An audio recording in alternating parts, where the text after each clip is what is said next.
Testing 1 2 3. Testing 1 2 3. All right, testing 1 2 3. Testing 1 2 3. Everybody can hear me? Good.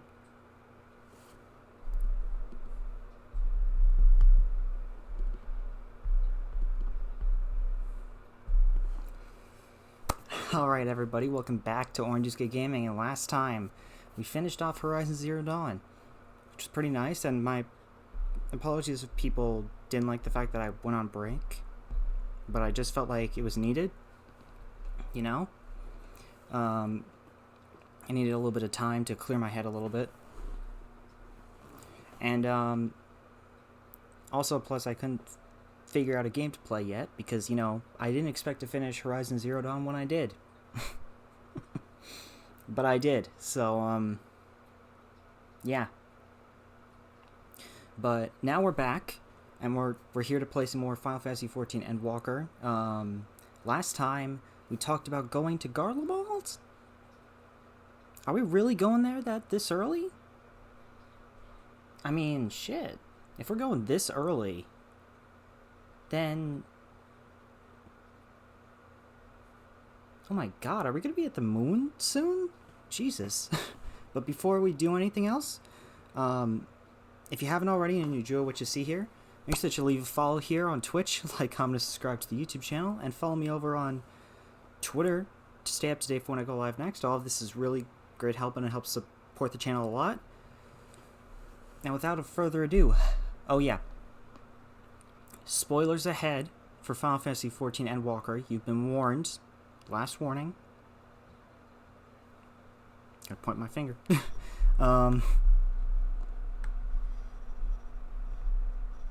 Ah!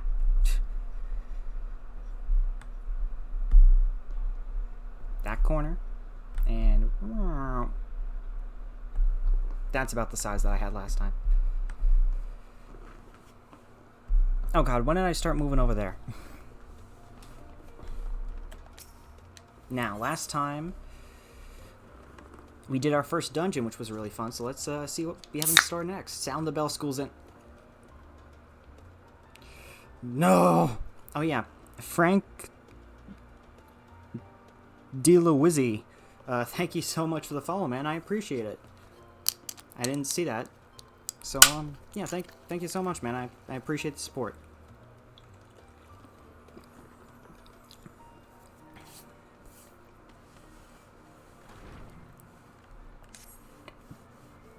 Oh, there you are. Feeling refreshed, I hope? I was about to make my way to the studium as it happens. I wanted to try and speak with Scholar Montichon and thank him for coming to our rescue in the rostra. As it turns out, he'd come here to see us following the hearing, only to find that we'd already departed for Thavnir. Knowing him, he was probably hoping to chew the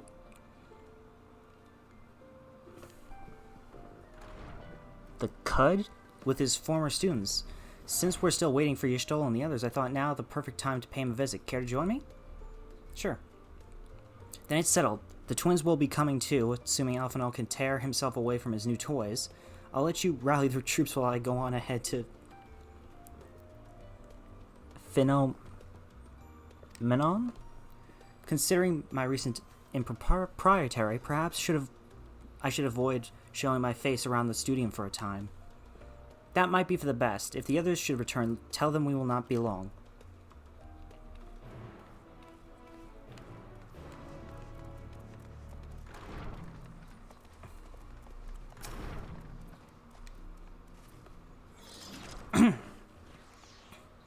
Heading out for a stroll?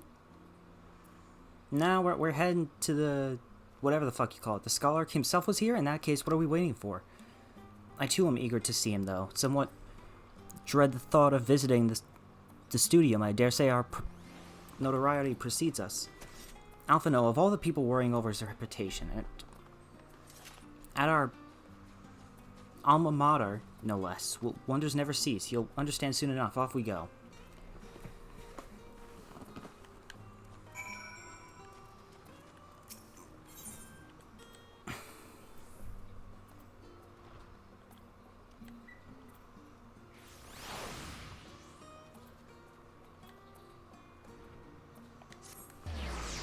There we go. But yeah, the reason why I decided to have Thursday be a stream for 14 and Sunday as stream for Persona 4 Golden is because not because I'm moving the schedule around or anything. No, I'm just this week we have Christmas. So I'm gonna be spending time with family and shit, so I'm not gonna be on those nights. So yeah, you've been warned ahead of time now. So anyways, getting back to this, here it is. Phenomenon. While I expect you made note of it before, one can hardly miss it. This is the first time you've been here on official business, correct? While most of the space is taken up by the expansive auditoriums, it also houses numerous laboratories, testing grounds for experimental magics, and a host of administrative offices and so forth. As the center of what would later become the studium, it was established to promote the study of aetherical phenomena, hence the name. Though with ether being a fundamental aspect of nature, its scope expanded to include every conceivable facet of life, and even the universe itself. And then, in the 432nd year of the 6th Astral Era, Phenomenon was decreed complete and the studium officially opened as a place of learning. With a long and storied history, it is without question the world's leading authority in aetherology, the arcane, the occult, astromancy, and countless other fields, standing proud as Charlene's foremost educational institute. He's made this speech so many times, I swear to God.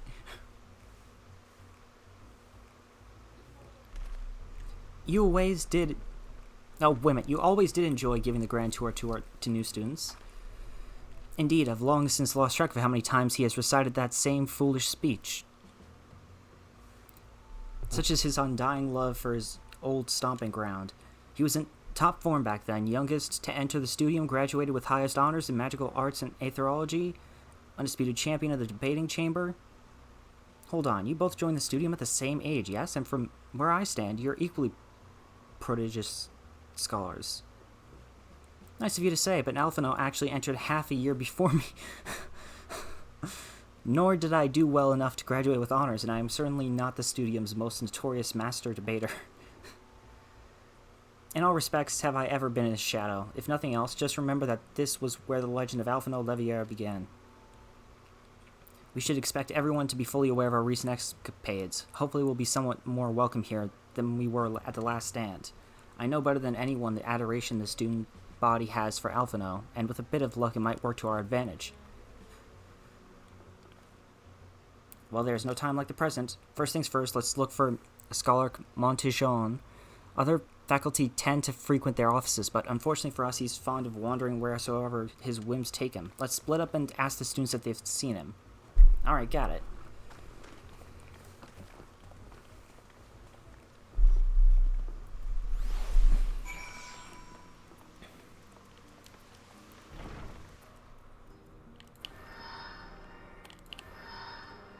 Before I do anything else. There you go, Carbuncle. You're free.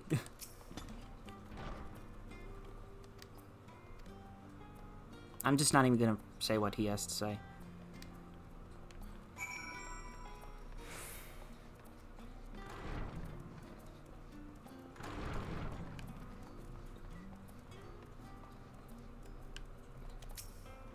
Talaka Tia.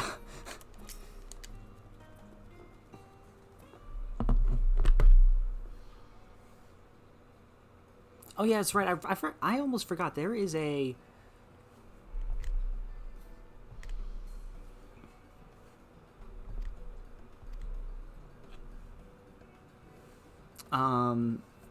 There's going to be a manga coming out of this. I don't know if it's already out, but there's going to be a manga where it's going to be Alphino and Alice and the rest of the crew, like, in their teenage years. I'm actually curious to see what that's like. I don't even fucking read manga, really. So, like, that's... that says something. Alright. That's right, books. And what's the second most important? Why, that's simple. Everything else. That's what we deal here. in here at Searcher's Meet. Whenever the students or tutors find themselves in need of equipment or materials, they come to us. If we don't have it in our stores, we send the gleamers off to find it. Honestly, you wouldn't believe some of the requests we get. Eye of Pulsa this, tongue of gigantic toad that. It's enough to make your hair stand on end, which is possibly what some of our students are trying to accomplish, this being a student of magic and all. That was school of magic. As our newest gleamer, you'll have your work cut out for you, but I think you'll find it quite rewarding. Yeah, exactly this. I beg your puddin'? You're not a gleaner? Then this was all an elaborate ruse? No, wait. Come to think of it, you never actually claimed to be one in the first place. My mistake. He was here, but now he's not. I did speak with him shortly before you arrived, though. He said he was on his way to Maker's Meet. Go back the way you came in and you'll see it on the opposite side of the entrance. It's a laboratory of sorts, home to many rare and expensive curios, not to mention alarmingly frequent accidents. If you lose your way, just follow the blood-curdling screams. Ha! In the time it's taken me to tell you all this, the scholar has probably already left. Best of luck finding him. I have a feeling you'll need it.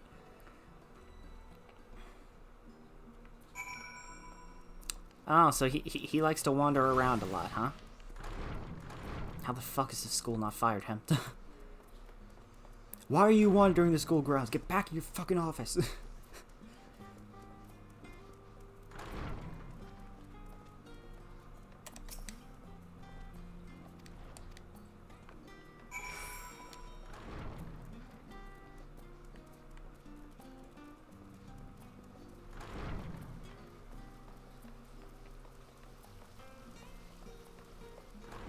Looks like he's over here.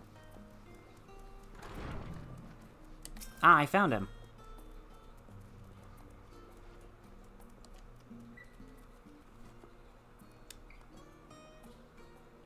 Ooh, we gonna get a cutscene here? Ah, I remember you. Do you now? Because I remember you, too. I pray we have not called you at an inopportune moment. We wanted to offer our thanks for your kind words in the forum.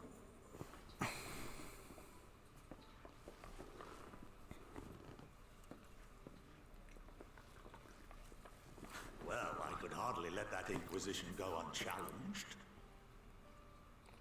I've always believed that curiosity should be nurtured, not stifled. Thankfully, a majority of my colleagues agreed. A slender majority, aye, but a majority nonetheless. Well, thank God that they were slender enough. Had the vote not gone our way, we would be having a very different conversation, if any at all. Though I'd like to think you would have not given up on our cause. I'm told you paid a visit to the annex afterwards. Yeah, we went there, sorry. Right. I was hoping to speak with the grandchildren of my dearly departed friends Galef and Louisois in a less dour setting. But it seems I just missed you. Yep. I still can't believe how much you've grown. If only your grandsires could have seen the way you presented yourselves to the forum. Why, it fair brought a tear to my own eye.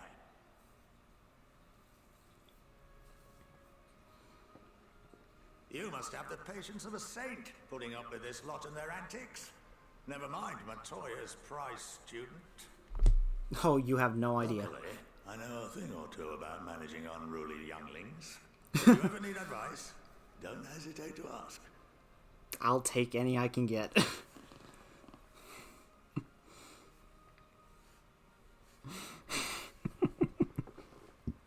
If I may, there is a rather more pressing matter we wish to discuss. What can you tell us of this duty that the forum must fulfill? Nothing, I'm afraid. Like all humble servants of the forum, I am sworn to secrecy.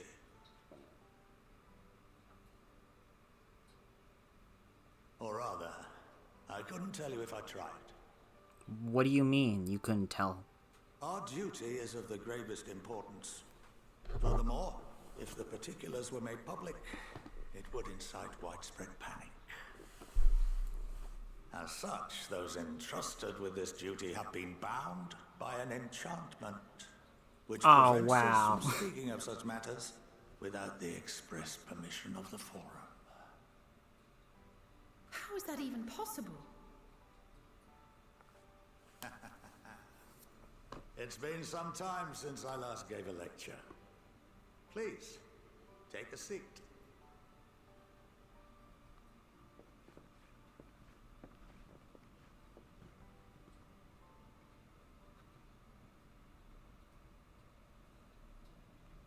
Oh boy, we're getting lectured. Great.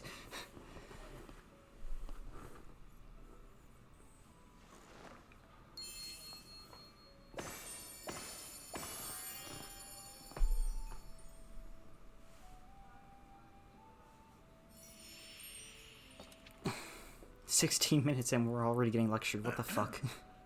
We shall begin by reviewing the fundamentals of etherology.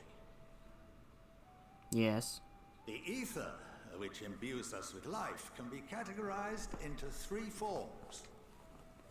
Yes. 2 are of the incorporeal sort, the soul, and the memory. Can anyone tell me the third?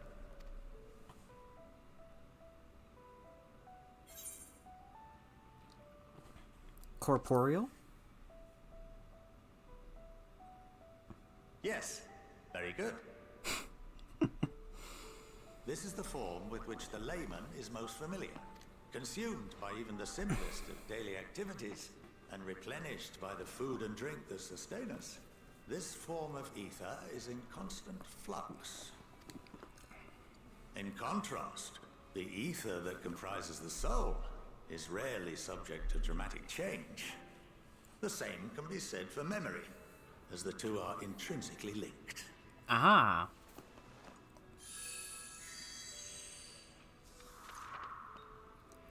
He's gonna try and write something, right? Picture the soul as paper, and memories as words written upon it. Welcome to the Now, what would happen if that paper was doused with ink? The same type of ether as comprises the memories.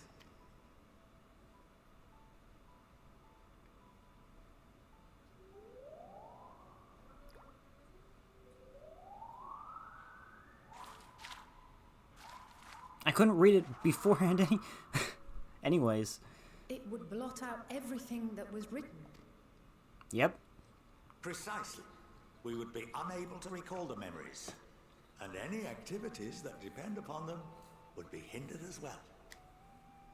In fact, this exact phenomenon was observed on a vast scale not so long ago. And what might that have been?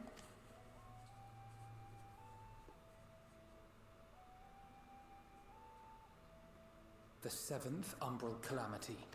Ah. The people of Eorzea vividly recall Bahamut breaking free of the Lesser Moon and raining hellfire down upon the realm. But no one could seem to remember the events that followed immediately afterwards.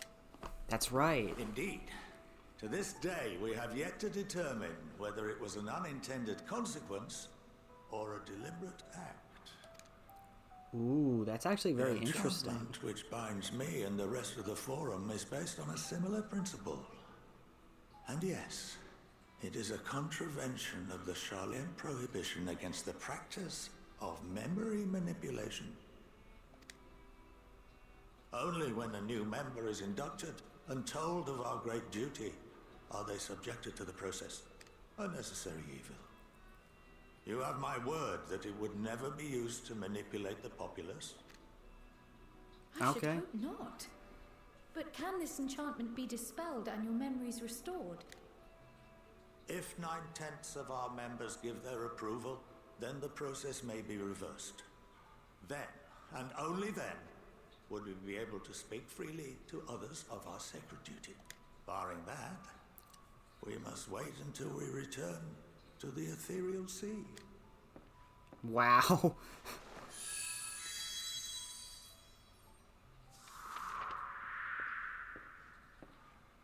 For there we will be purified, the blots upon our souls washed clean.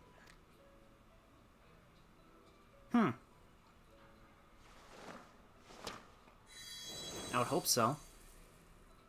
I still can't read what the fuck that says. And our memories drift apart and dissolve. Rather defeating the purpose, I suppose. Yeah, exactly.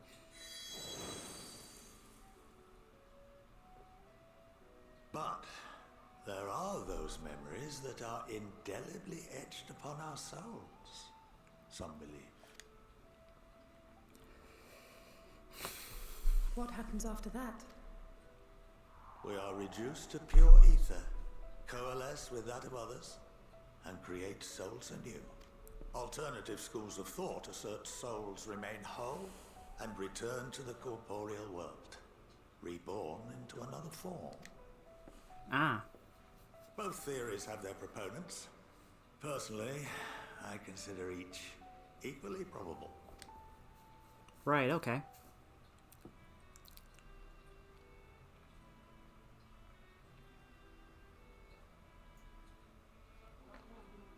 Well, I think that's enough education for today.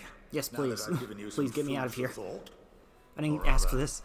an entire banquet.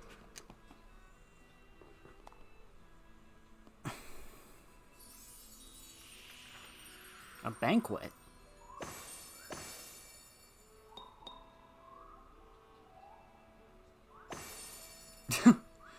That was cute. I would remind you that although I'm unable to assist you with certain matters, the resources at my disposal may still be of use to you. I'll arrange for you all to be given the run of Phenomenon. Of course, as associate to our alumni and the students of Baldessian, this privilege is extended to you as well, my friend. Well, it better be. You know how many times to save this fucking planet? Oh, and I suggest you speak with Ki Aliapo. Oh? She's well known among the artisans of Sharlian, and her network of contacts may prove useful in your search for knowledge. I wish you all the best in your pursuits, wheresoever they may take you. Cool. Thanks, man. Why are you laughing like that?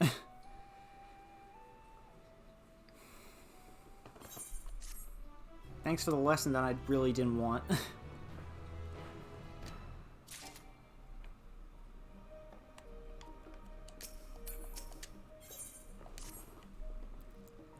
Well, that's given me much to mull over. I feel as though we're one step closer to understanding the form's true motives and the mysteries of life itself, for good measure. It's funny, I came here with the intent of expressing my gratitude, only to leave more indebted than before. I have a feeling that his friendship and support will be a great boon to us in days to come. And on that note, let's head back to the annex. Perhaps on the way you could better acquaint yourself with Ki Aliapo, as the scholar suggested, while I share our findings with Raz.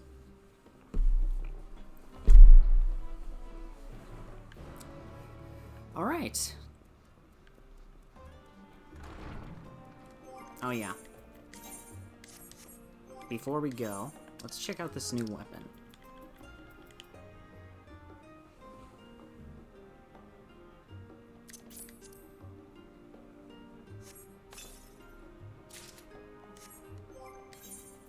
Luncheon Toadskin Grimoire. Let's look at this bad boy. Oh, it's all green and shit. Yeah, I mean, it's kind of cool, I guess.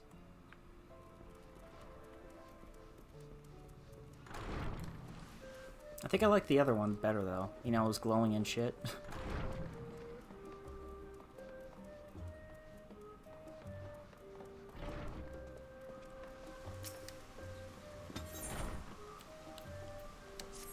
Yeah, right here, the Baldessian Annex.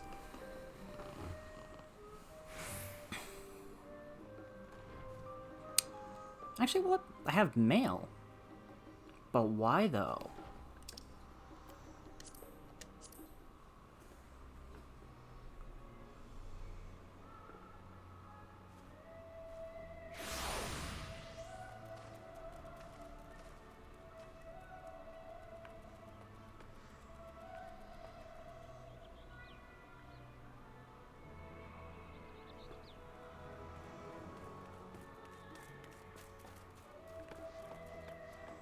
Why is this song playing right here?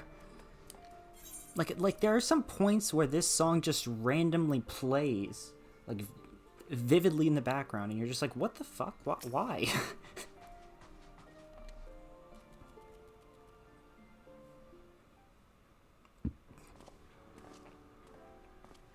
Welcome back. From what I hear, your trip to the studio proved most educational. While you were away, I received word from our fellow scions. As expected, news of the warding scales was met with much joy. Preparations are now underway to bring the leadership of the Grand Company of Eorzea and the Eastern Alliance together to determine a way forward. Our friends have asked that we bring the scales in our possession to Limsa. So the time has come for us to go on the offensive? It's too early to say for certain, but that does seem to be the way the winds are blowing. I, for one, can think of no reason to oppose such a plan, but let us see what awaits us in Vilbrand.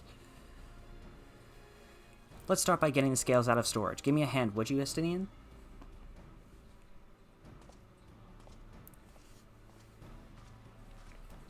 Okay, then.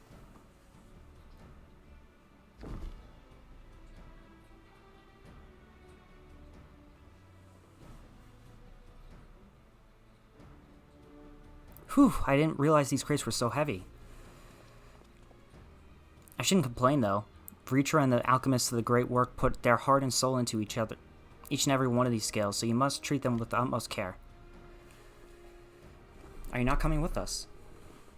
As much as I would like to escape the Forum's watchful gaze, I have little choice but to stay behind. We're already on thin ice, and if I, in my capacity as our official representative, were found to be consorting with foreign powers, well, you can imagine how that would go. I shall remain here and do my utmost to avoid ruffling any more feathers as I await word from Master Matoya and our other allies. With luck, we'll soon have good news of our own to share. The tide is about to turn, I can feel it. To Limsa Laminsa.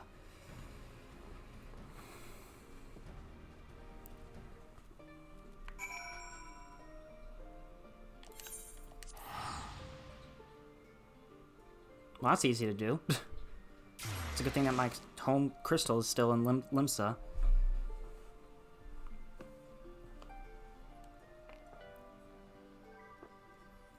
Oh yeah, so apparently whatever the hell happened, apparently, last stream, at the end of last stream, where it suddenly shut off on me before I could save, the game. I'm talking about Horizon Zero Dawn, not this game. Everything's been fine except for drifting, but that's my controller's fault.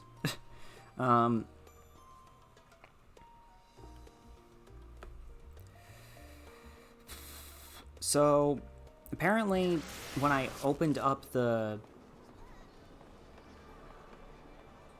thing again, it told me that they didn't know what the bug was. And they wanted me to report it, so I reported it. But, yeah, it was a bug that happened, not a, overheating issue like I feared. Which makes me feel like a fucking idiot for saying that, but... My apologies for calling you away from Charlie on such short notice. On the contrary, we are honored and grateful, and pleasantly surprised to be joined by such esteemed company. 'Twas only right that this discussion be conducted in person. We are locked in a war of attrition. Our forces struggle to contain the threat posed by the towers, and it is only a matter of time before we are overwhelmed. Victory will only be claimed through decisive action, and we have taken the initiative to set the wheels in motion. It is reassuring to learn we are all in accord. But might I ask what your plan entails? It hinges entirely on the warding scales and our ability to utilize their potential to the fullest.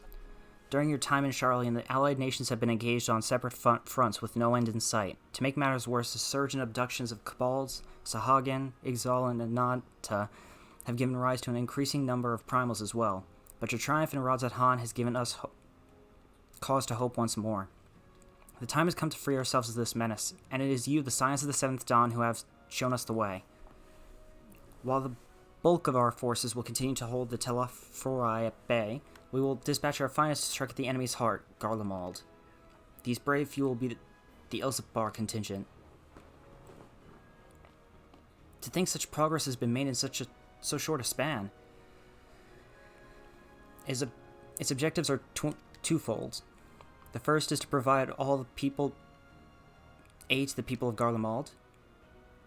As previously reported, countless Imperial soldiers and civilians have been tempered. Robbed of their free will, they serve the Telefori's every whim without question. They too are victims. It is our duty to deliver them from their suffering, not for strategic or political gain, but because it is the right thing to do. I do not ask that we set aside the decades of conflict and conquest, that we simply choose to forgive and forget. I ask only that in choosing to remember, we do not also forsake our compassion and morality. For without that, there can be no renowned reconciliation, only death without ends. I agree with that statement. Aye, on that we can all agree. Our second objective is the colossal tower that Thancred and Urianger observed in the capital. Though its purpose remains unclear, there's reason to believe the smaller spires are merely a precursor of what's yet to come. Until the Tower of Zot was toppled, we'd failed to make any headway, though the same can be said of the Telefori. They're certainly in no rush to press further into our lands. I'd wager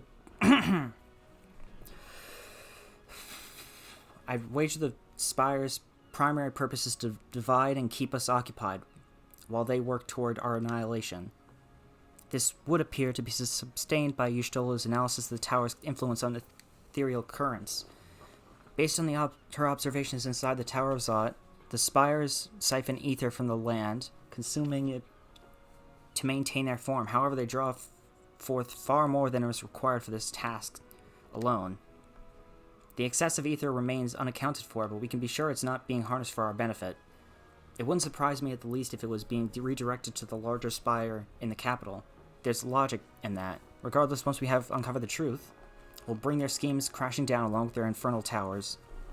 Hell yeah. That's all well and good. But what would you have us do? I assume it's more than handing over the scales and being on our way. We want you and your scales to join the Ilsabard contingent. Consider it an official request from both the Grand Company of Eorzea and the Eastern Alliance. Do you accept?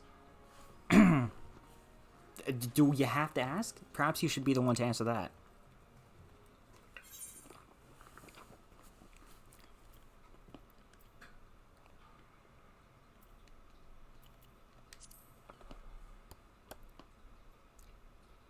Oh wow, look at... I just noticed, like, these clothes are fucking sick.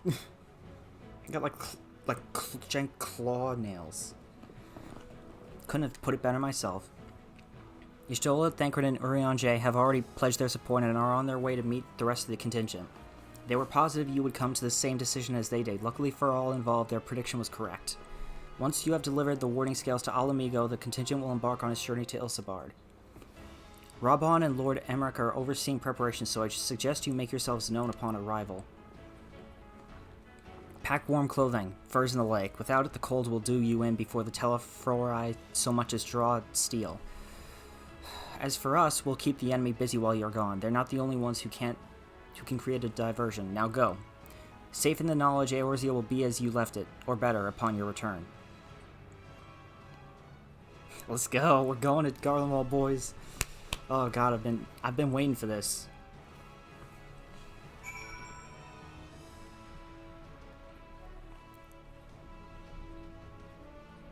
It's like out of all 3 zones, Garlemald interests me the most.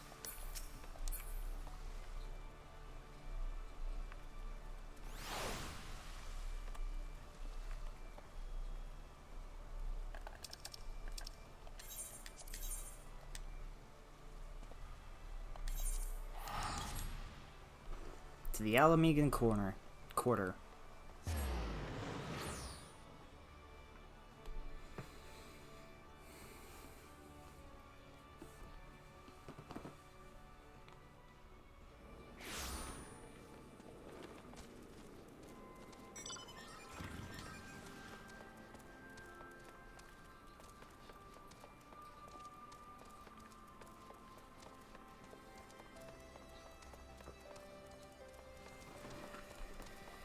Alright.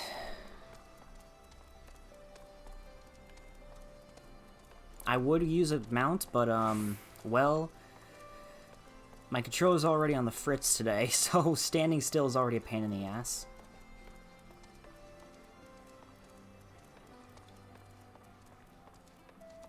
Rather than not be any more.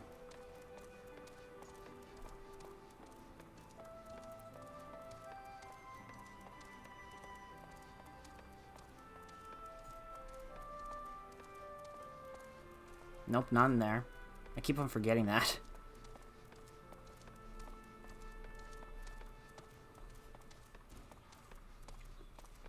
Every time that I come here, I always forget this. It's just the way it is, I suppose.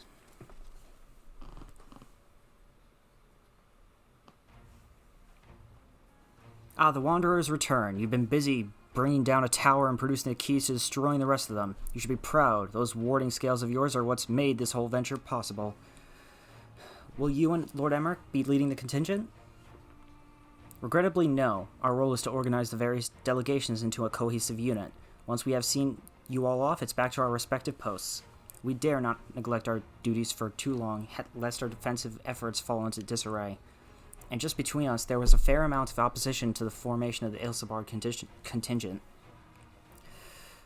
The very suggestion that we send out some of our finest troops behind enemy lines to render aid unto the Garleans has made me rather unpopular in certain quarters. Can't please them all. Sadly not, though I do my best. Truth be told, I'd much rather be at your side, charging into the fray. Alas, I have battles of my own to fight, where words may serve me better than any blade.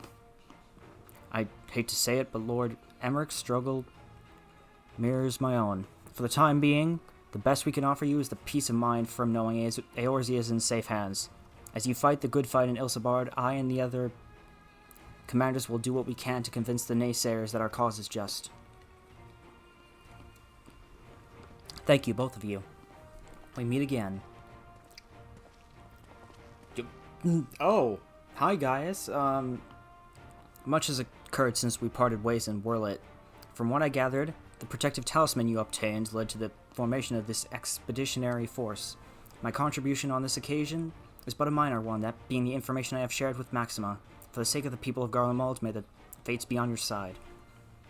So you're not coming with us. Strange, I thought you have a stake in this. I do. The Telefori have laid waste to my homeland and enslaved my people. But though every mote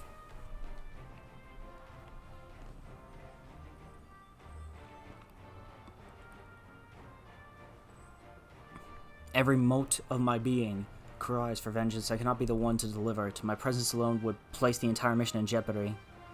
I stand accused of murdering Emperor Varus and plunging Garlemald into chaos. Were I to travel with the Ilsabard contingent, it would give my countrymen ample cause to question our motives. Conversely, those who believe me innocent may instead celebrate the return of a former legatus and attempt to raise me to a position of leadership, further destabilizing the region and complicating the contingent's mission. Whether I am branded a villain or hailed a hero, I would only hinder your efforts.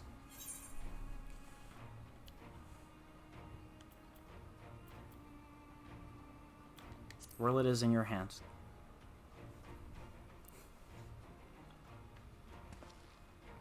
And I will defend it to my dying breath. After the sacrifices my sons and daughters made, I can do no less. Oh my god, they're bringing in the fucking... Oh... They really are bringing everything together, aren't they? I and the government of Wurlit intend to offer refuge to those fleeing Garlemald. Should that time come, we will be ready. In light of Gaius' rather unique circumstances, I instead will assume the role of your guide. Though I may have defected for political reasons, my love for Garlemald endures. I would stop at nothing to protect her and her people. Well said. Might I ask you to escort our friends inside? You might even bump into an old acquaintance or two, and if I don't see you again ere you depart, may the Fury guide and protect you, all of you. Oh, come on. Give us a little bit more credit than that, man. When have I ever died?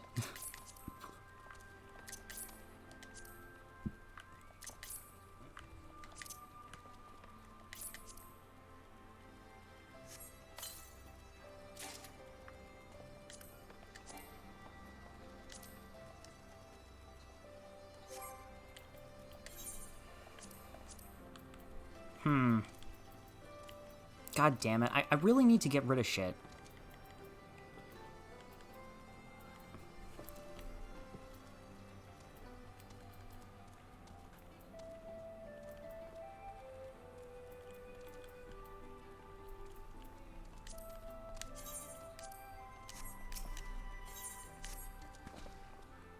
The other members of the Ilsabard contingent are gathered in the royal palace. I shall inform them of your arrival, so please make your way inside as soon as you are ready.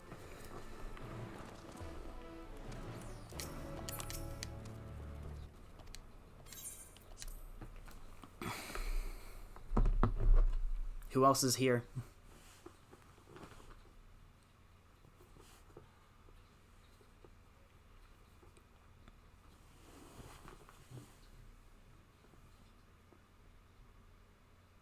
Show me the crew!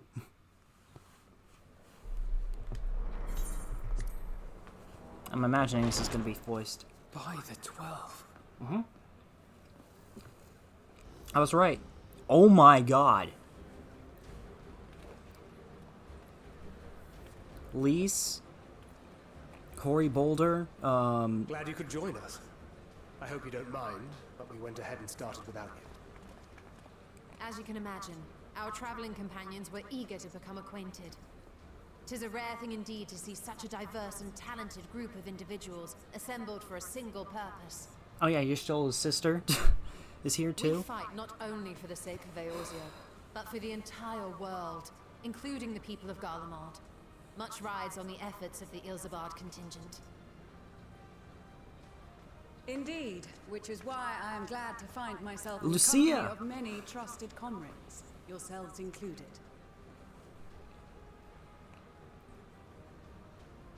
It's been a while. I have come at the behest of Lord Emmerich, who has honored me with the role of Ishgard's representative. And for the good of all nations, not least my former homeland, I am determined to see this mission through to its end. We have a hard road ahead of us, but walk it we shall, together.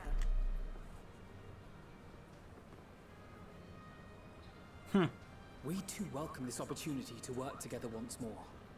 I have faith that, if there is a way to resolve this conflict, we will find it. Allow me to introduce you to the rest of our company. Do I even need to be introduced to them, really? Everyone!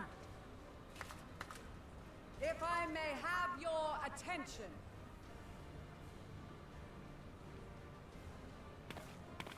The black mages, Lise, the white mage, quest guy.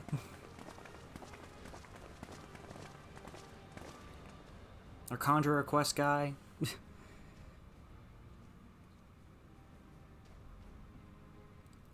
Might I Yo, ask you to speak even- first?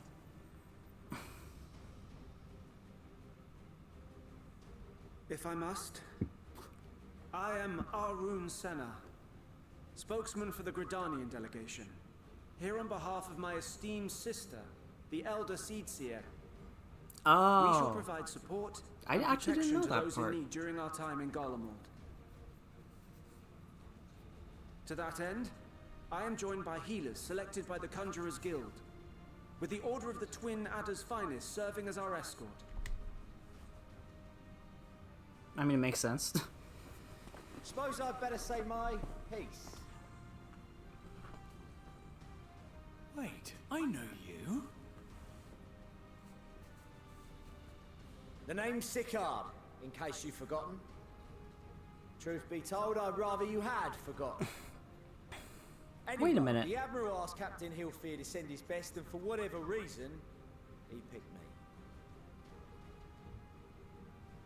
Of course, if I'd refused, I'd be the laughing stock of the bloody executioners, and my reputation's taken enough of a keyhauling as it is. Is he from but more the... importantly, like any pirate worth his salt, I know when you're staring down a storm, you gotta trust in the commander of your ship. I think he's from the Alliance raids for, So if For the Heaven's Admiral Ward. wants us to go to Garlemald, not for plunder and glory, but a promise of peace in our time, then that's what we'll do. But how does Graha know him? Since we all know how much the Empire loves its steel, we thought we'd bring along a few smiths to make the most of it. Give them a pile of scrap and they'll cobble together anything you fancy. Okay, thanks. Just like the Gridanians, we got fighters of our own. We might have come with a more constructive purpose in mind, but we're more than capable of cracking skulls, believe you me. Well, you're certainly raring to go. But then again, so are we. The most dependable warriors of Uldar and Alamigo have assembled at the Sultana and General Aldin's behest. Great. The Black Mages? If Garlemald has truly fallen, then the whole place is likely to be crawling with Telophoroi. We'll need plenty of troops to clear and hold a path for others to follow.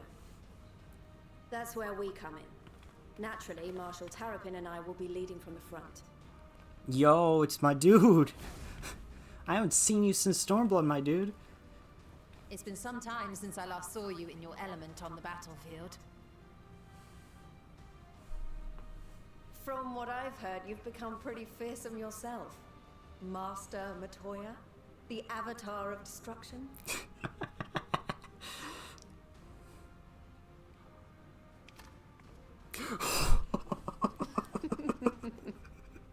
With comrades like this, Oh I god, know that's we'll hilarious. succeed, no matter what awaits us. What? What are you talking about? And then we might finally get a chance to enjoy a good long rest. But until then, let's give it our all.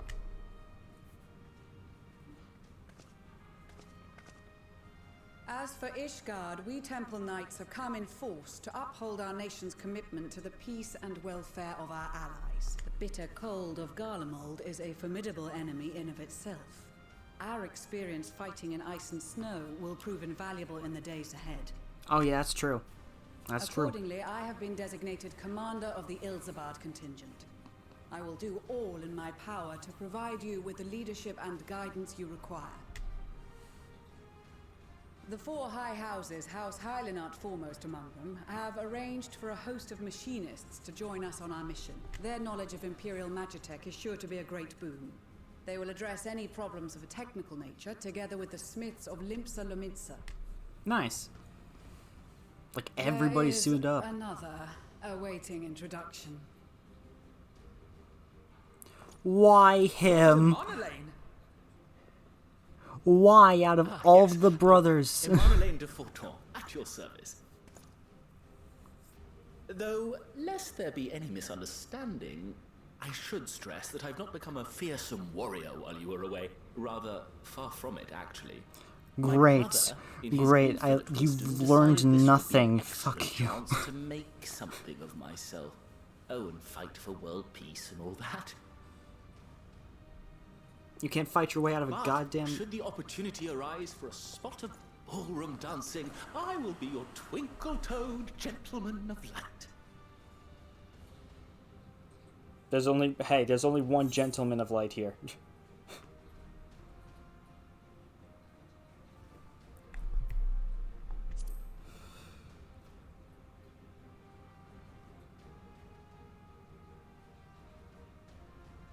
Huzzah!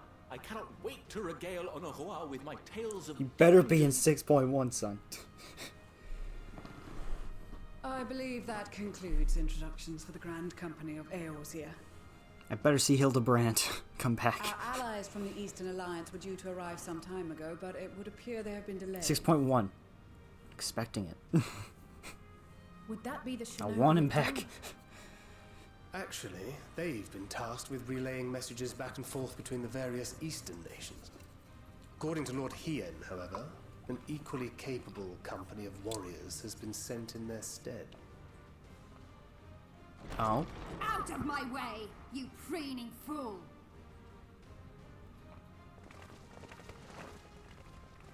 Oh shit, it's these people. I can't remember their names.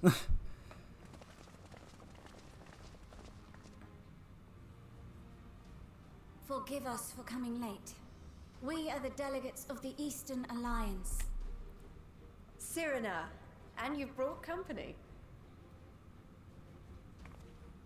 For battle and blood we come, as the steppe is sorely lacking. Yes, the Azim Steb. No powers befoul our lands, so we marched on those of Doma, only to find them beyond. slaughter will be slaked. No quarter to the enemy! Sadu Hatun, no. We go to make peace with the Iron Men, not war. Oh, it's the people from Bosnia too. Oh, We've fuck. heard many tales of your bravery. We I'm sorry welcome I you still as haven't stormed allies. that castrum for you. And these other ones you Maybe have brought eventually. are Members of the Dalmascan resistance group, Lente's Tears.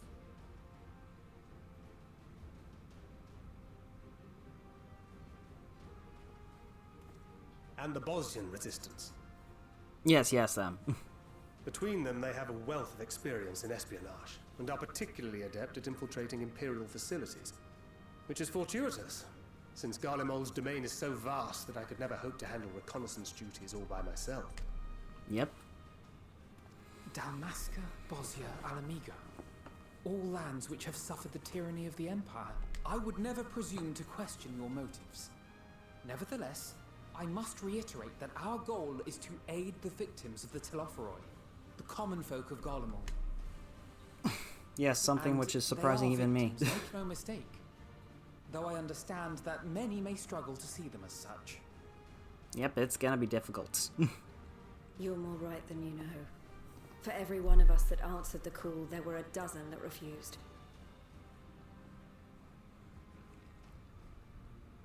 Not only in Alamigo, but everywhere we went. And who could blame them? The Empire's always been the enemy. Yep. But after seeing what we've seen, fighting and working against and with Garleans, there's no denying the simple truth. Yep. They're just people. No different from you or I. They've got their share of liars and murderers, but so do we. So do we all. Fordola, who once swore herself to Garlemald, has proven herself a trusted ally time and time again.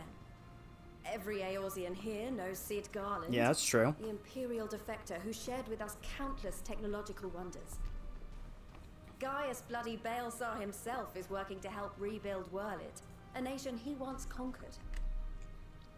I know, right? So you can believe me when I say that every fighter here understands and accepts that the Imperials are not monsters and are deserving of help. Or at least that they were able to put aside their feelings for the greater good. Yep. It won't be easy. But we're all determined to make this world a better place. Let's do it. What lingering concerns I may have had were clearly unwarranted. I agree with everything you said wholeheartedly.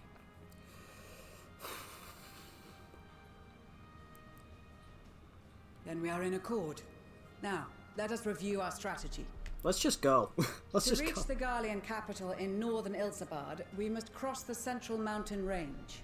Fortunately, Garlund Ironworks can provide aerial transport, sparing us this most treacherous part of our journey. However, attempting to fly any closer to Garlemald would attract the attention of the Telophoroi. As they appear to have seized control of the majority of the Imperial military, we must assume that includes its fleet. In addition, Garlemald possesses devices that can interfere with airship navigational systems, further discouraging an airborne approach. Given the circumstances, the closest we dare deploy our contingent is an area between the range and the capital, the Magna Glaciers. From there, we must travel the rest of the way on foot. We will also need to bring the airships with us to ensure we can withdraw with haste. Alright. Although much of the terrain will be blanketed in snow, we should be able to make use of local roads and shipping facilities. The vast ice field will afford us an unobstructed view of the surrounding area. On the other hand, it will also allow others to easily spot us, so it is imperative that we only make camp in positions where we can easily defend ourselves. And the airships, which must be kept safe at all costs. We cannot Good to know. account for every possibility, so we must be prepared to think on our feet. We will be tested. Sorely tested, I expect. But for our homes and for our people, and a people not our own but in need, we will succeed. Spare no effort in your preparations. Once we depart, there is no turning back.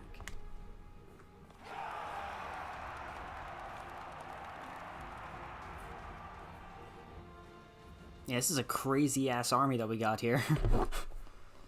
And it's weird because I know so many of them.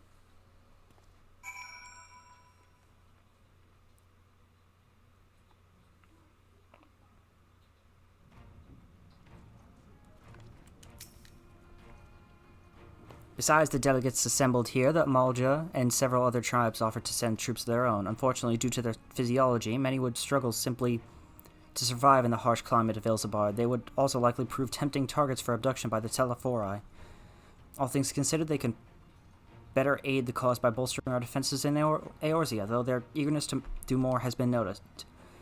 We few shall have to suffice. Ere we embark, we must distribute the warding scales to our comrades. Care to do the honors?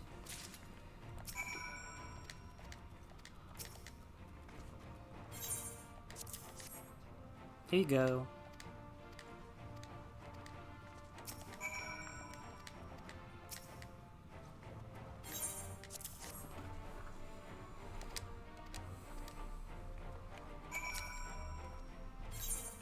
Here you go, Sickard.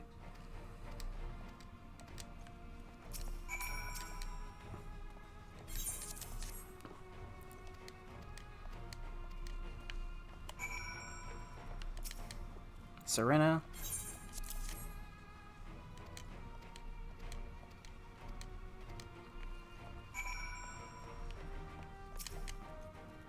And Maxima.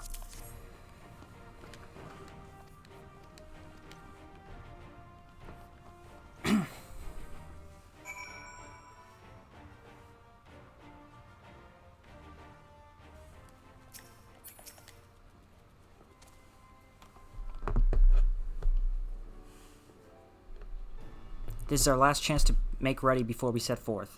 You needn't worry about Urianger and I. We still have what we wore in Garlemald before.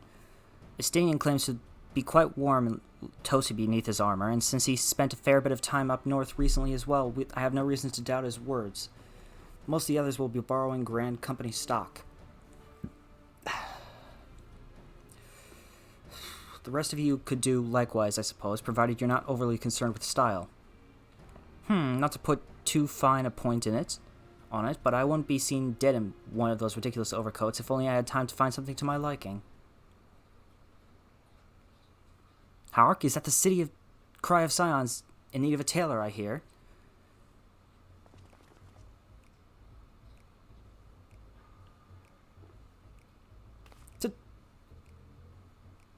But how? Mwahaha! Have my ways, oh yes indeed. You thought you could sneak off to Ilsabard without telling me? Ha, nothing escapes my notice. We all know who it was, Tataru. Now, you will wear these garments I've made for you, whether you like it or not. You never cease to amaze. But why do you need a new outfit as well? Well, wait, are you coming with us? What? No, of course not, silly. It's all in the name of fashion, rather the pursuit of the highest quality fashion. Besides, how can I expect others to wear my creations if I've never worn them myself? Good point. Good point. Ah, I did have one other thing to share.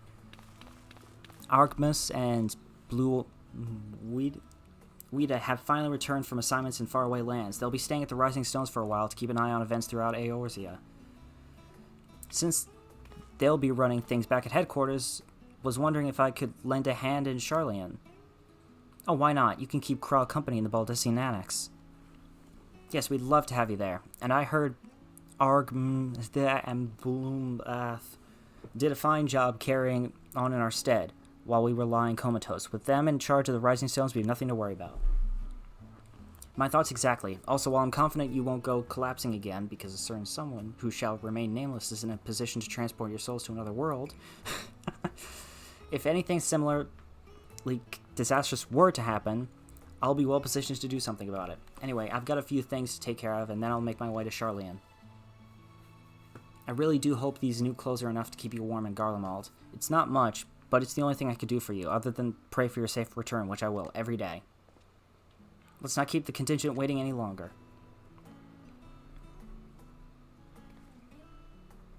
Here are your winter woolies, handcrafted by yours truly.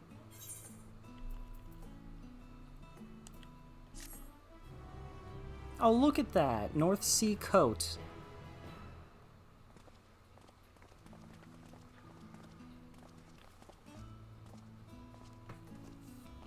I'm gonna have to look at that glamour.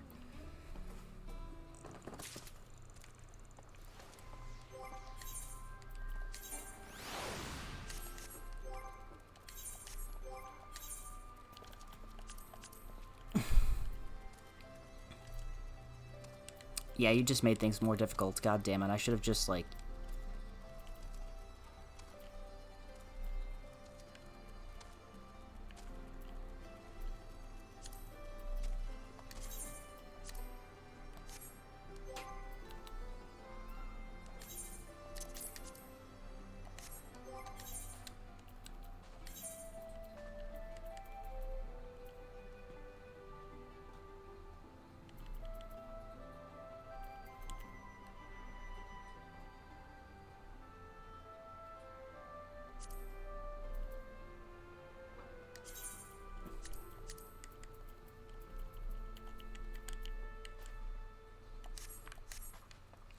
There. Fuck off. I'm told the airship pilot has been sent to meet you. Ah, there he is. Alright, this is where we go our separate ways. Do be careful, won't you? We're going to Garlemald, boys. It's an honor to finally meet you. We of the Garland Ironworks will be ferrying you and your contingent across the mountains and into Garlemald. For many of us, it will be something of a homecoming. Our illustrious founder was only our most notable imperial defector. For that reason, the company is committed to the success of this expedition. Our resources are at your disposal, and if there is aught we might do to be of further assistance, please do not hesitate to ask. If you are ready to depart, I will ready the engines. Oh god, here we go. We're getting into our first instance.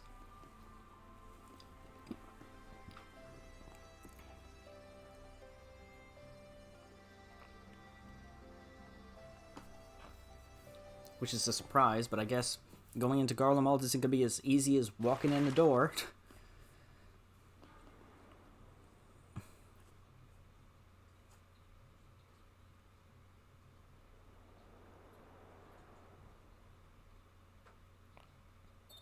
Ilsabard, divided in twain by a vast mountain range. Those who would traverse its jagged peaks face peril at every step. But why go by foot when one can simply fly? True.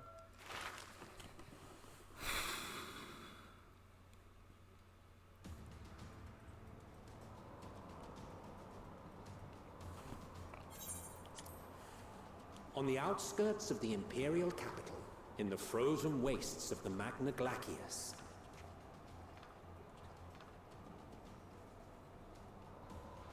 the winds howl in icy protest, as if to warn against further trespass.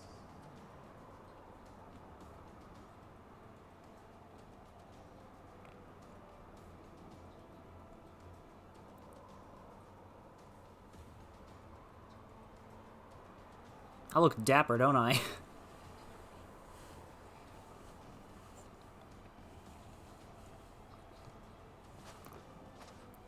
We've received word from Thancred's reconnaissance party. They've sighted a detachment of heavily armed Imperials. Alright. Survivors of the Civil War, perhaps? Maybe. Perhaps, but there is more to it than that. Maxima reports that they are led by Vergilia, legatus of the 3rd Legion, which comprises the bulk of their number.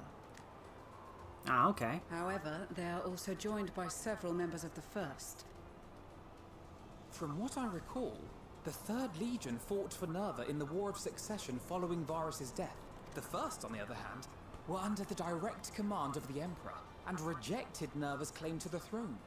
These legions were enemies. Ah, I see. They Indeed. are completely tempered. In fact, our sources claim that it was a conflict between them that sparked the Civil War. Yet now, these former foes cooperate to defend a ruined Garlemald from invasion. Then it is all but certain they have been tempered. Yep, exactly. Called it. So, what's the plan? If me and my crew was out reaving, we charge straight in, no messing about. But that ain't what we're here for. Quite right. Soldiers or no, they are people of Garlemald. Why did they bring that man, by the way? Direct confrontation is unavoidable. Nevertheless, we must make every effort to limit casualties on both sides. Rather than kill them, I would remove them from the field. How so? Savage beatings, disarmament, and imprisonment? Yeah, Not what? impossible, but easier said than done in the heat of battle.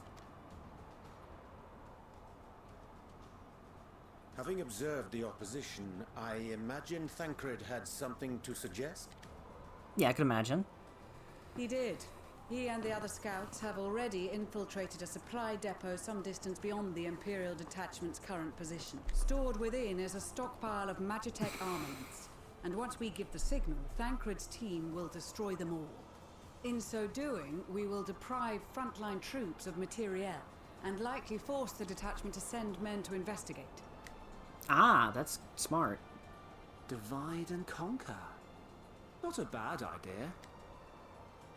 Once the scouts have finished their preparations, we will split into two groups. The first will form the vanguard, while the other brings up the rear with our supplies.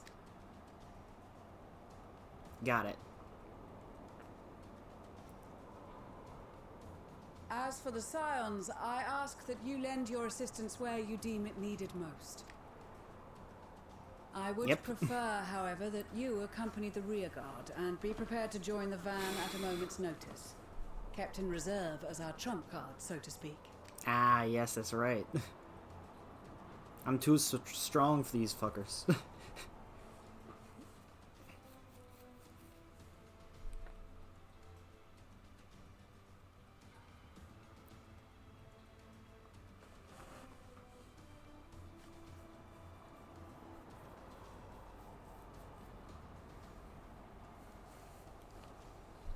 Are we gonna get to play as Thancred in this part?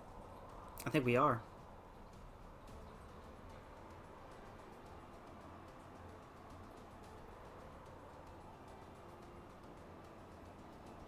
Ah, there are the Bosnians. Your proposal was well received. More specifically, they asked that we destroy the Imperial's toys in as spectacular a fashion as possible. Ishtola always did have a flair for the dramatic. She's not an easy woman to please, but I shall do my best to satisfy her thirst for fireworks. All right, once more for my peace of mind. Our first objective will be to rig the enemy's Magitech with explosives. After we've withdrawn to a safe distance, we'll detonate them remotely. Our second will be to issue a deactivation command to the automated units via the control token. If our calculations are correct, this signal should reach those deployed on the front line, giving our friends a much-needed upper hand. Gotcha. A blizzard will help us stay hidden, so let's aim to get in and out before it passes. Trust in the plan, and we should all live to see tomorrow. Got it. Seems simple enough. In the meantime, I will relay messages back and forth as the situation unfolds. You'll forgive me if I ask again, but are you certain you wish to play the lone wolf? Wouldn't have it any other way. Call it foolish and reckless if you like, but I'll get the job done. I always do. Very well. I wish you the best of luck.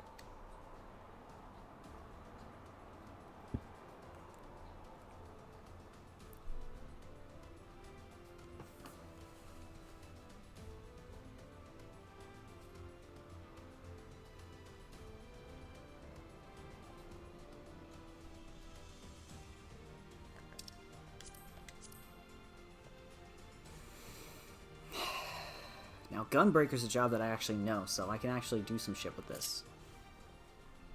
Yes!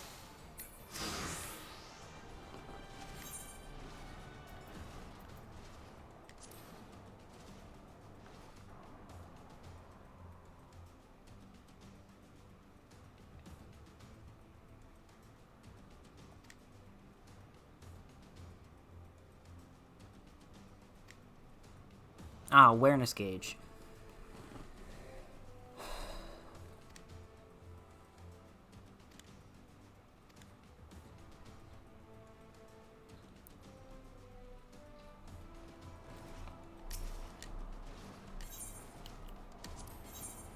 Keep your wits about you. It's time. We only have one shot at this, so let's make it count.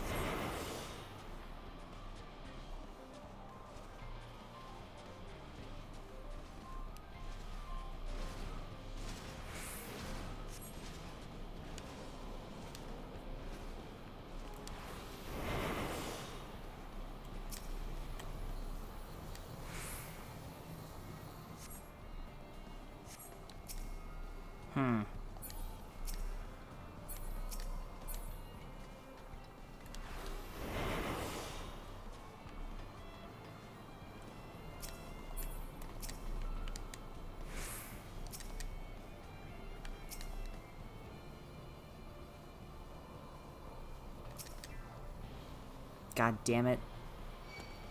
Damn, spotted.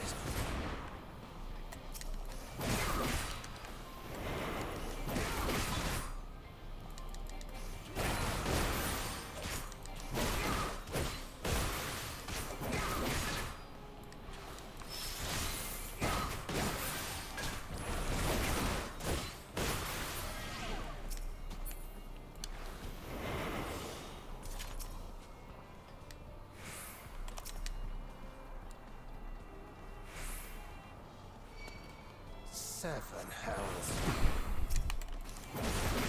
Fine, I'll deal with you.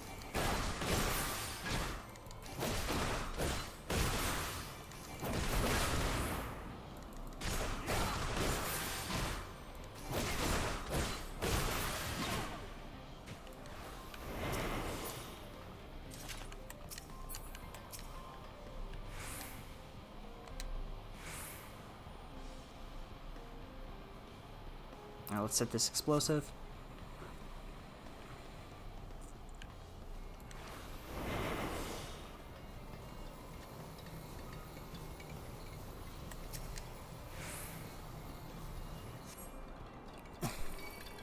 Damn, spotted. I'm surprised that guy doesn't see me yet.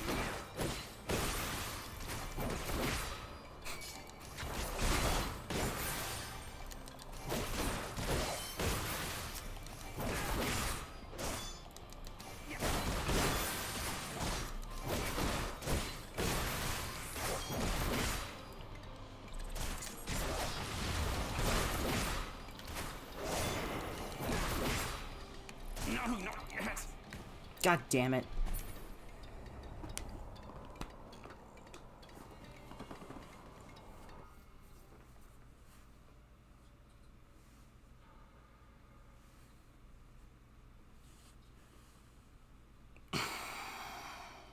Of course.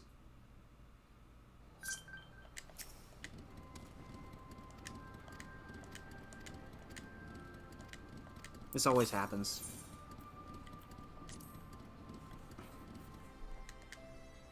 Let's go.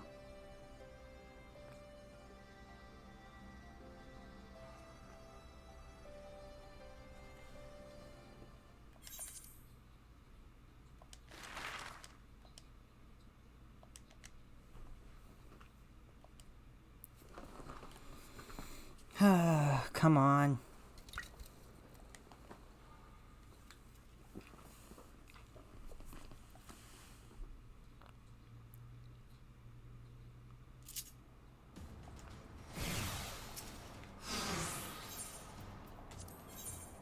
Keep your wits about you.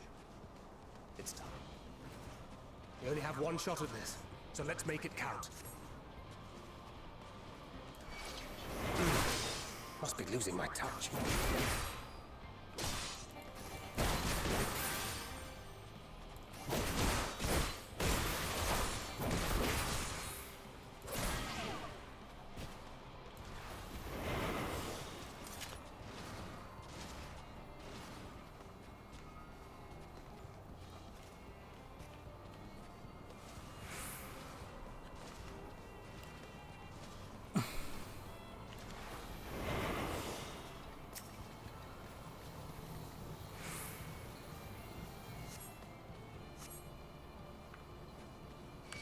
Ah, shit.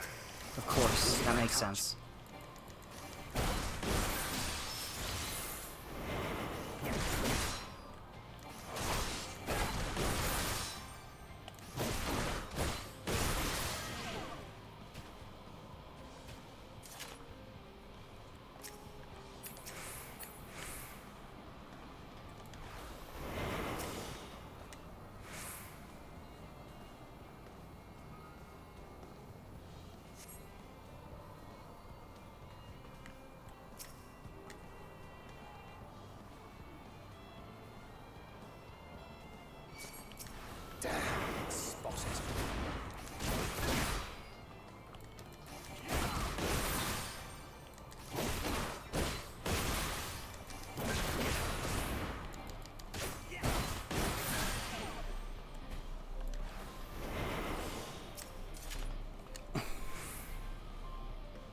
hate the fact that it just, like, takes it away the moment that it spots you.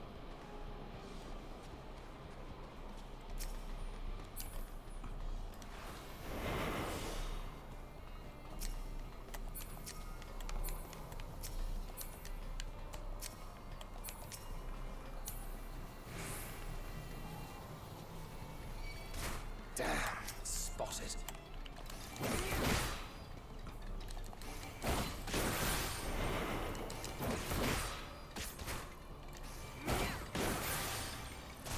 Die already.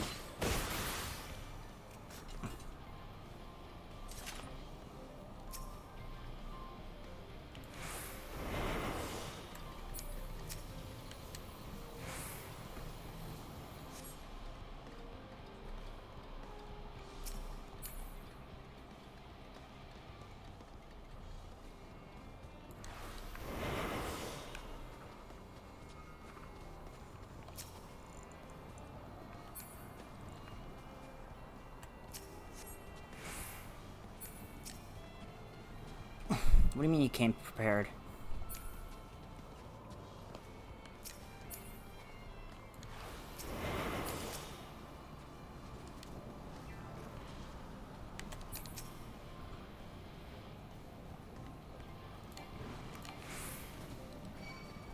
Damn, spotted. Oh, there's a silent takedown. I didn't know that was a thing.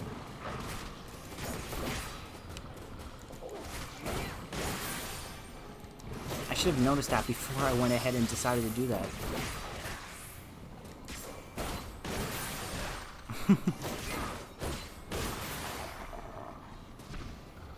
Just my luck, I guess.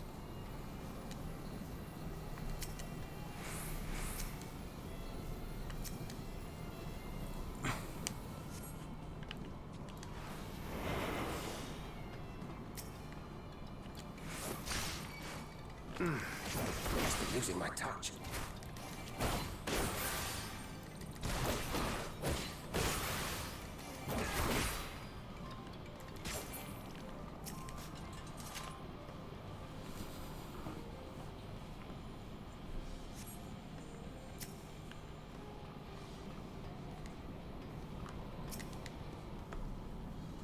Can you set these fucking things any faster? Jesus, man.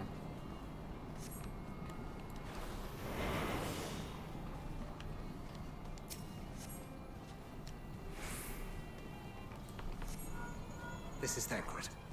The explosives are in place. Oh shit, they got voice acting in these parts. Very good. All is proceeding as planned. Head to the control tower. It should be to the northwest.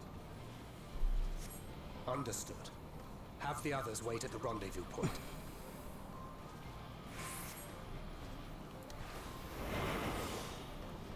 Northwest, huh?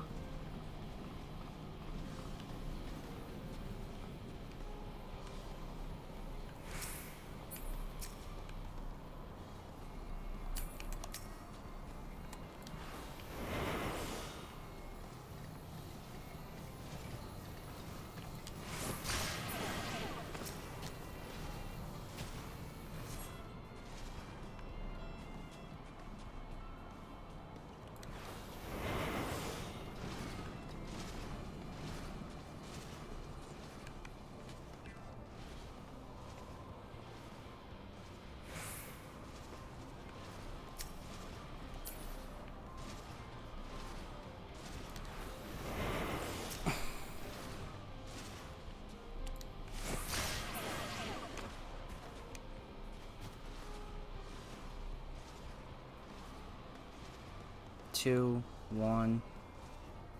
This is actually kind of cool. It's like a little stealth section, like.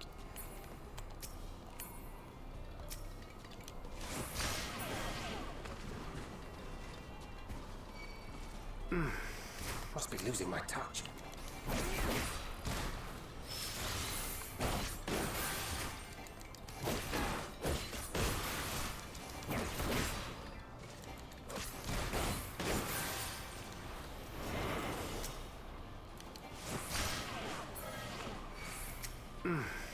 Must be losing my touch.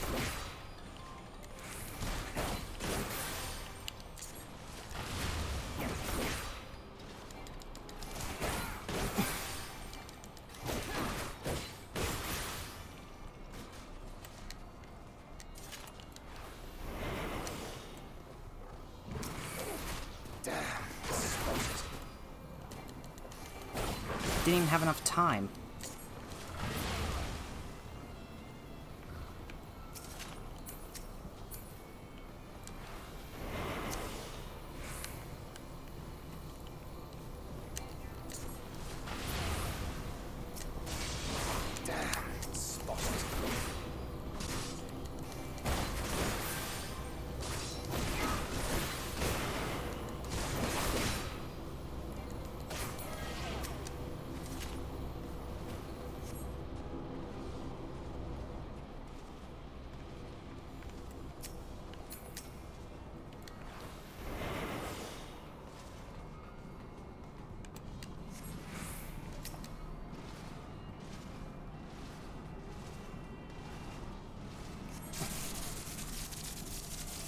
Oh, thank God.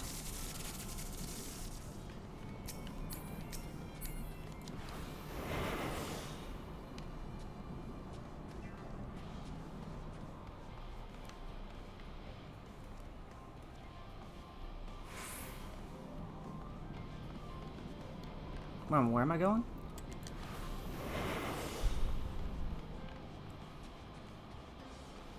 Oh, I mean over here? Yeah, I'm assuming over here. Yes! Perfect.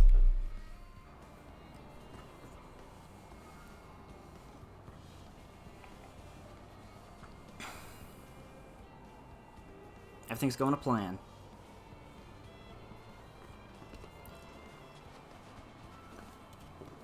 You are returned, and none the worse for wear, to my considerable relief. What news from our comrades? They stand at the ready. Good. Excellent. Then let the fireworks begin.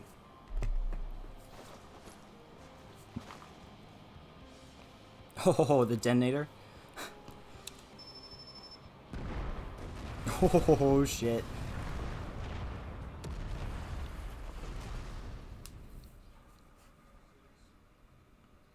A few moments later, at the rear of the Elsabard contingent's supply caravan.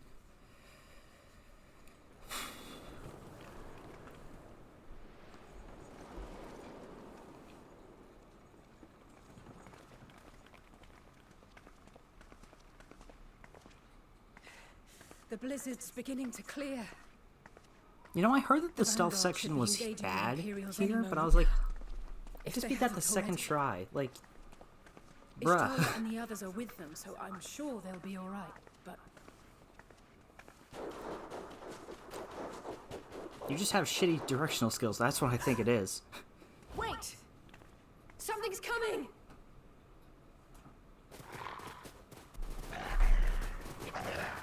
Oh God, those dogs. Oi, oi! Looks like we ain't the only ones who sent out scouts. Keep them away from the carriages! We lose those, and we're as good as dead! Oh, great.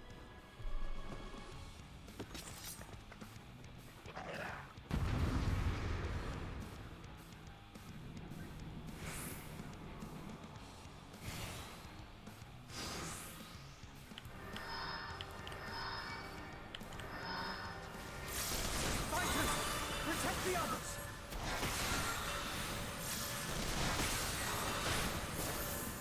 Come on, you got this.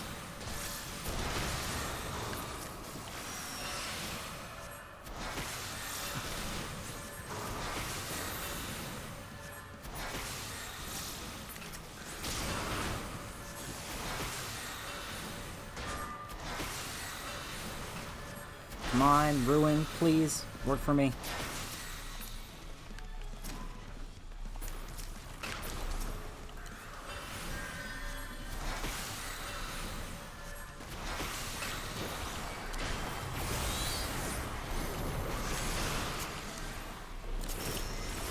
I hope you like your head getting exploded.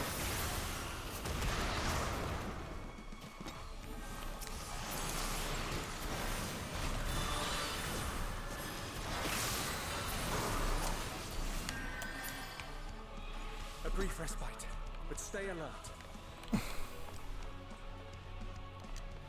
Keep the carriages safe.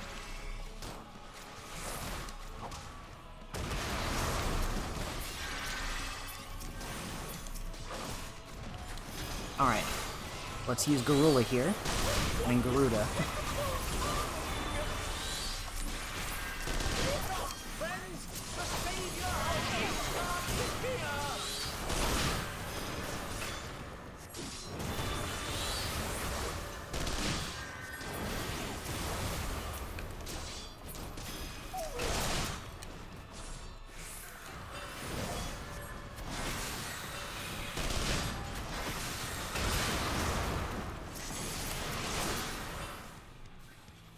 Okay, well those guys are dead.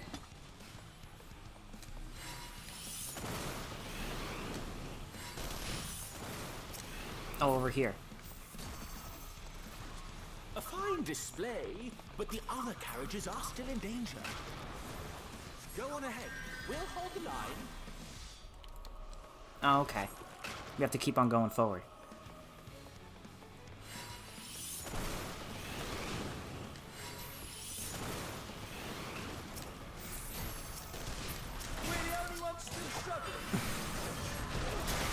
Alright, Titan, it's your turn.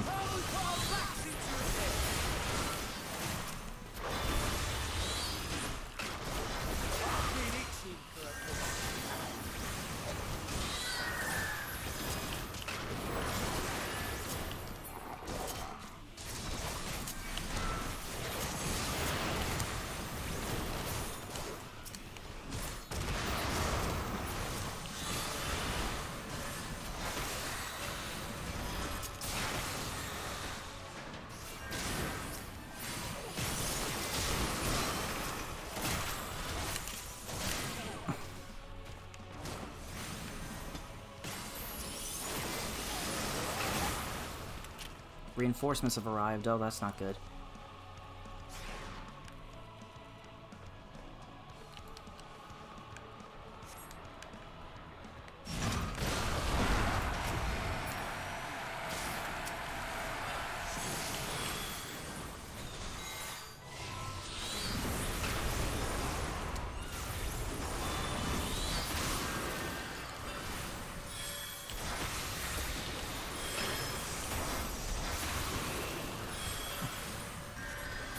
And dead.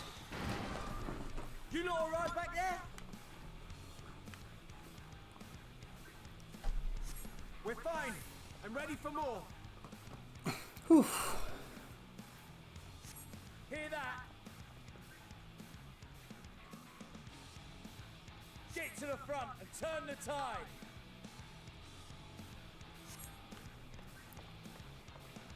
Alright, let's keep going.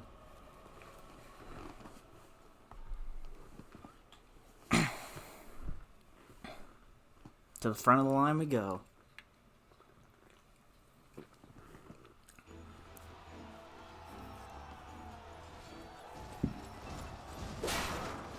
Whoa.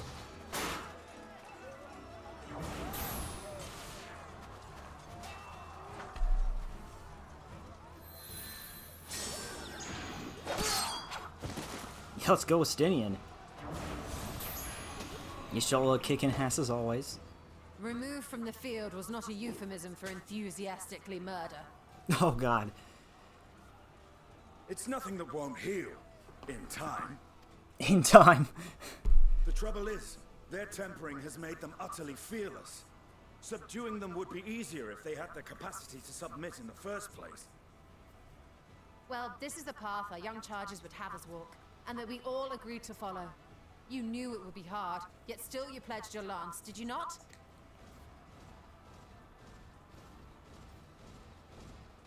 You did. You did. That I did.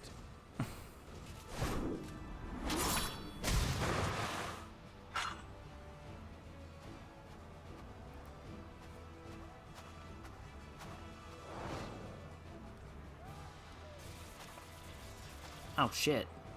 Who's this?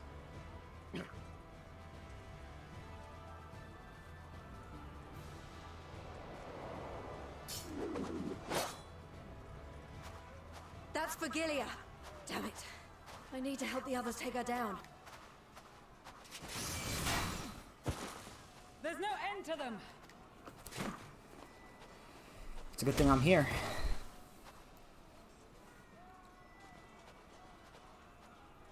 was wondering when you'd turn up. Yep.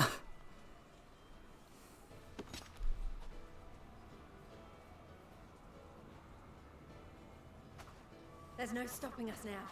Come on, let's show them what we're made of. Hell yeah.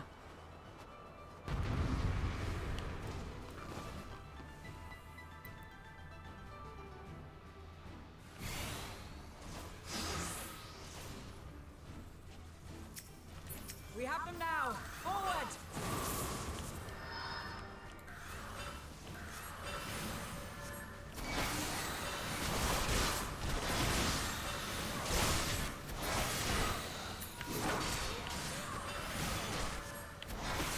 Alright. Let's use Bahamut.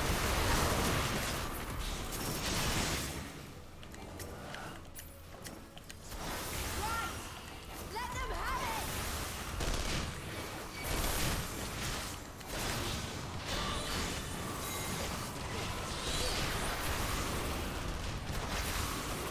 I will have it alright.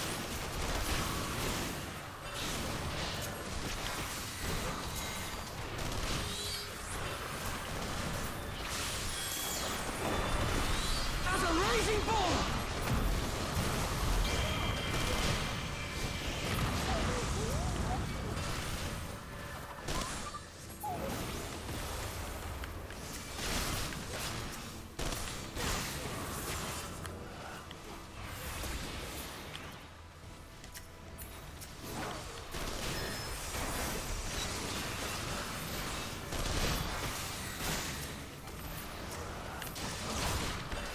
Come on. These things are child's play.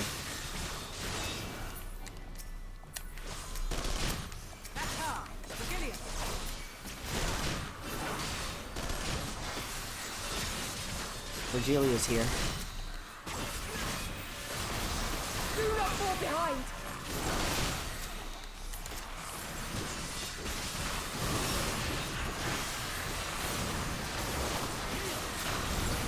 Phoenix.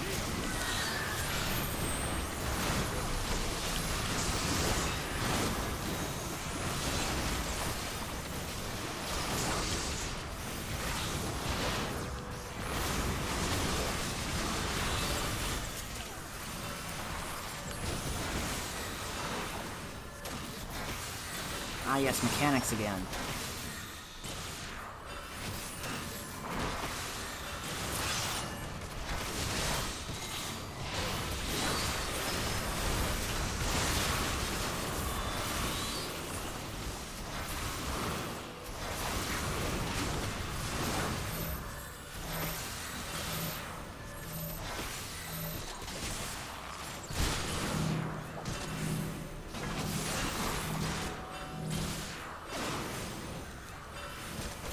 Come on.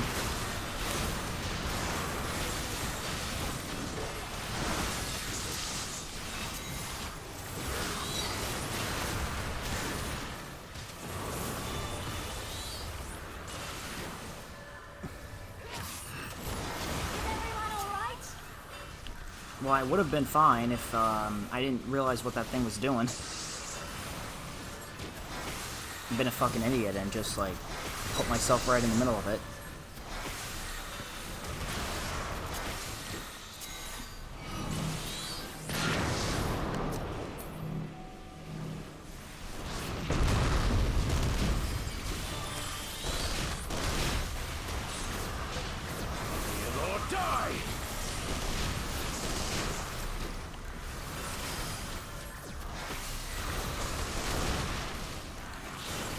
Come on.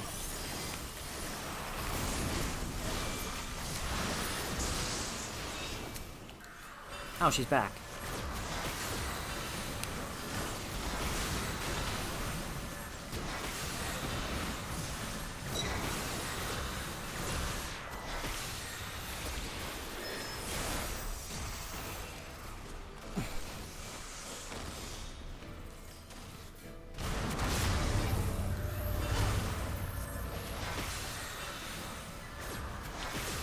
Alright, that's it. Bahamut, get your ass out here.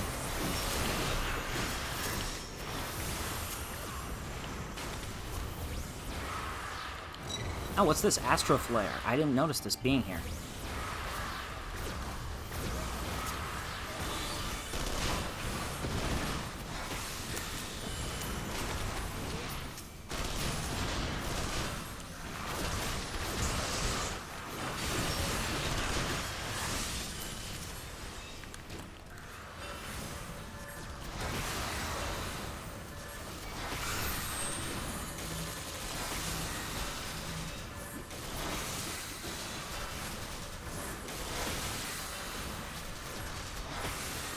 Come on.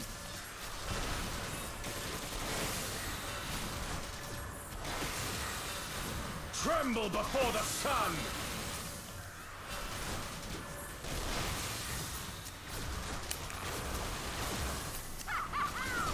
May your screams fill the air!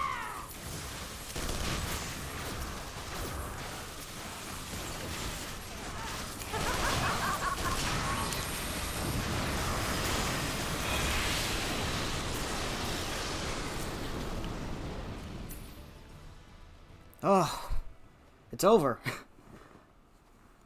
That was good, though. One of the longest duties I've ever seen. But it was worth it.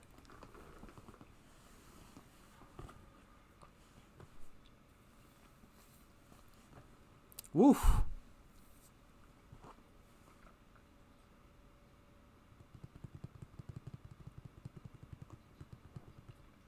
So now we're in Garlemald, huh? Holy shit. It's gonna be crazy.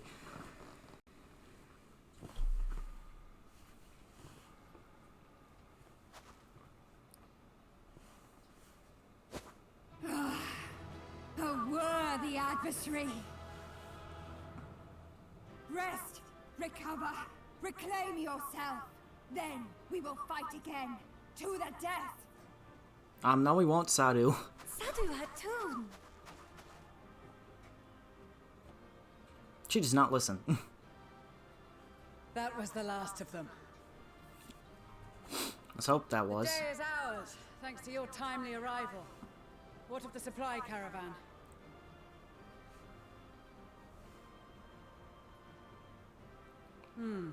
Outmaneuvered, but not outmatched. Good. Let us take the Imperials into custody and rejoin our comrades. I agree. And soon we shall arrive at the capital.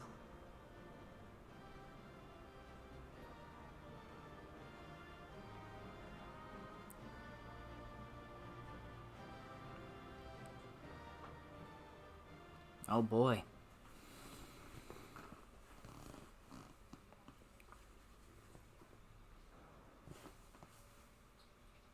So cold and unforgiving.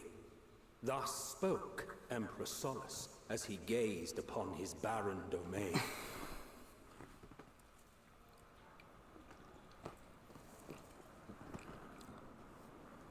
800 years it had been since the Garleans first set foot here. 800? They've been here for a while now. Bested by the Kavosi. Oh my after god. centuries of war and driven from fertile southern pastures into the blasted northern wastes.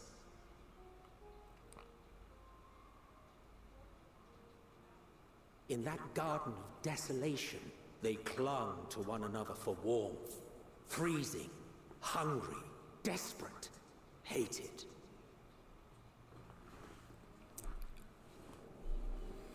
Ooh, that's a sick-ass fucking crystal there, though. It's got technology in it and shit. The chosen, forsaken.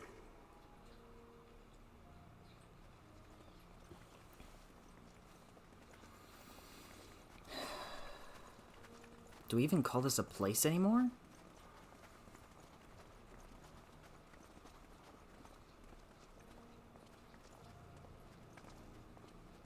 In the year 1513 of the 6th Astral Era, a young legatus named Solus single-handedly sparked the Magitech Revolution.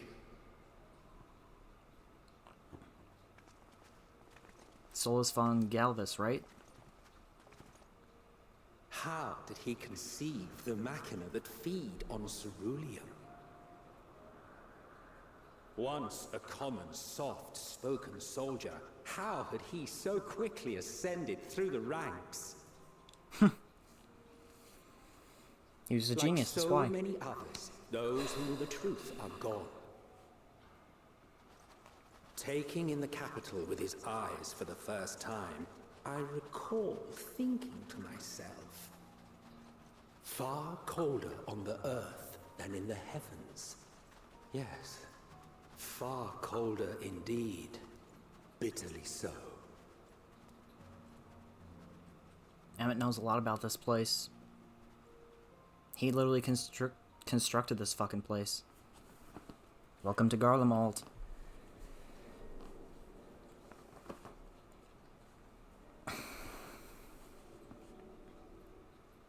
Not so much as a whisper. The roads leading beyond the city walls would have been used less in recent years. Nevertheless, this was one of the most important gateways into the capital. I know, right? A buzz day and night with activity, aye. Merchants passing through the checkpoint, many of them stopping at the local hostelries. Surely they cannot all have been tempered. We can consider the question after we have made camp. I agree with that. If we spend any longer outside, we may well freeze to death where we stand. The tempered Imperials, too.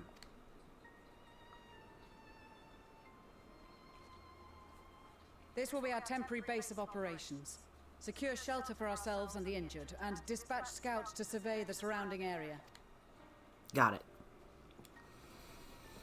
If we're planning on staying here a while, we ought to give this place a proper name. Well, the constant sound of ice cracking underfoot makes me think of broken glass. An apt name, perhaps. But enough of this. To work, everyone. The broken glass.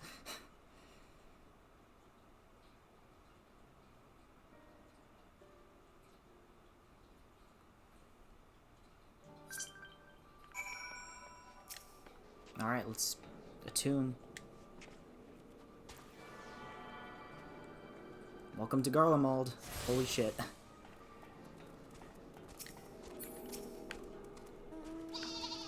Look at that. That's insane. In spite of the obstacles we faced, our plan proceeds apace. Just a little farther and we will reach the capital itself. Still, we mustn't get ahead of ourselves. As soon as the camp has been made fit for our purpose, we are to discuss a course of action with Lucia. Would you mind asking Yshtol and Graha to join us in that building to the northeast of the camp? Alice and I will meet you there.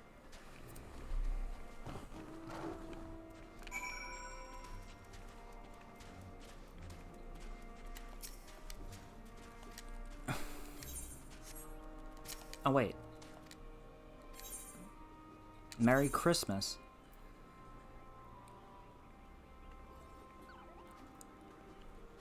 Oh, Amy, thank you. I was wondering why my thing was full.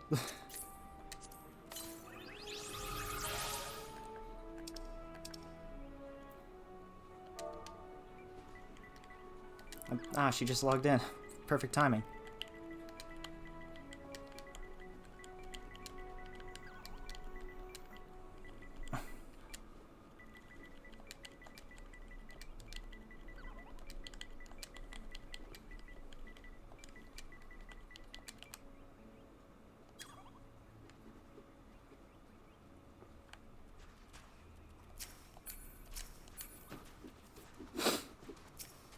That's so sweet of her.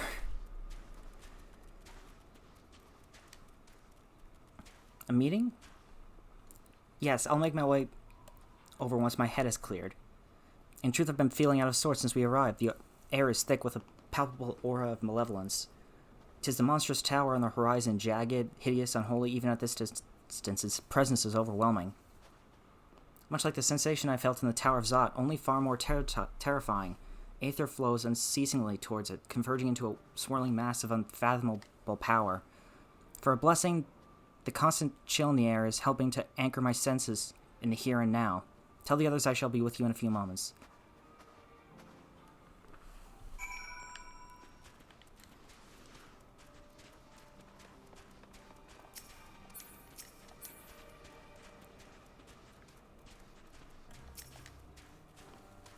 Graha, you will be pleased to know most of the Tempered have been quartered inside the nearby buildings and are receiving treatment as we speak. I do, however, feel no small amount of guilt for commandeering civilian homes. The occupants may be long gone, but everything is exactly as they left it. Considering the length of time that has clearly passed since, one would have expected to find them ransacked. Strangely, there are no signs of anything having been stolen. It's possible that everyone fled at the first sight of trouble, though it seems to me they left far too many useful possessions behind. Although there is no conclusive evidence, I strongly suspect they were Tempered. Sorry, I was merely thinking out loud. You mentioned a meeting? I will make my way then.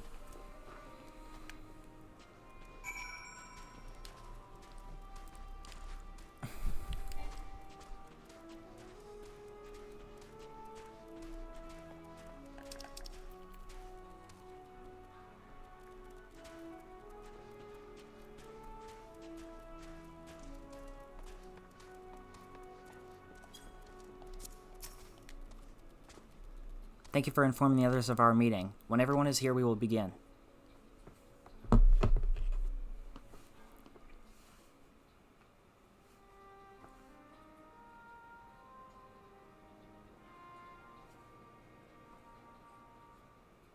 Our present situation is as follows. Yes? Efforts to aid the people of Garlemald have begun in earnest. Moreover, having entered into the capital, the Imperial Palace is within our reach. Yep. But before we proceed further, we must learn what has befallen this city. For therein lies the key to understanding and combating the Telophoroid's designs. I have a suggestion, if I may. And what would your suggestion be? Several of the Imperial soldiers we captured on the Magna Glacies are members of the Populares and acquaintances of mine. Once we have cured them of their tempering, they should be able to give a reliable account of the events leading to the capital's downfall. Yes. A promising idea. I will assist the healers and the administrations. Of course, I will require a proxy of my own, assuming you can spare one. Would you like a hand? No, I am sure we will manage. Better that you take my place in the field. The noxious ether of this place disagrees with me, and as I shall need to draw on my own for the treatment, 'twould be prudent for me to remain within the camp. Oh. This talk of curing the Tempered is all well and good, but I reckon the cold is a more pressing concern. I agree. All the houses round here are fitted with ceruleum heaters that could keep us warm and toasty. Problem is the machines seem to have given up the ghost, and if we keep sitting around, freezing our asses off, we'll be next. My smiths reckon that with the right parts, they can have them working again, but it won't be easy. Understood. The machinists will assist them in the repairs.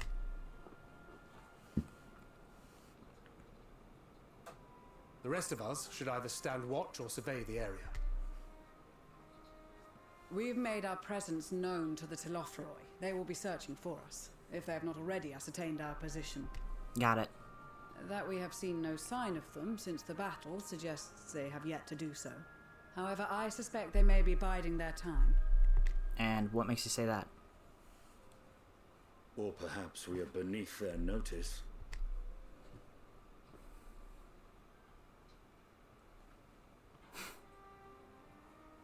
In any event, we'll find no answers standing around here.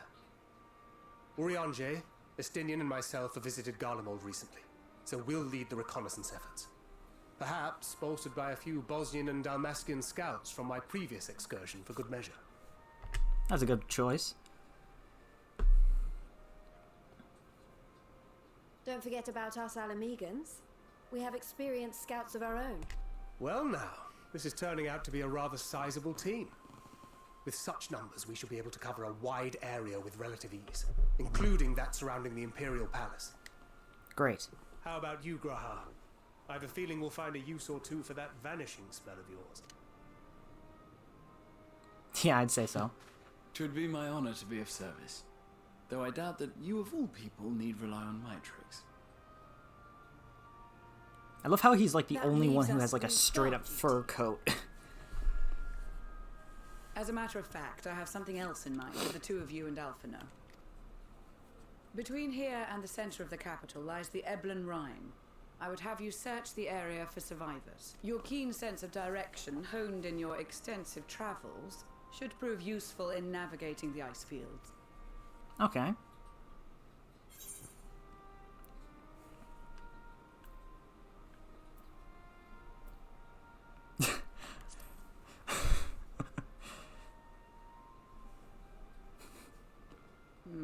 As ever, you do not want for enthusiasm. But given your experience traipsing about through Kurthus, I should be surprised if you let a little inclement weather dampen your redoubtable spirits. And even if that were the case, the promise of hot soup upon your return would surely spur you to action. You all have your duties. Let us make haste. May the Fury bless and keep you.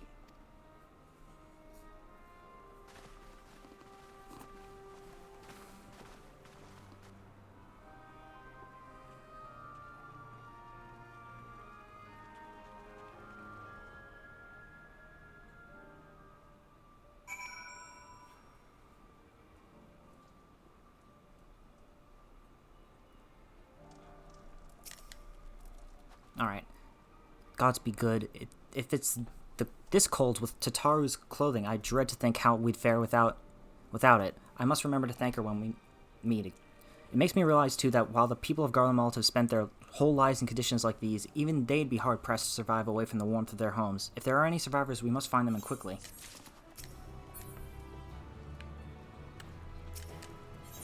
Oh god, why are we talking to this guy? What ho, chums? Been given something to do, have you? As it happens, I too have been ordered to make myself useful. Sounds like rather a tall order. Since you asked, we're to scour the Eblin Rime for survivors. What? Wander around ice fields on the off chance you'll find someone? You'd take forever to finish the job without the benefit of my expertise, or more specifically my telescope. Come friends, I know just the spot to be in our search. Oh wait a minute, he's actually being useful.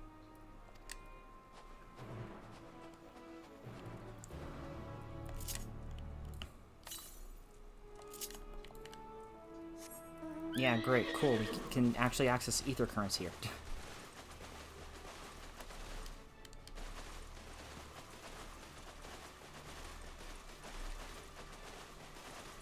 Oh, there's an ether current right there. Easiest ether current I've found all game. So far.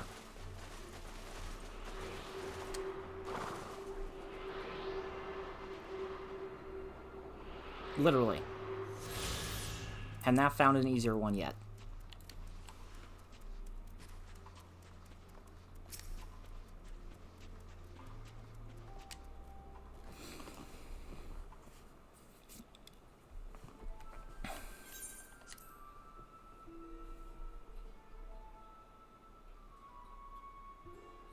I spy with my little telescope a massive sheep thing, or maybe it's a cow? Not what we're after either way. Is that an ether current? Ah, no, just a wind sprite. Other than that, it's all snow, snow, snow, But what do I see over your hillock? There's no mistaking it, that's a girl. A survivor, show me. Over there, behind that tree. It looks like she's running away from something, though she's surely not us. She wouldn't even know we're here unless she had a telescope like mine. All I can tell is that she's wearing a pale green dress, a rather fetching one at that. She'll be long gone by the time we get anywhere near, but we should be able to follow her footprints. Yep. I'll let Lucia know where you're heading. Oh, and take these warming tinctures with you? The poor girl must be chilled to the bone, if not on the verge of freezing to death. That's actually very thoughtful, thank you. But won't you need some for yourself? No, I'll be fine. As a man of chivalry, my honor demands I do no less. And lest we forget, the very reason we are here is to protect those in need. Now go and Godspeed.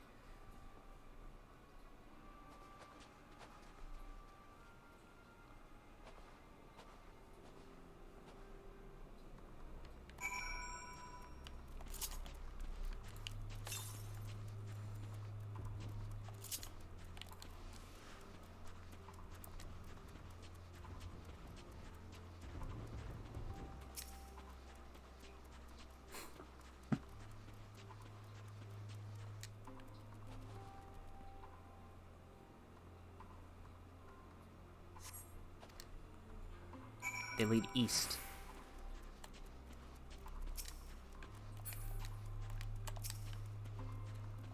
$83 enemies here, huh?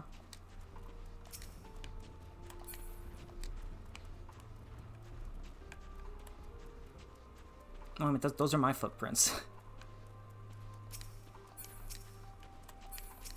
There they are.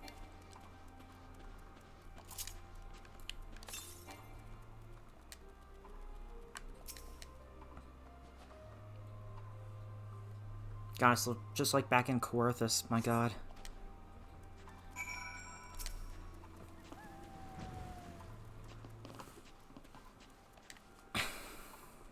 We're getting closer, I'm sure of it. At first, we thought she'd gone out inside the building, but the door doesn't look to have been opened in some time. She might still be nearby, so we'll keep looking around here. Then again, it's also possible that she ran right past this place. Would you mind searching up ahead?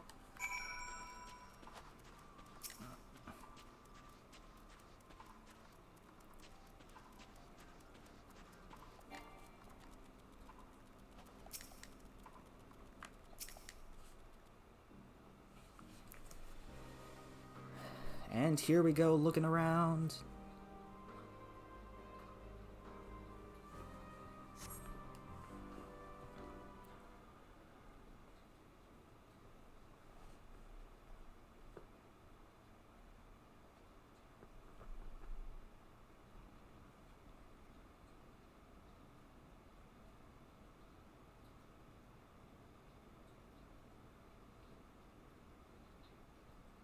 The girl in the green dress anxiously surveys her surroundings. When you call out to her from this distance, it might attract wild beasts to your location. It would be safer to get closer first, but you must do so without drawing her attention. That sounds all way too complicated.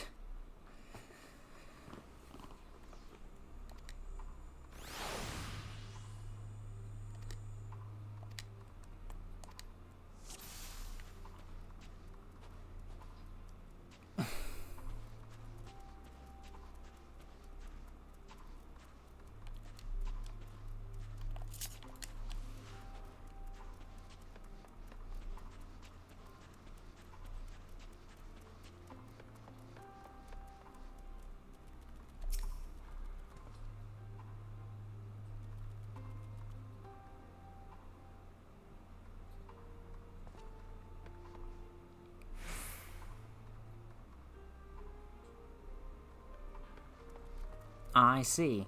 She has a line of sight.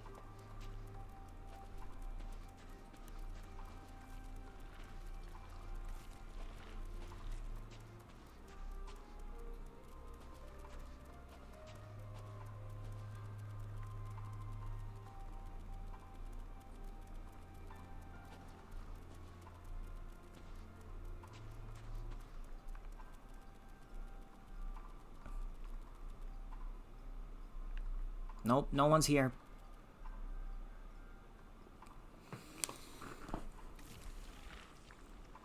Yeah, you're imagining things.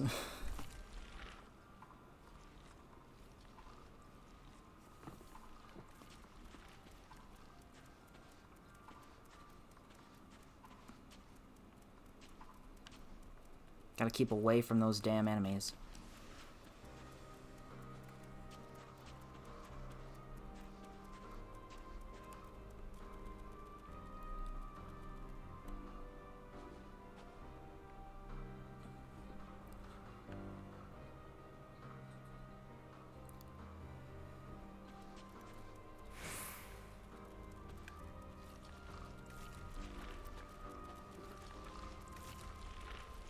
Man, she sure is taking a while.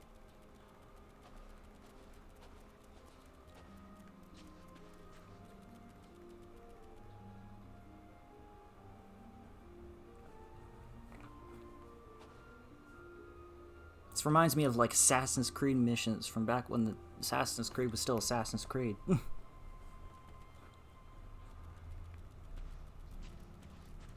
Where you'd eavesdrop on people before you assassinated them, find out what they're doing.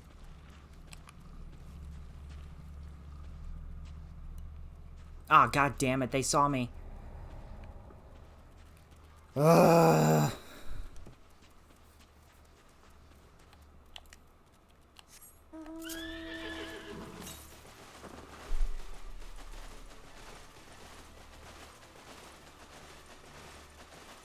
So close yet so far.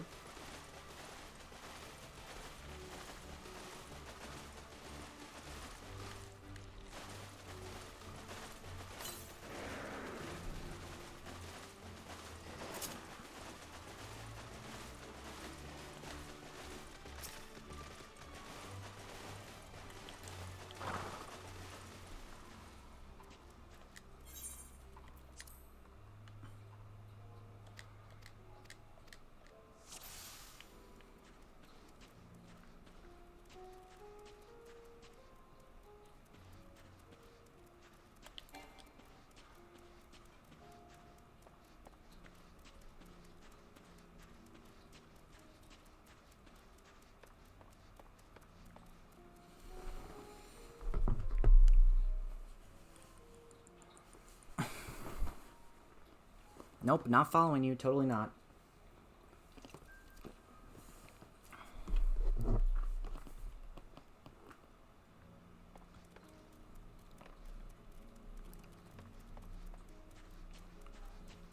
Totally not following somebody. Totally not.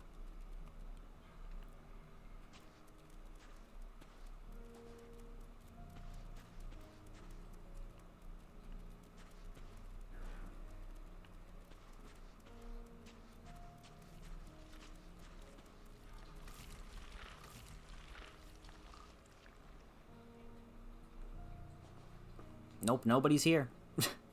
Nobody's here. I'm just a rock.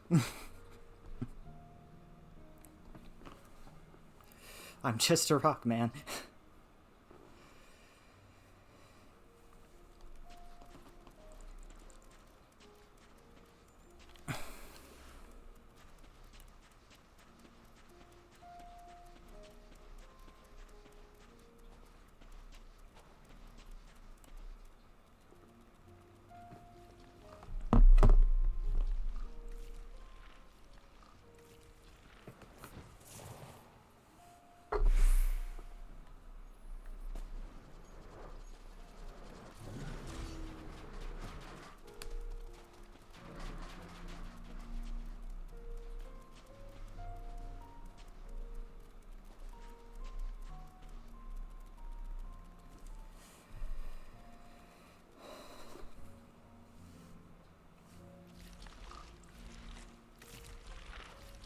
Well, so far my luck is holding, which is all that I need.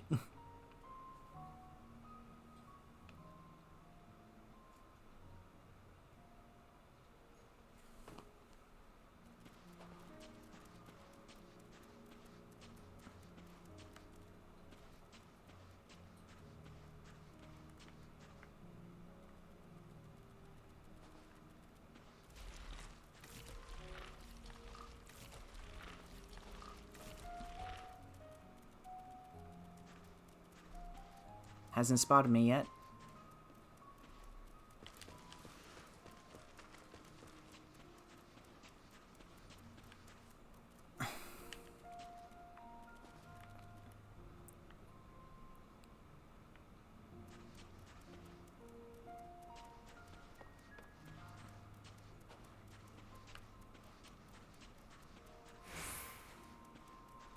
Ah, finally, done. Whew, that was a pain in the ass to defeat. But hey, at least I got a little bit more of a...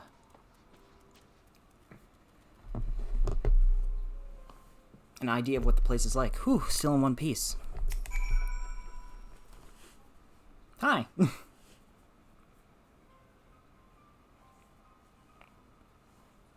You alright?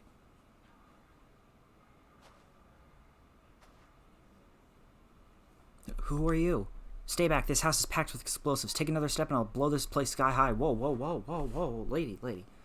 Please, we just want to help. Just want to talk.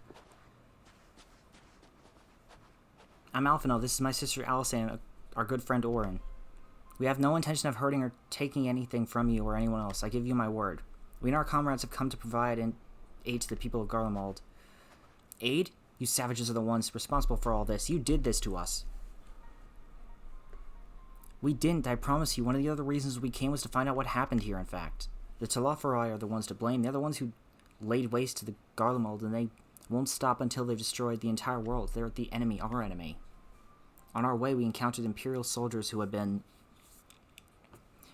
made their thralls. Those poor souls are now in our care, and we are striving to cure them of their affliction. You're the first person we've met who wasn't already enslaved. How were you able to escape the Telophoroi's influence? Are there any others like you? I'm sorry, I didn't mean to overwhelm you. Let's start with introductions. Can you tell me your name?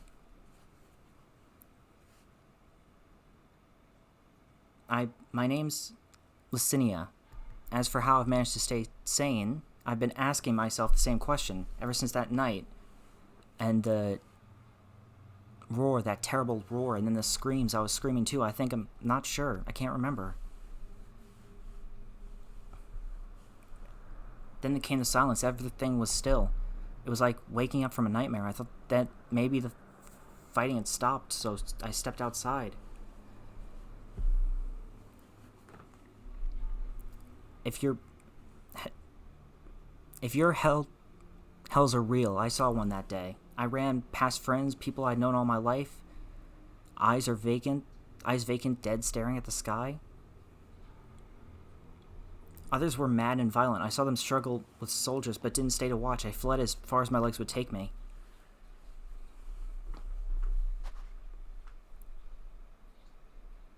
Do you have family here? Is this their home?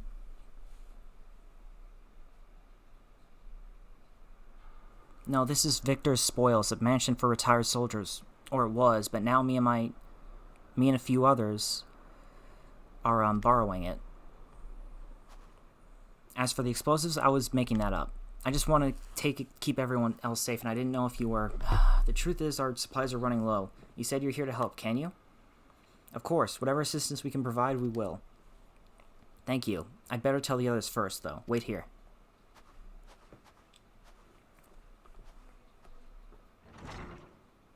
I mean, I guess they've been fed propaganda their whole entire lives. I'm sure that they would be very hesitant at first. This is everyone. Licinia says you can be trusted, but these are desperate times. We'd be fools to let foreign troops into our home. Having said that, were you to provide us with the means of heating the place as a sign of goodwill, perhaps we could take you at your word. If that is too much to ask, then leave us be. Time to put my firework wood gathering skills to use. Could you provide the spark with a little magic, I'll say? We'll have a fire burning in no time. May we build under that gazebo? The what? Oh, you mean the bower. Yes, do as you will.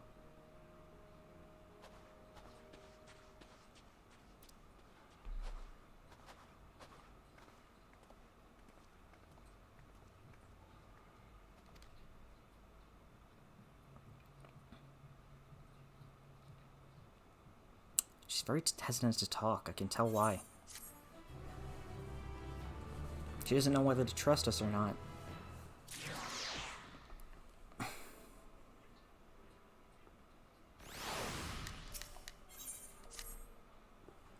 Sorry, I'm still finding it hard to come to terms with all that's happened. Now that you're here, though, I'm hoping things might change for the better. You know, I've worked up quite a sweat from all that running about, so I'll leave space around the fire for the others. As you can tell, they're in a far worse state than me. We were planning to look for somewhere warmer or with more food, but they're not going anywhere until we nurse them back to health, which I don't know how to do. Is there anything you can do to help them? Let's see what we can do.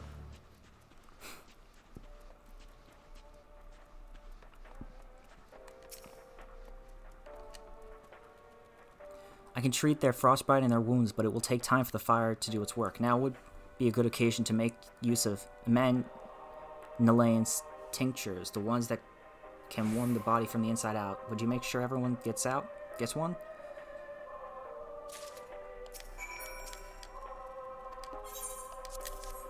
Here you go.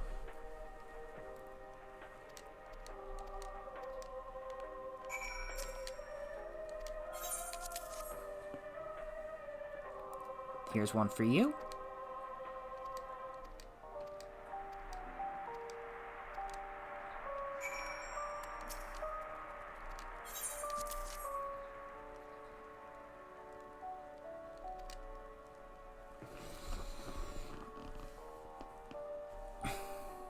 What?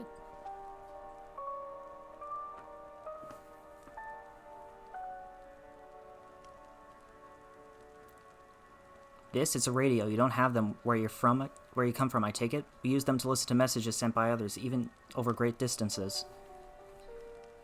There are different types, but this model is by far the most popular, made with quality components crafted with the finest ore, sourced from Locus Amoenus it is. Not all that useful since the capital fell into ruin. The people at the broadcasting station must have either fled or ended up like all the others, because all we've been hearing is the same music being played over and over again. Home Beyond the Horizon, an ode to the brave men and women sent to reclaim our ancestral homeland of Locus Amoenus. We may have found an empire in these frozen wastes, but we always hope to take back what was ours. 'Tis a solemn reminder, though we must suffer great hardship. Better days will surely come. Despite everything, I believe that Emperor Varus yet lives and that he speaks to us through our radios. It was a cunning strategy, faking his murder. He must have foreseen this catastrophe and chosen to conceal himself, that he may one day make his triumphant return. Yes, I'm sure of it. Emperor Varus would not be defeated so easily. I have bad news for you, buddy.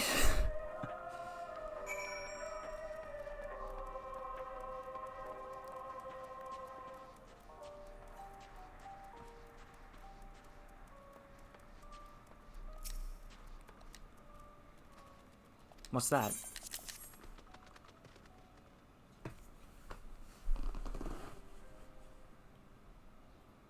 So this is what you gave the others? Thank you. I'll save her for later. Actually, I have a few things to ask you. Are you part of the group staying in Laterum? I saw Legatus Vergilius' troops heading towards the Magna Glacius a few days ago. Are they the ones you've encountered? Camp Broken Glass, you call it, and Virgilia and her men are all there now.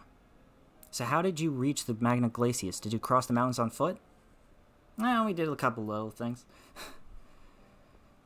Airships, then there might be a way to... Licinia, where is everyone? Is something the matter?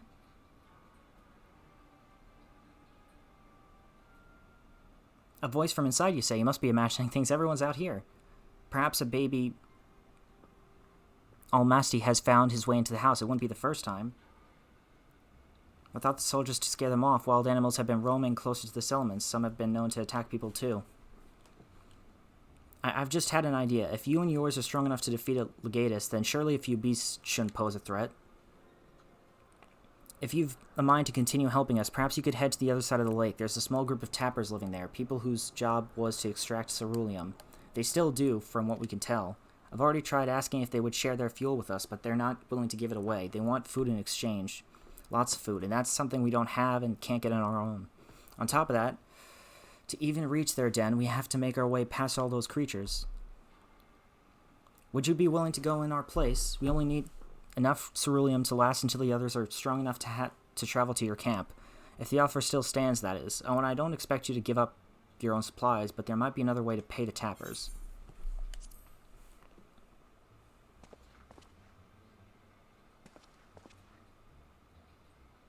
Thank you so much. To reach Tapper's Den, you'll have to cross the lake. The ice is thick enough to support a person's weight, but if you'd rather not take the risk, you'll need to take the long way around. Finding the entrance can be a bit tricky too, so it's easier to just look for someone standing guard outside.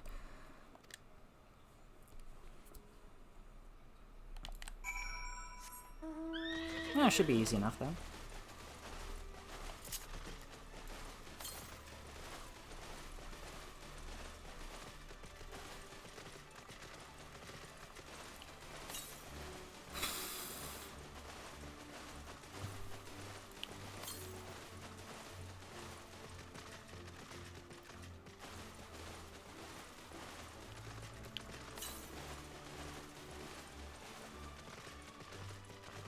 Hey, I think we're actually headed towards that, I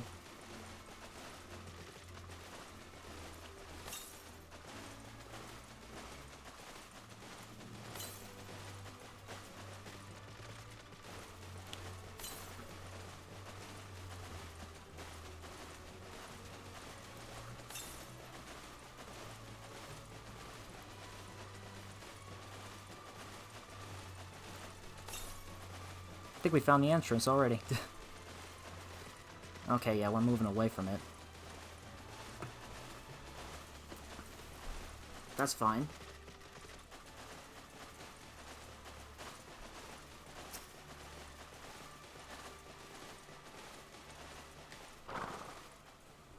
Who goes there? How did you find us? What do you mean I stand out like a sore thumb? If the purebloods over at Victor's Spoils haven't given away our location, you never have found us. Those stuck-up arseholes. Though they come waltzing in here, demanding cerulean with nothing to offer in return.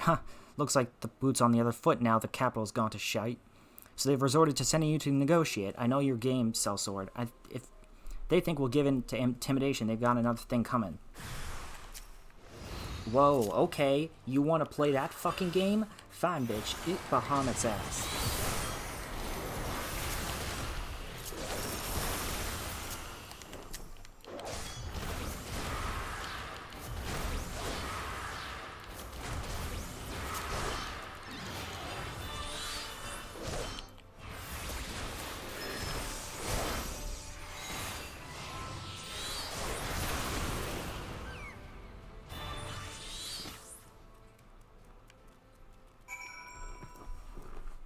Asshole. There you are. Just after you left, Licinia asked me to go and catch up with you in case you needed a hand. Someone must have let slip I have a little experience in transporting barrels of ceruleum. So this is Tapper's Den. Well then, after you.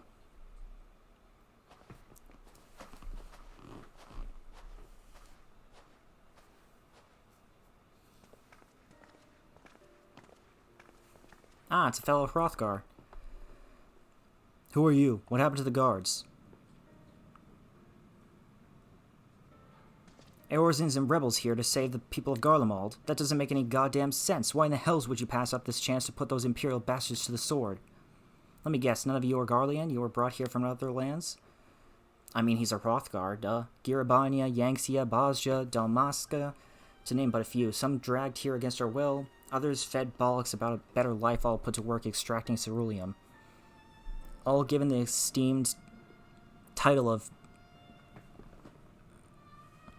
Fawn, placing us firmly on the bottom rung of the ladder. But the old hierarchy means nothing in the new Garlemald, says we. About the only thing that's escaped more or less unscathed is cerulean engines, still sustaining us even with within our paymasters out of the picture. We hear you're experts in drawing up ceruleum from the bottom of the lake. But how can you do that if it's frozen over? Ha, wouldn't you like to know? Trade secret, I'm afraid. At any rate, it's not as if ceruleum is used for much these days. But with the city in ruins, we take enough to power our heaters and save the surplus for later. And though it helps stave off the cold, it does sod all about our hunger unless we trade it away. Speaking of which, be sure to let your contingent... We've got ceruleum by the barrelful. If they're interested, we'll exchange it for whatever provisions they're willing to spare. We could certainly ask, but if you're all free to go now, why carry on living here? Free to go? Go where? Even if we managed to get back to our homelands, there'd be nothing left for us, thanks to the Empire, and the knowledge and skills we acquired here would be practically useless outside of Garlemald. So we're staying for the time being. As long as there's a need for ceruleum, we'll find a way to get by. Even if Garlemald as we knew it, it's gone for good. Gone for good.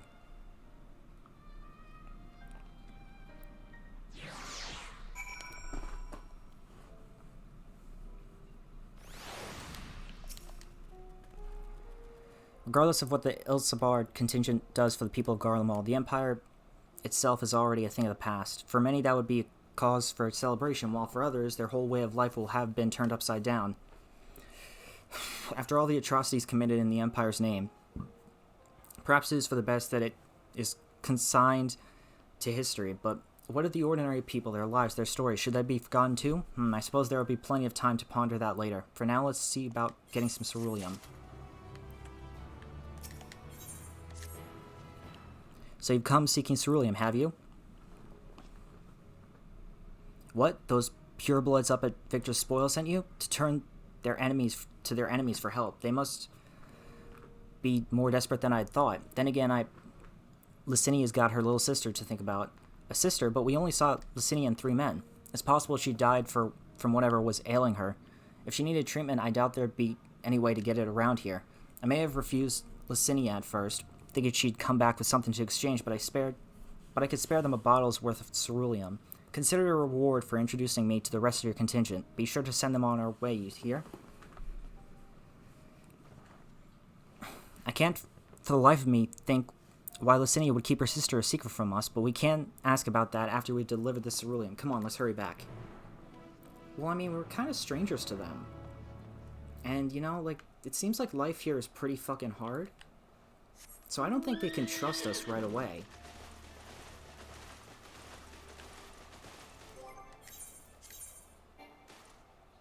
Regardless of what we tell them.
Ah, this is the luncheon thing.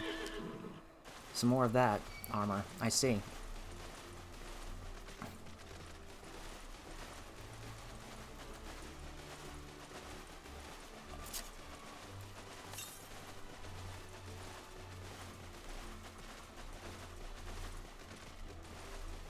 I know we were going the right way, actually. It is in the south.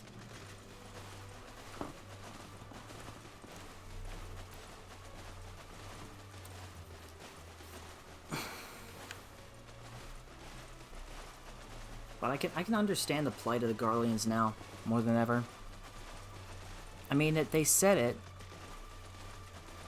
Like, the Emperor said it before, at the end of Stormblood. Like, what has exactly been happening here, why they act the way that they do.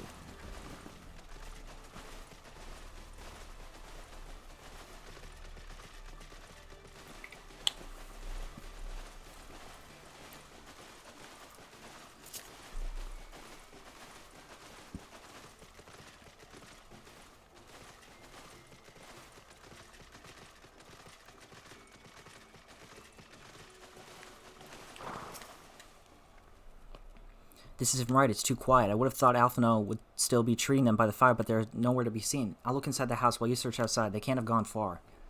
Oh no.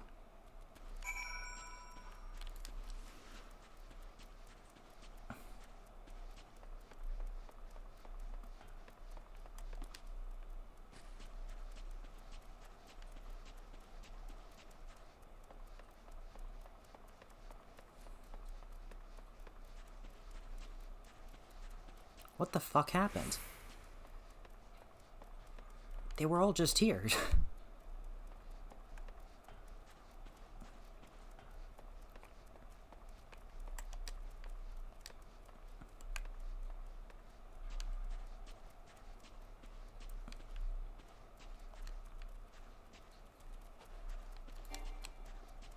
Maybe behind this building? No? Ah, here we go. There you are, Alphino.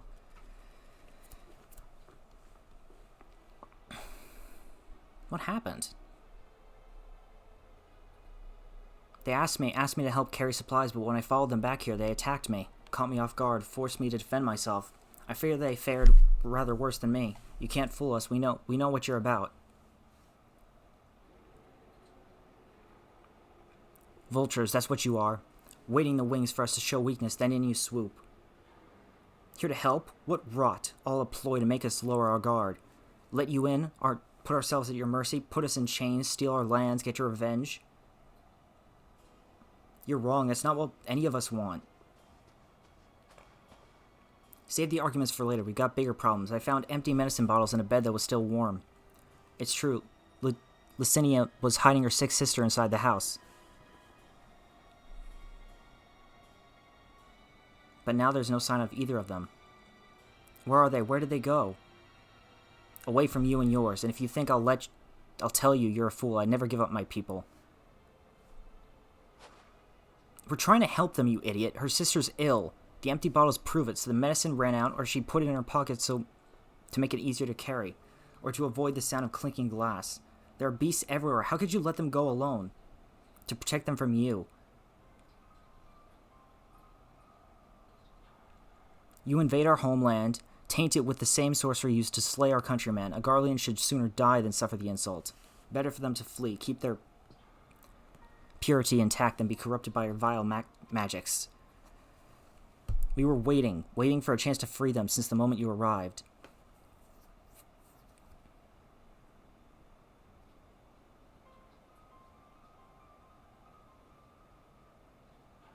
This is getting us nowhere. I cannot say how Licinia and her sister will react when we find them, but find them we must. Go on without me, both of you. I first need to tend to my injuries and theirs. I will join you in the search afar. Alright, be careful. We'll do our best to find them quickly.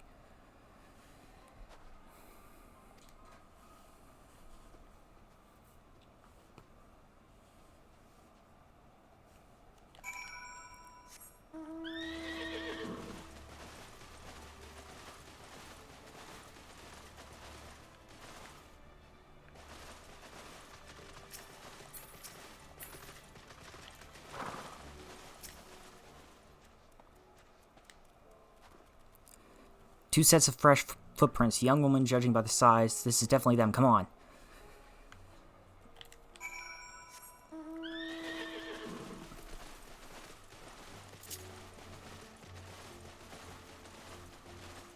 Alright, off we go to help them. I don't understand their thought process. Like, I get it, but... they really thought that this was an invasion?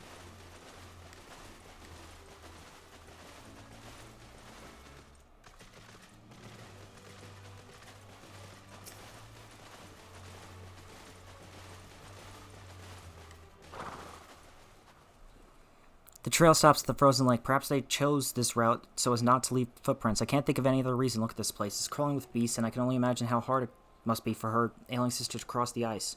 We could really do with Alphino's help, but we can't afford to wait for him. Let's split up and look for clues.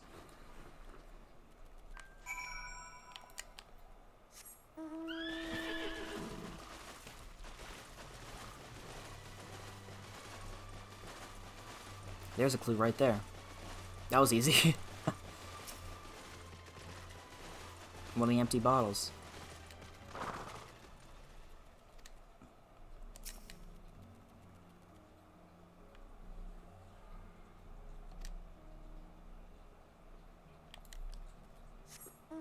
Oh, it's been here for a while.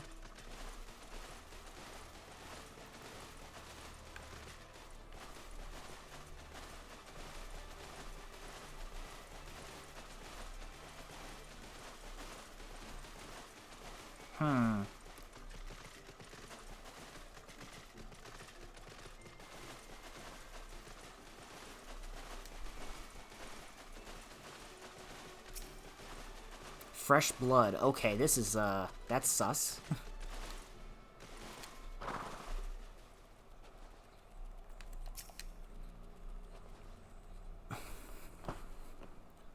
Okay, come on, stop. Stop. Stop.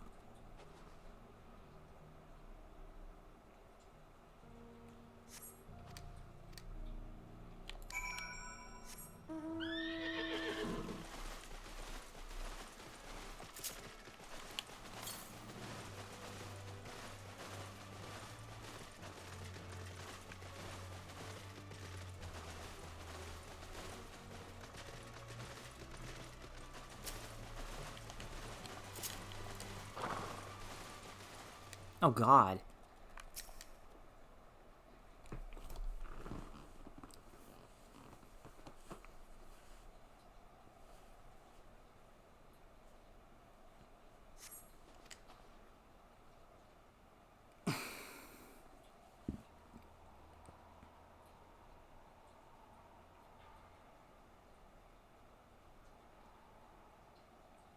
Please tell me they're not dead.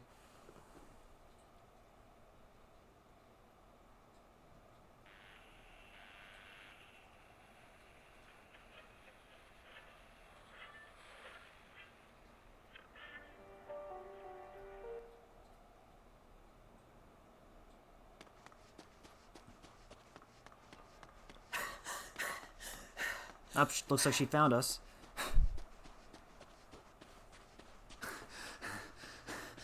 Up, and Alphino's come back.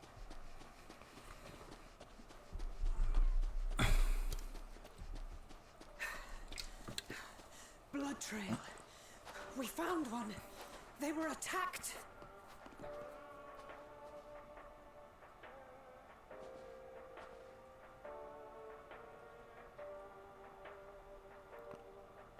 No. Yep.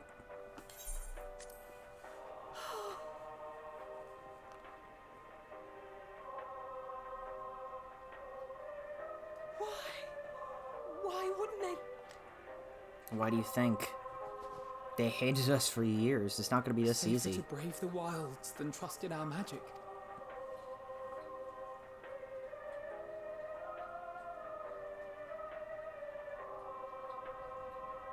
We should have. We couldn't do anything. We can't leave them like this. We have to take them home. What if we're only making it worse? Maybe we don't belong here, but neither do they. Not out here in the wind and the cold. I agree with that at least. But do they agree? That's the bigger question.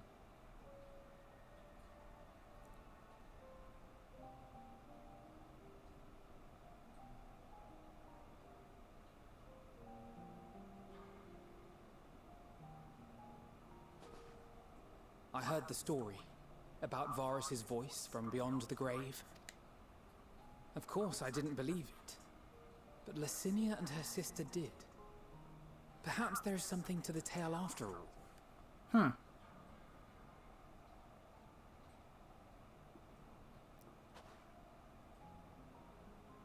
I want to understand. So I'm going to borrow this for a while, if that's all right. You had every reason not to trust us. We came as trespassers, invaders. But I pray that in time, we will be more than that to you. That we will find a way to help your loved ones. And see that no more children are left to freeze alone in the snow.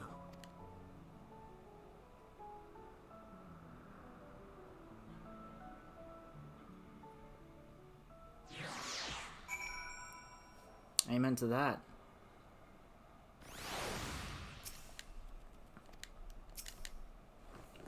There must have been something we could have done, but what? Should we have never come here? Would they still be alive if we hadn't?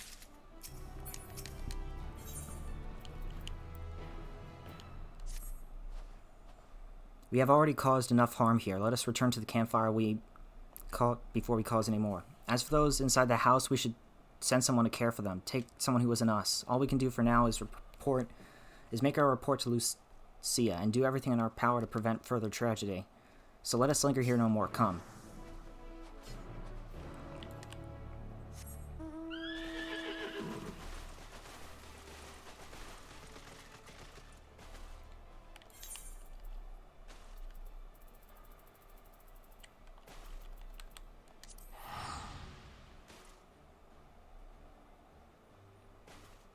It's just fast travel there. It's just easier for me. Man, we've been doing a lot.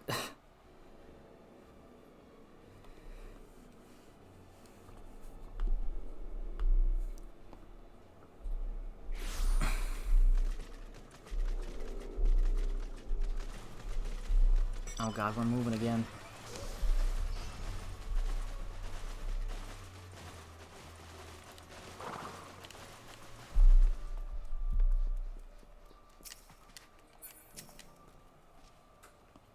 Alcé and Alphino tell me they have finished their preliminary search for survivors, but refrain from saying much more than that.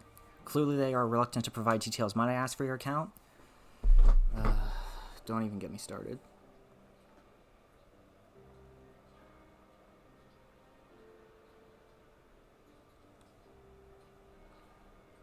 Thank you for your report.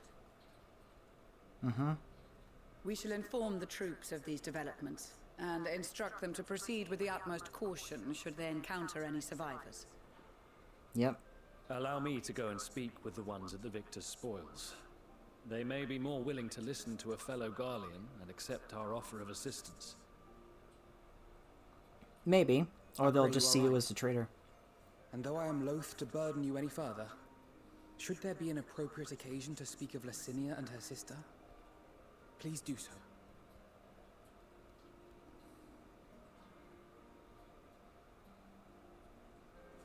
I am sorry to have put you through this.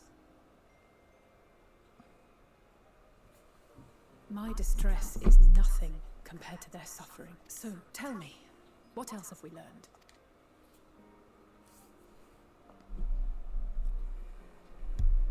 As you may have already heard, we have succeeded in curing the members of the Popularis, Maxima identified. They have provided us with some intriguing insights into the current state of Garlemald. Oh? Like what? The assassination of Emperor Varus was the catalyst for the civil war. Nerva declared his claim to the throne, and his opponents refused to recognize it. Fighting broke out in the capital, where Nerva's Third Legion clashed with the First, who remained loyal to Varus even after his death. Oof. Of course, even Imperial warmongers would balk at the idea of turning their shining city into a battleground. Like burning down the wood to spite the wasps. Neither side would be so mad. I could agree with that. Unless something or someone inflamed their animosity to such an extent that they could not help but act against their better judgment.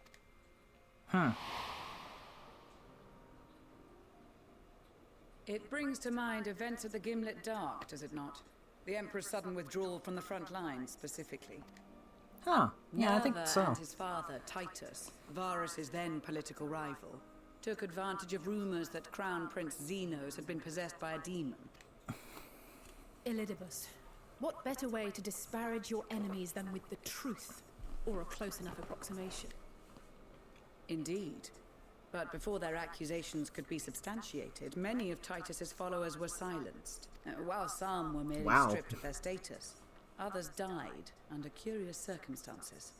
One after another, suddenly and suspiciously. Interesting. Again, Elidibus. Like as not, he had a hand in it.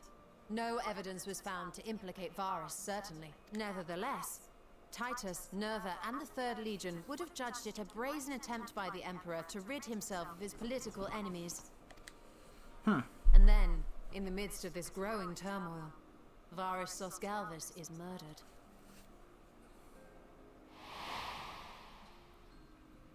And Garlemald's own prodigal son, Gaius van Belsar, is named the murderer. Shortly thereafter, Nerva claims the right of succession, and in response, the First Legion claims the assassination was part of a coup d'etat orchestrated by Titus and Nerva. Wow. You think so? So no one is at fault, and everyone else is to blame. I should add that both parties received substantial financial backing, presumably to provide them with the means and encouragement to pursue a swift victory, and that these contributions came from the self-same benefactor. I'd heard House Brutus had been filling the Third Legion's coffers, but the First as well. It would seem so. Though the Popularis determined that the First Legion received funds from a variety of organizations, all had connections to House Brutus. Oh boy. This is getting lots So Fandango, crazy. in the guise of Asahi, was playing both sides against each other the entire time. Wow. That asshole. The information we gained from my friends does not end there. One night, shortly after fighting broke out, the capital was shaken by an immense tremor. From that point onward, they have no memories, no recollection of any events, including our clash on the Magna Glaciers. But when asked about the Imperial Palace and its bizarre transformation, They somehow recall Emperor Varus giving them orders in their dreams. Huh. May the Tower of Babel stand as testament to the glory of Garlemald. The Tower of This Babel? sounds awfully familiar. We have something to show you all.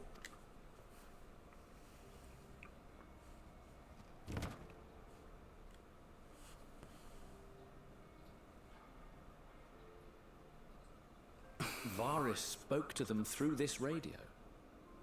Perhaps it was a recording, but if not, that would be inexplicable.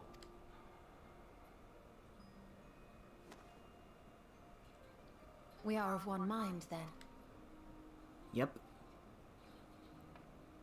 The ether that permeates the ore used in this device is almost identical to that of the talismans.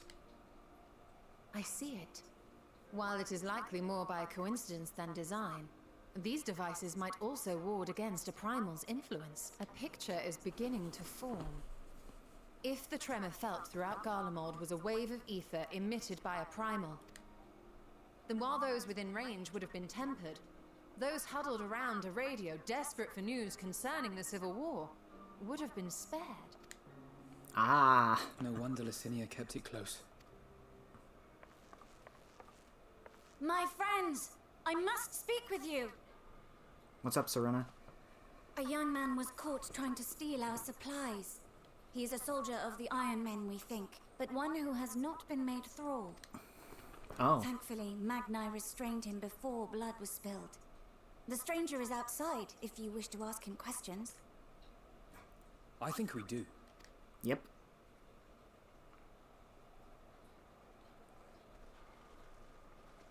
Oh, this guy. I saw him in the trailer. Who do we have here?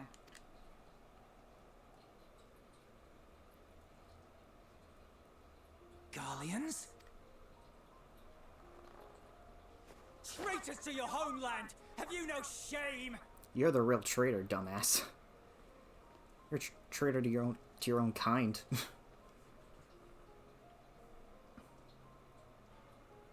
I am Lucia Junius, a temple knight of Ishgard. And you are? Iulus Pier Norbanus. And that's all you invaders will get from me. We are not here to invade Garlemald. Far from it. Like you, our allies in Eorzea and the Far East fight in defense of their lives and their loved ones even as we speak. But it is the people of Garlemald who have suffered most. This we know. And that is why we have come to offer you our aid, that we may unite against our common foe.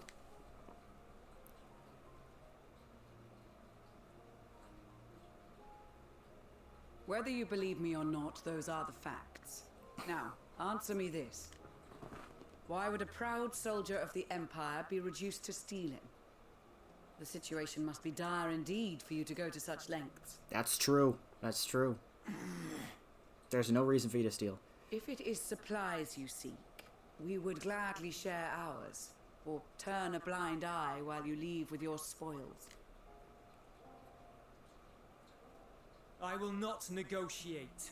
My commander will determine how to deal with you and yours. If you wish to treat with him, I will take you, but no more than 3. I don't much like the sound of that. But if we do accept his proposal, I suggest the 2 of us and...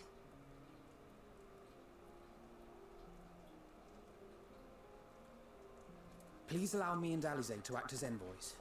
You sure about that? May I ask why? We have seen with our own eyes the hardships the Garleans face. How their futures and lives hang in the balance. It's not the warmest invitation, but it's an opportunity to prove our intentions true. Maybe not a chance to make things right, but a chance to make them better. I'm going with you.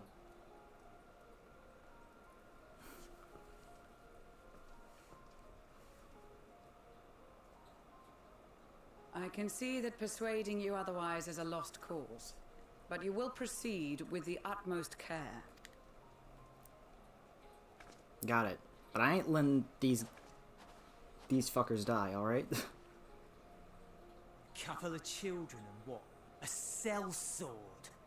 Is this an Adventurer, dumb fuck. And warrior of light at that. Not in the least. You will find that they are more than qualified to speak on our behalf. There are many dangers on the road ahead. I will need that back.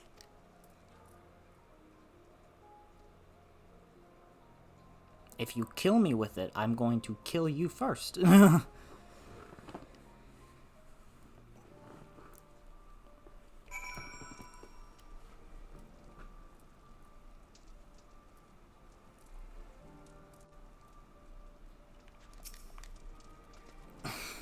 You will be received as invited guests, and so I urge you to observe proper social etiquette and conduct yourselves accordingly. Your safe return takes precedence above all else. Remember this. Thancred in particular would be worried sick if you're gone too long. May the Fury watch over and keep you. Are you and the children ready? I will explain the route once we are outside your camp. If anyone attempts to follow us, we will judge it as an act of hostility. We will not hesitate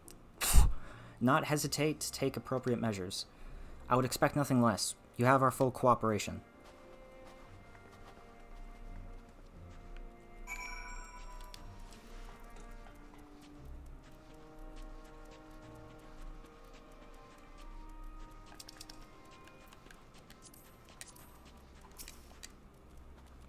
Alright, this is far enough. Listen carefully. We head over that hill, then follow the road until we reach Liminal Station 4. Children in the lead, I want you where I can see you. We do have names, you know. I'm Alice, and he's Alphino, and last but not least, there's Orin. Orin. Where have I heard that before? No matter. Alphino and Alice will watch the road ahead while we bring up the rear. I wasn't lying about there being many dangers, so you're to run, not saunter. Run. Towards the station. If you even think about going for your weapon, the deal's off. Should any creatures bar the way, we go around them.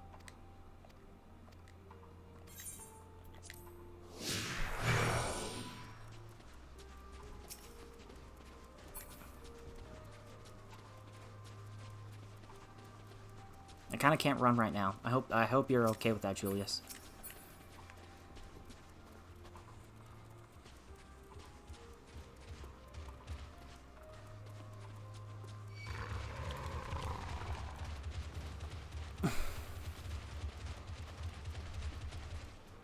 If I die because of you fuckers.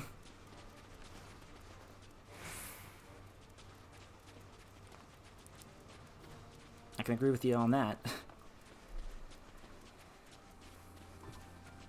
Not easy to run on at all.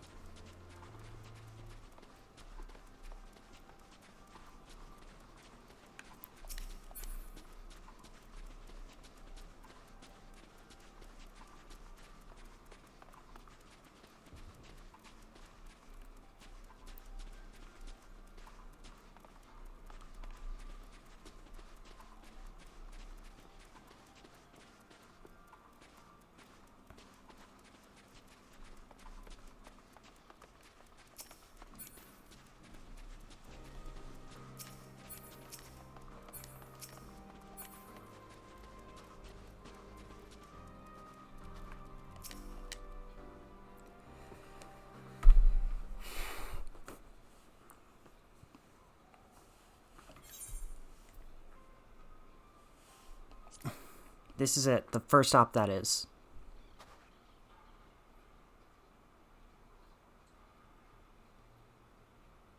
Good. It looks like your friends knew better than to follow us. Are these your headquarters? No, we're stopping here so I can check for pursuers. Since it appears you've kept to your side of the bargain, we can carry on.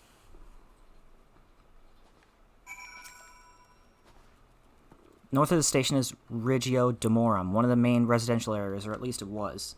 The afflicted roam the streets in packs. They'll tear us to shreds if given the chance. Keep close, no wandering off. Understood?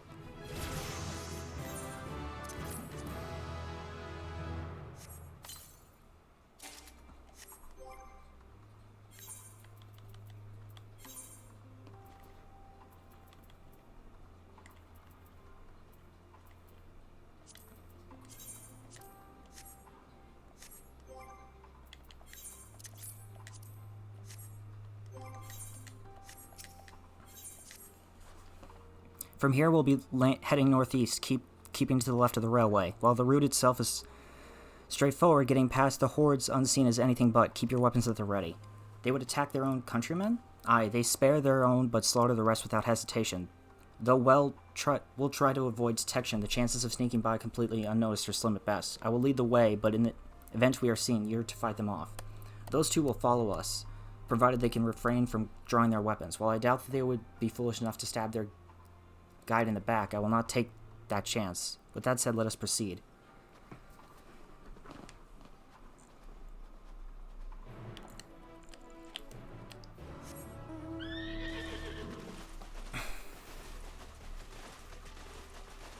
Just follow the train tracks, I guess.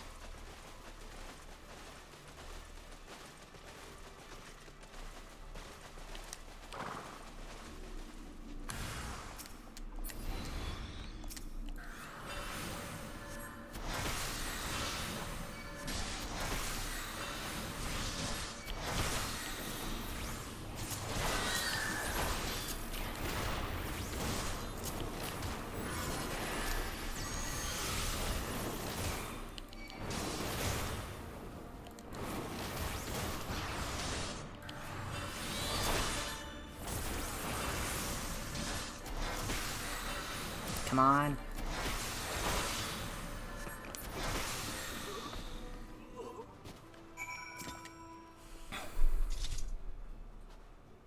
I see why your comrades chose you. Julius, our contingent has a cure for the afflicted, or tempered as we call them. Your people will need to be taken into custody that we may administer their treatment, but they would eventually gain their sanity. Is that so? For all I know, your treatment would simply force them to forsake one master for another. As far as I and my legion are concerned, they are no longer our people. They're beyond saving. Those who thought differently and tried to reason with them were butchered for their bleeding hearts. Come, we have to keep moving.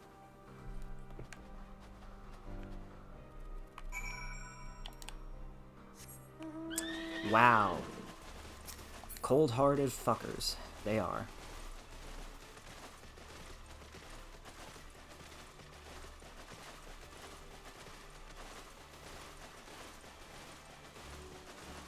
The runaway train. See if I can squeeze through here.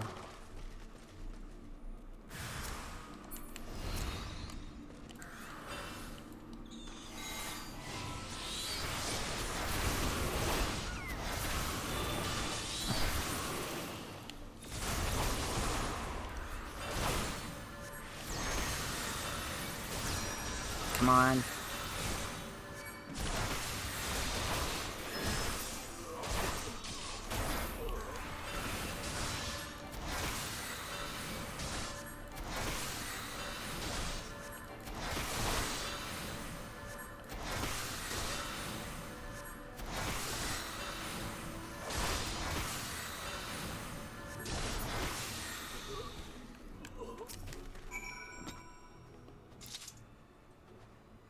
Looks like we're not being followed. We will continue onward.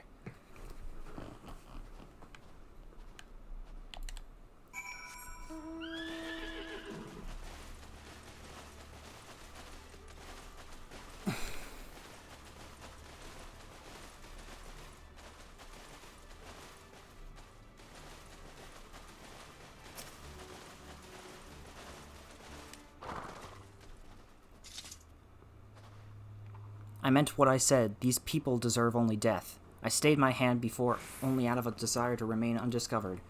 And that is still the higher priority. We should continue to avoid any unnecessary confrontations. Keep following the railway.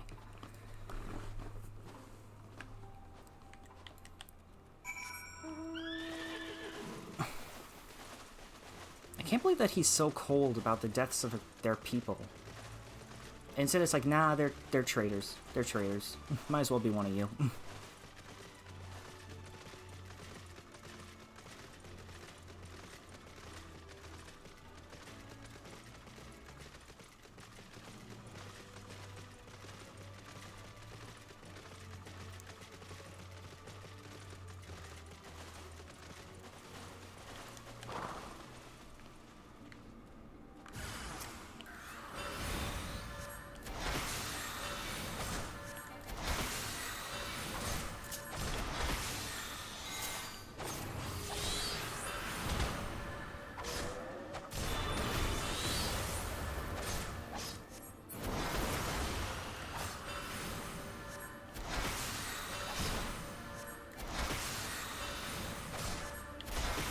Alright, come on.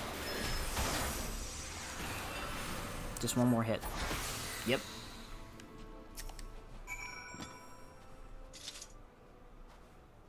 Look at what they have become. Would you still stand there and claim that they can be cured?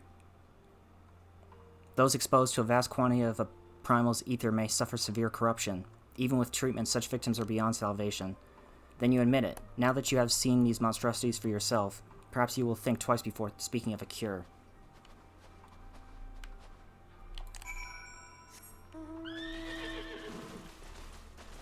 Where's the... Oh, is it at the top?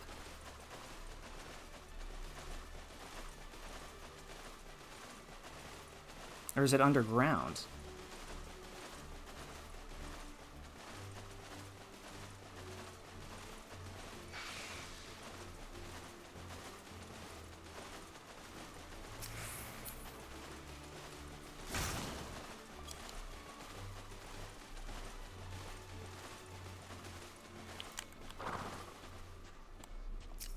There, it seems that they stopped following us. We're almost there. You have kept your side of the agreement, so I will keep mine this way.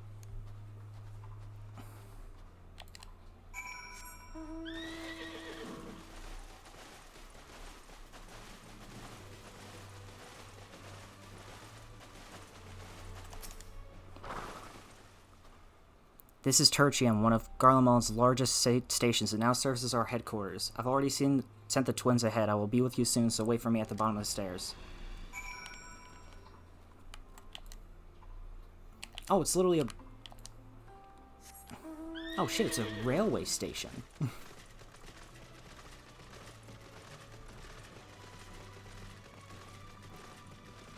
Are there rats down here too, just like New York City?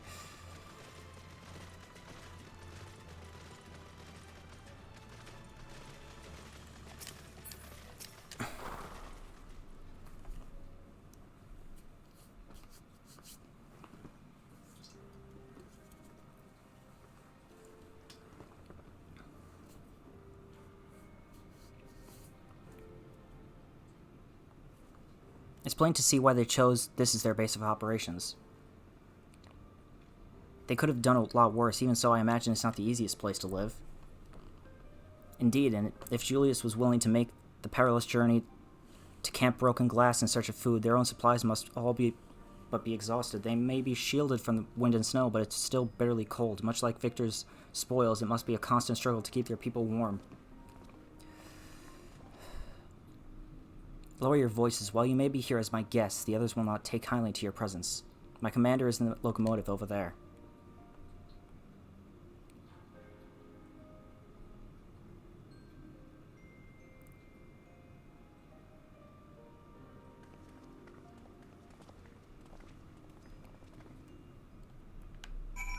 Great, cool. Do you mind if I just, like, take your ether real quick?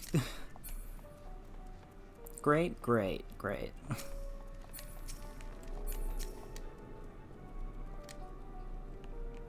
Oh, wow. It's another one of these.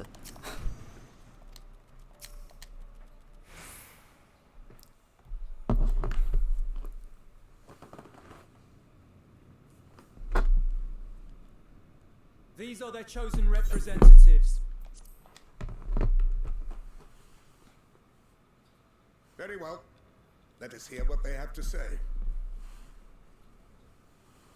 Yes, sir.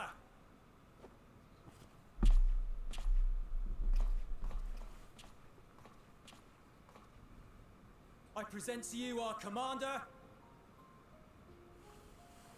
Lord Quintus Vankina, Legatus of the First Legion. The First? I had no idea you had survived. Yeah.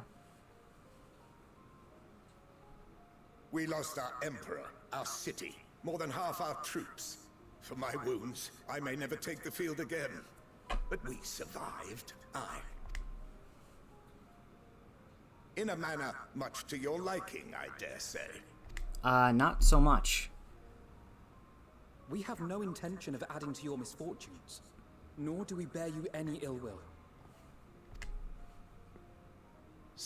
Spare me. Though you children may speak in earnest, overtures of peace ever ring hollow in my ears. So long as man stands to profit from his neighbor's suffering, war is inevitable. And do we have anything to profit from it? Into this blasted waste. Yet still you yearned to rob us of our paltry scraps. It was only with Magitech that you learned to keep your distance. Though we knew it was only a matter of time before you regrouped and returned. Conquest and Empire were our only defenses. Emperors Solus and Varus understood this, and through their campaigns saw us grow and prosper. Much blood has been spilled in Garlemald's name, aye. But if it is a choice between yours and mine, then it is hardly a choice at all. I do not deny that a great many conflicts throughout history were driven by the desire or necessity to gain by another's loss. That is not why we are here. Nor have we come to petition your aid in the war with the Telophoroi, grave though that threat may be. Our purpose is simply this. We wish to help you. Let us help you. If there is aught that can be done to ease your plight, we would be glad to do it. Watch this ring hollow in his eyes. Perhaps you would.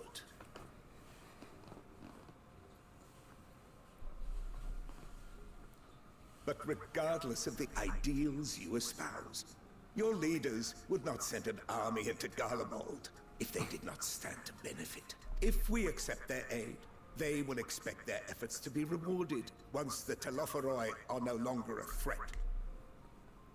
And after compensation and concessions, the great empire would be brought to heel. Her enemies rejoice at her downfall. We Our didn't. third eye, Did we say that? We didn't. Okay. We won't stand idly by and let your people be humiliated. And we're not alone in that. We only want to make a difference. To make this world of ours better. Surely you can understand that. What I'm trying to say is, there are so many people who just don't care about making you suffer. And maybe that's almost insulting after all the suffering you feel the world has subjected your people to, but believe it or not, that's the truth. And now we're here, and all we're asking is for you to tell us what you want, what you hope for. So much blood has been shed, so much lost. All because of this endless war. Who wouldn't want to end it? Can we not work together to face our problems as one? He's got a point. He's got a point.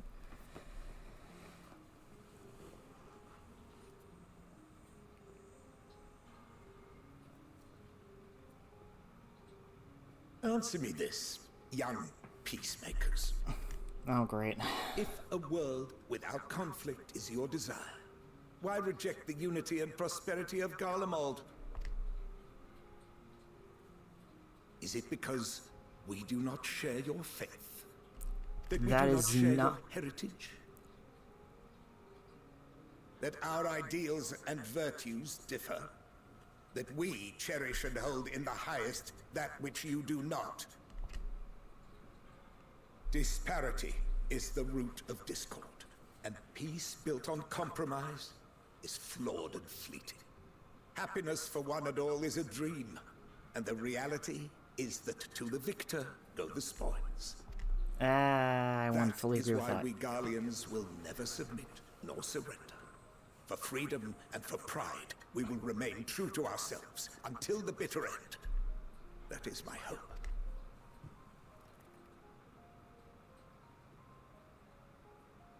It seems there is nothing more to say on the matter.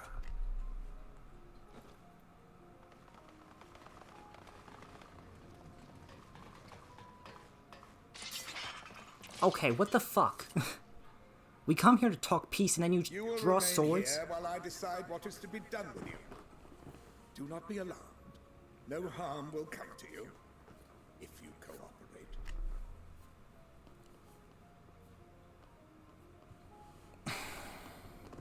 We will not resist. However, as your guests, I ask that we be allowed to speak with the other members of your group. As you wish. I had no intention of locking you up, as by dawn you would be frozen stiff and you're no good to me dead. You are free to move about the encampment, but there is one condition. Collar them. Collar them.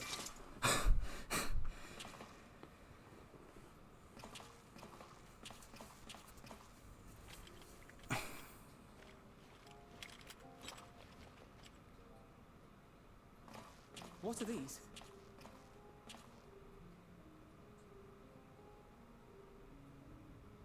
Incentive. You'll be watched at all times. Stray too far or act suspiciously, and we will administer a rather painful shock. Yeah, I've dealt with worse. Keep away from that one.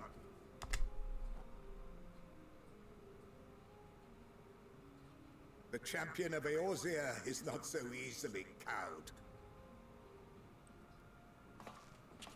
Ah, Skyro, how's it going, man?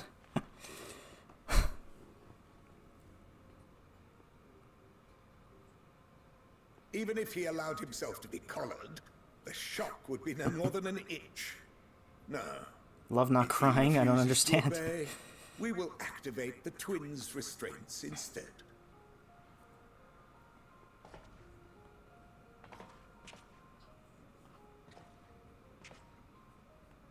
You needn't worry about us. We'll forget we're even wearing them soon enough. Even now, you still... Why go to such lengths? What is it all for?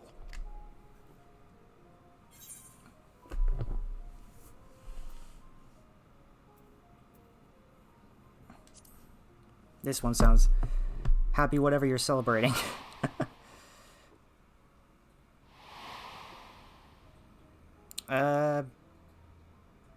Oh yeah, Christmas for me. What are you celebrating, Skyro? You are a curious one. A far cry from the merciless barbarian others paint you to be. You will be their warden. Take them away.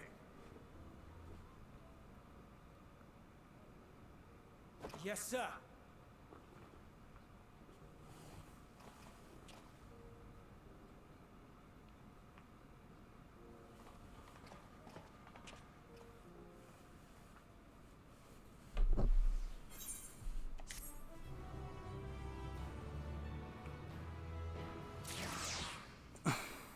I think we'll do one more quest and then we'll stop for today.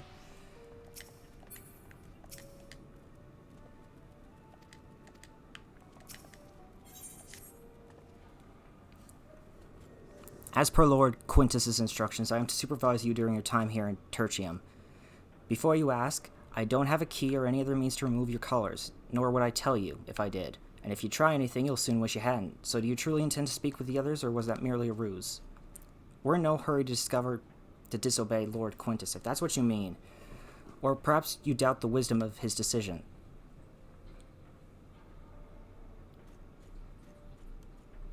Do as you will, but remember, I'll be watching. If I catch wind of you doing anything untoward, trying to trick our people into turning their coats and the like, those shock collars will be the least of your worries, understood? Though we're somewhat uncompromised, to put it lightly, let's not waste this opportunity. I suggest splitting up and learning what we can of their situation, and above all else, don't use magics of any sorts. Jesus. You, on the other hand, may go wherever you wish. Even outside the camp, I know full well I couldn't stop you if I tried. But do not forget, if you do anything to endanger us or our interests, Alpha Nova and LSA will pay the price.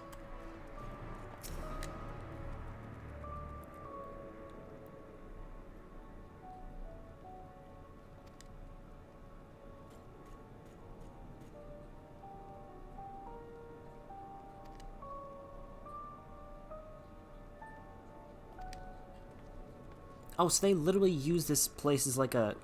They use the Aetheryte instead as a way to keep the power on. Wow, that's actually kind of smart.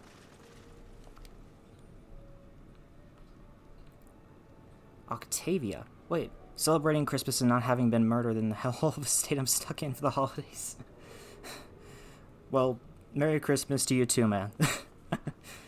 I served on Lord Gaius in the 14th Legion, Octavia. I was there on the night the Praetorium fell. You and your adventurers, you killed them. My comrades, my friends, swept them aside in dozens as though they were nothing to you. And maybe I am too. Just another faceless enemy to be cut down, but it won't be long until our countrymen return, until you get what you deserve. Mark my words. This is awkward. It's so cold.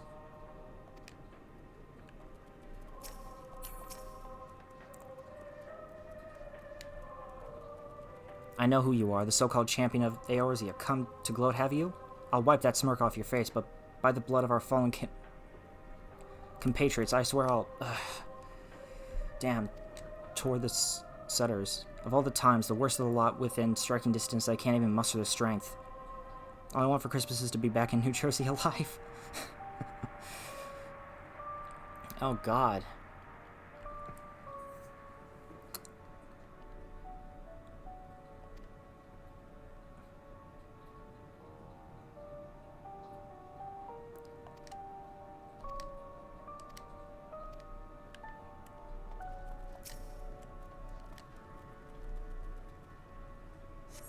That line about the countrymen and getting what you deserve, that's what local people here who hate me said to me.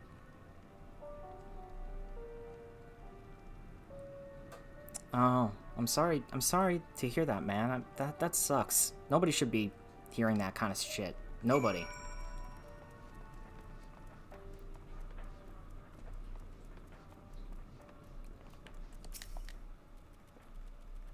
Did you learn anything of note?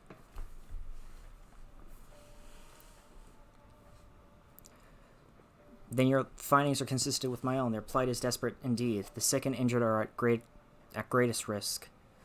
Without warmth and proper nutrition, I fear they will soon perish. I realize there is precious little we can do for them at present, but I cannot bear to see them suffer. Please, will you help me tend to them?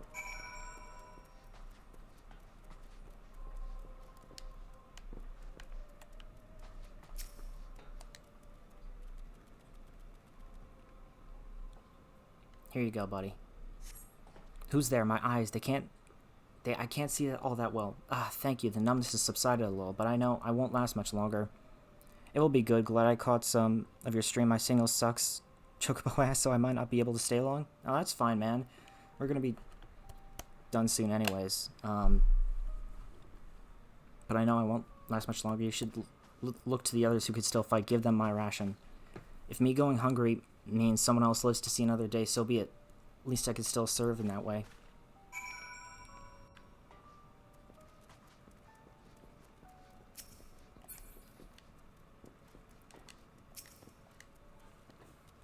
So those you met fare no better? I was afraid you would say that. I know we were warned against meddling in the affairs, but we can't leave them like this. Perhaps we might gain permission to have the contingent deliver supplies? Quintus may have made his feelings on the matter quite clear, but even he must recognize they are not in a position to refuse help. Maybe Julius could persuade him, though we need to persuade Julius first.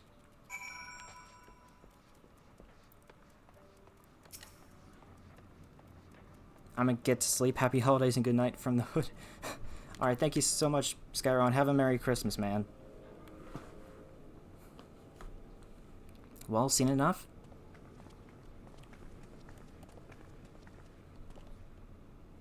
Julius, the people here have barely enough food and fuel to survive. Have you and the other soldiers been able to... Oh. We've been scavenging provisions from the nearby houses, as most families keep rather some stored away in the event they were snowed in. Still, going out and getting it is dangerous work, and we have a lot of mouths to feed. Fuel is the greater concern, though. We had some ceruleum set aside until it was stolen. We haven't identified the culprit. Could have been other refugees or one of the afflicted for all we know. Either way, we're down to the last dregs. Without the healing they need, those in poor health are only going to get worse instead of better. If it's ceruleum you need, our contingent has secured a ready supply. We can have some sent over. We will not accept your charity. If we can hold on a little longer, the situation is sure to change. Aye, everything will change.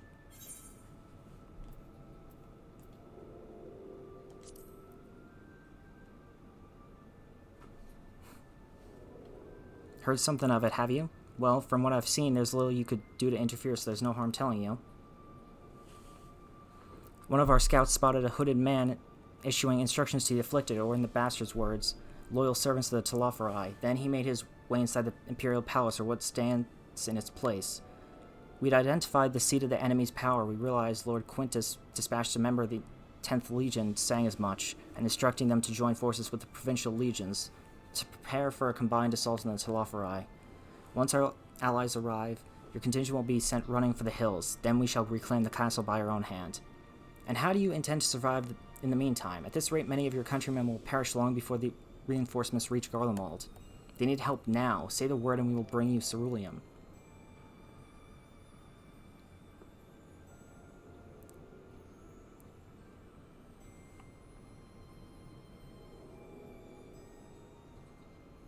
I will speak with Lord Quintus.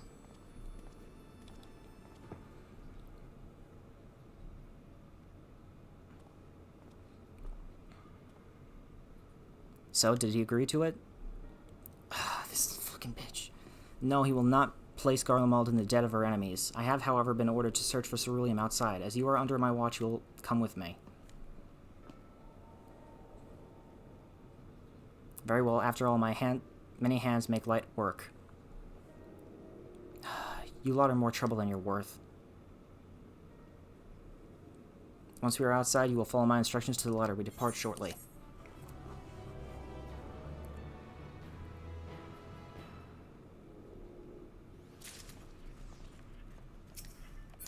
God. Should I start this? Yeah, let's start it. We will begin our search for ceruleum in Regio Urbanissima. The first location is Forum Sois, a park to the northwest of the station. You are to remain close at all times and act only as ordered. Follow me.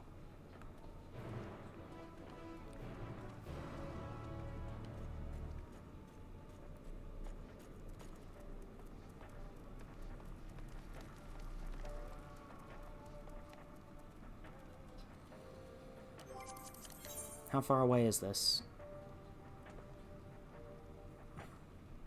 I mean, that's not that bad. Could have been worse.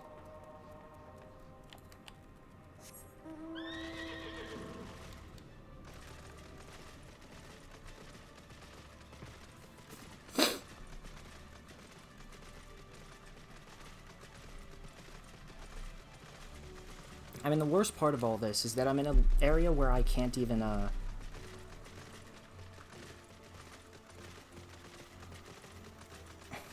fast travel to yet. And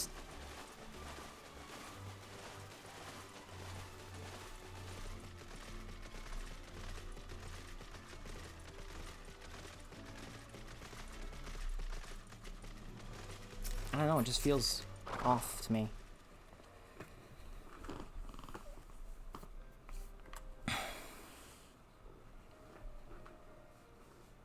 So this is the park. I'm surprised they found space for one amongst all these buildings. Actually, the recreational areas came first. The houses were later built around them. A healthy society requires communal spaces for children to play and adults to socialize. This park was named after the founding father of the empire, the great Solus Zon Sosgalvis. Oh yeah, I've met him.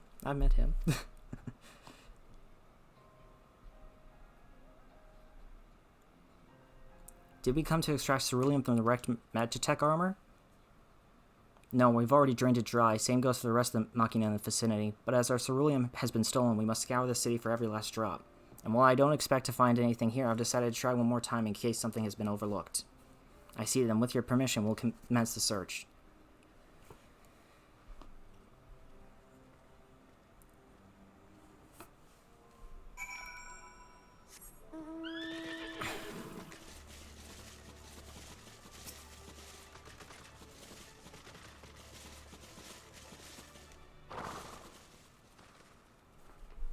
Okay, let's try this one. Nope. Thought I saw it over here. Nope, I saw Alphino. Okay. There's Julius. Ah, there's one. on the children's slide. I don't know why there would be the ceruleum on a children's slide, but okay.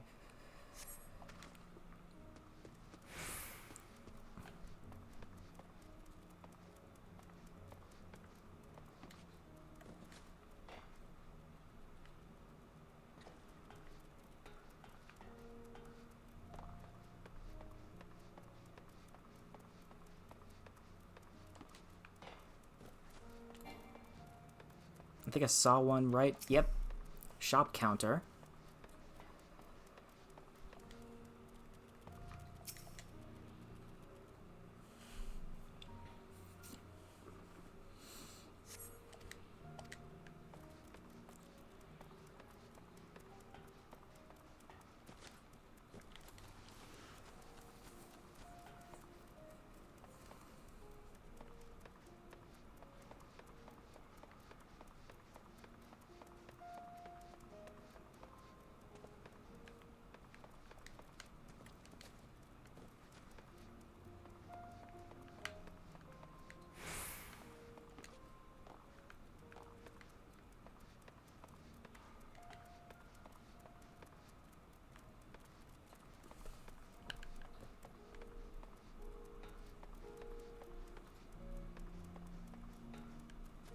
I feel like these people have been at war too long.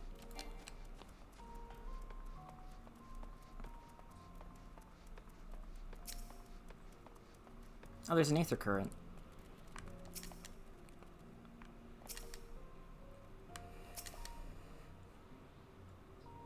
It looks like there's only like 3 quests left after this one.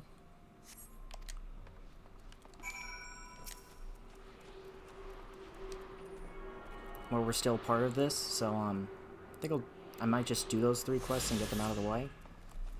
I know I said that I would only do this one, and I know I'm going overtime, but look, I mean, I can't fast travel to here, so it's gonna be a pain in the ass to just get back here. So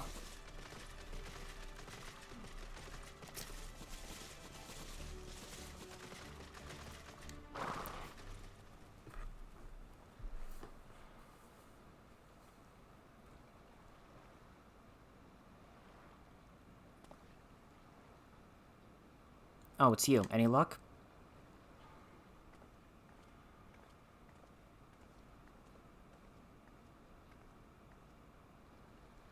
There's no sign of any ceruleum.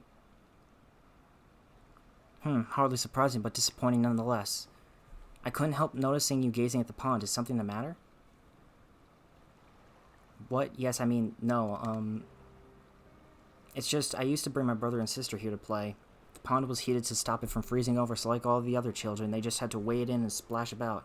Would have stayed there if I didn't drag them out. We'd be soaping wet when I was said and done every time. And every time when we get home, Mother would scold us, saying we'd catch her death walking around like that. The pool was heated. With a cerulean-powered heater, by chance. I suppose it must have been. Come to think of it, I remember seeing engineers changing out a tank beneath the hatch. But that was a long time ago when that water still flowed here. Clear and wasn't this blackish muck. We can't see a thing, and I can't remember where the hatch might be. With the machinery most likely broken, the amount of filth in there is probably the only reason it hasn't frozen over. I'd wager it's still unbearably cold, though. Julius, what are your thoughts on magic? The average Garlean would jump out of their skin if they saw it, but the first has a few foreign signiferi and medici, so it doesn't scare me. Then I take it you won't mind if I enjoy a little now. Alphino, as you have a knack for finding dry wood, why don't you bring me some? Once that's done, a blast of fire should do the trick. Leave it to me. You're not planning to go in there, are you? Of course I am. That tank isn't going to fetch itself. It's nothing so involved as extracting unprocessed ceruleum from a frozen lake, like how the tappers do it. We're talking about a shallow pond in a park, and we have a way of warming ourselves up after. But that's insane. So, fancy a dip?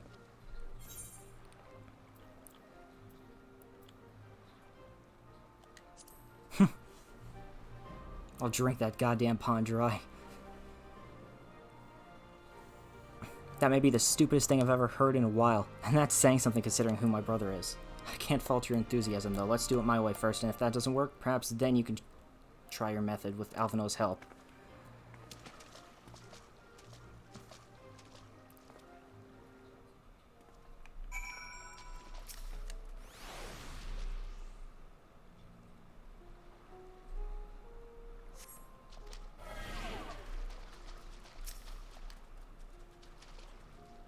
I've had worse happen to me.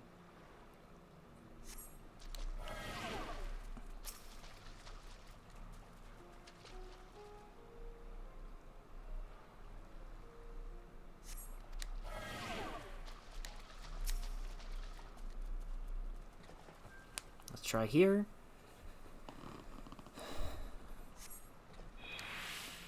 Aha, found it.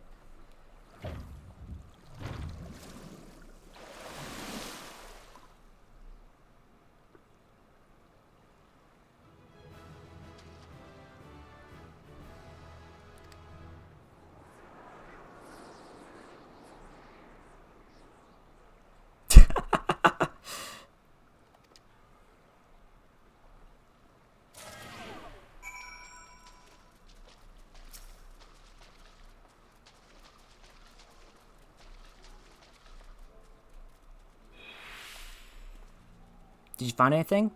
I hope you did.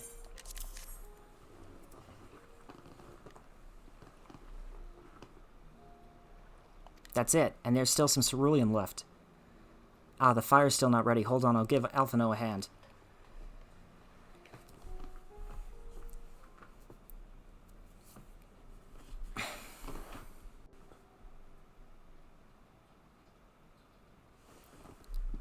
Call me an Uldan, because by fire I am reborn and my clothes are mostly dry now, too.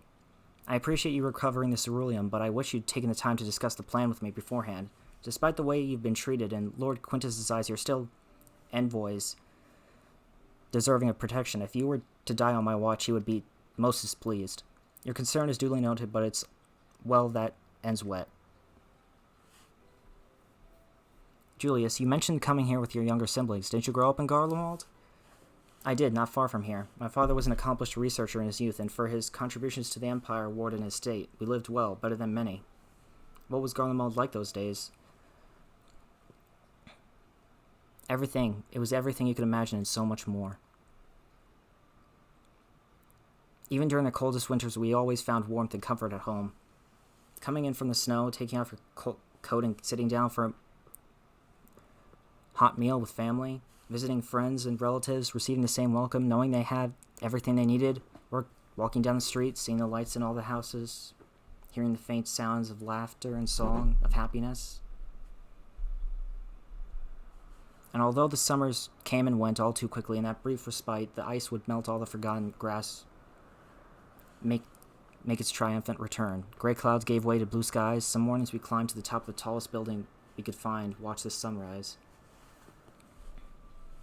Never again. Those rooftops are rubble, those friends dead, and those memories. But if I could reclaim even a fraction of what we once had, soon our chance will come. We just need to hold on a little longer.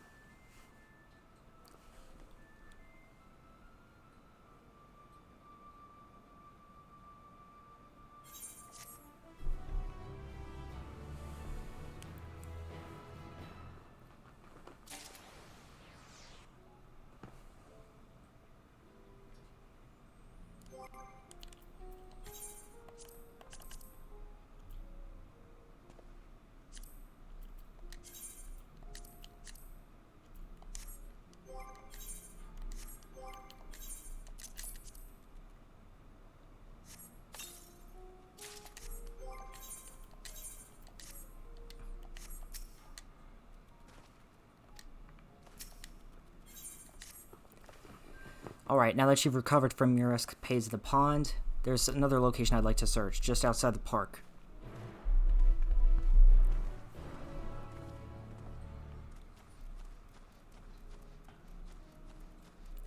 Alright, actually it's two more.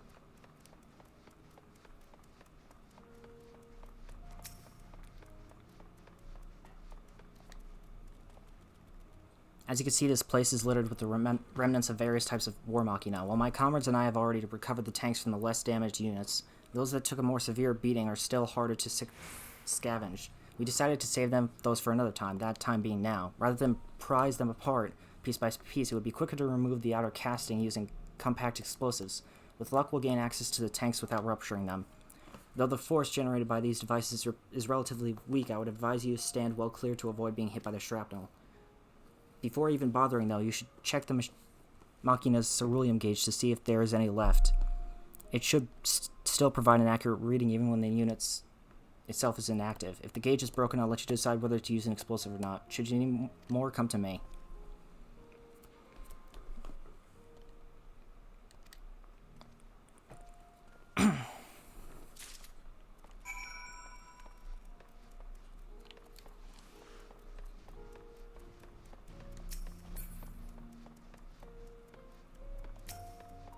Man, this place feels so sad.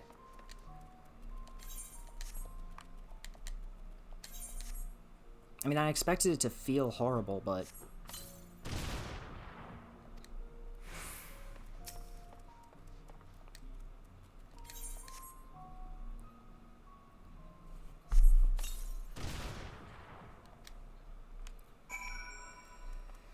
Okay.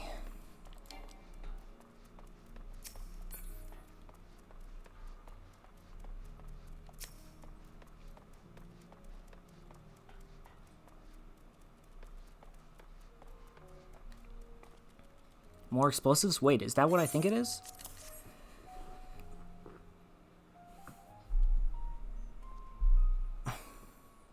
You've done it again, truly. Luck is on your side. With this, we should be able to refuel quite a few of our heaters. It's time we headed back. Wait here while I go and see how Alce and Alphanol are faring.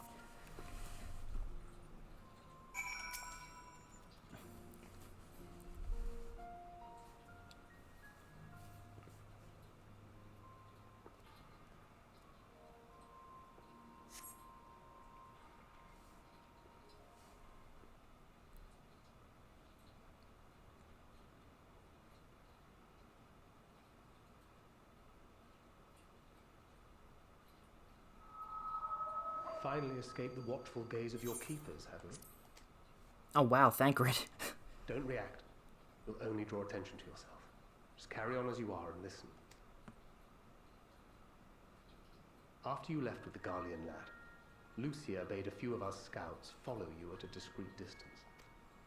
We God damn it. You led into the station, but decided against venturing inside. That was a good idea. When you emerged sometime later, and we saw that the twins were sporting Magitech collars, it was clear what had taken place. Now, as quietly as you can, tell me everything.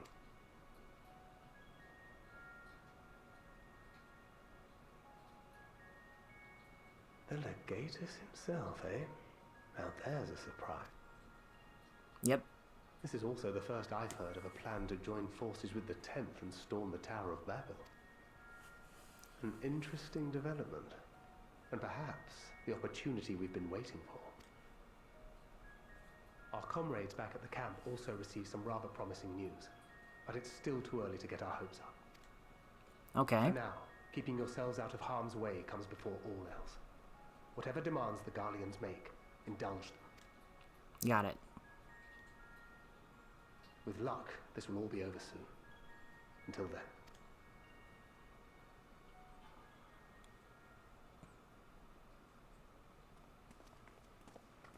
They had not gone far. We searched high and low, but no luck, I'm afraid. I might have guessed you'd be the only one to find anything. Oh, wow. That's kind of sad. I wasn't expecting much to begin with. Eventually, there will be nothing left out here for us to safely salvage. For now, this will have to suffice. We should return to the station.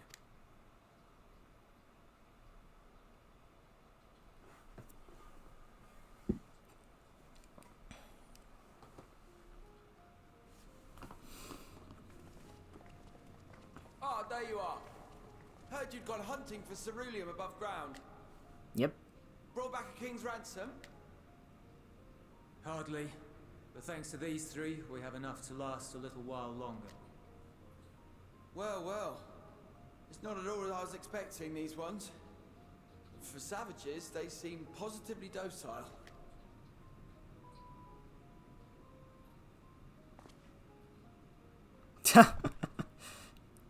That look. It's a poor attempt at humor. In all honesty, I'm grateful for your efforts. But even with another night of warmth, there are those among us who may not live to see the morrow. I trust your expedition was fruitful.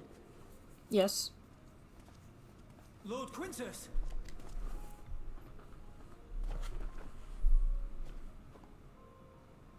Use what you procured to refuel the armor. What? But, sir, what about the heaters for the camp?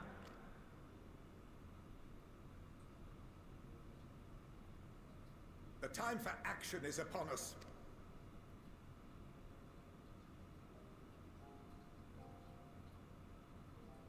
My men and I have matters to discuss.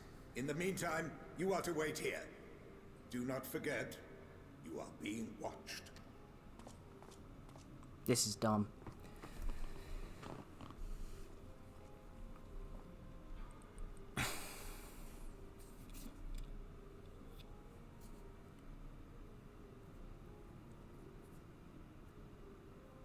The time for action.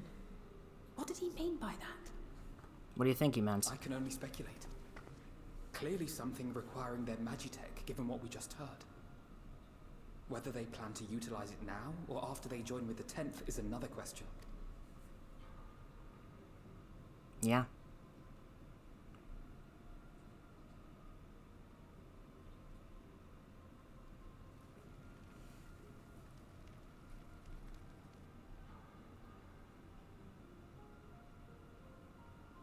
Will they ever escape this cold? Return to and reclaim the idyllic spaces of which Eula spoke?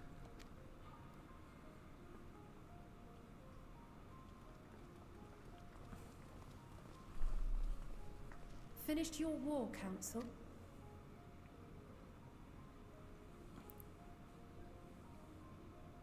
He looks disappointed. Alphino and Alizé to stay here as our prisoners. They will be released once your comrades have relinquished their supplies and withdrawn from Garlean soil. Are you serious? Until our terms are met, they will be detained at a separate location.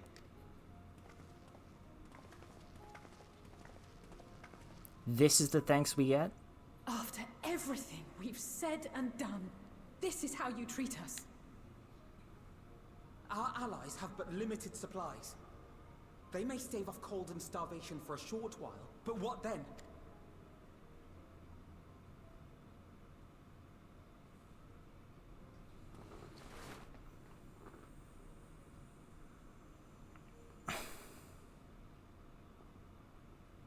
You know he's right. For now, keeping yourselves out of harm's way comes before all else. Whatever demands the Garleans make, indulge them.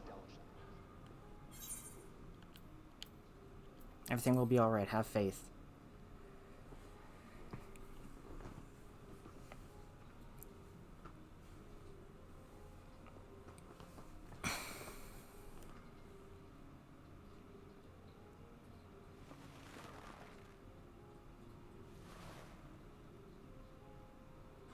Get them out of here.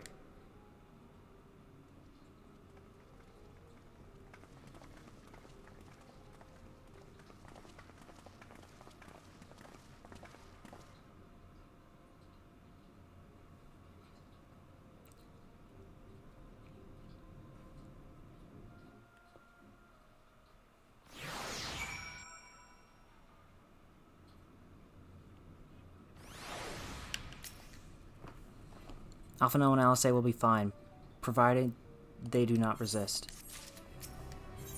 Alright, last quest with him. You will accompany me back to your camp where I will meet with your leader and present Lord Quintus's demands. Before we depart, however, there's something I would ask of you. Assuming your contingent complies, the supplies they surrender will need to be transported here. That task falls to Legionnaires Marcellinus and Octavia, who will pilot Magitech armor to your headquarters. You are to inform them that we are leaving shortly. Tell them to ask Delisle for further details in those words. Once you've seen to that, meet me by the exit.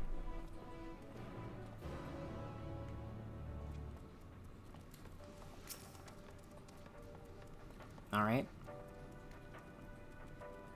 You again.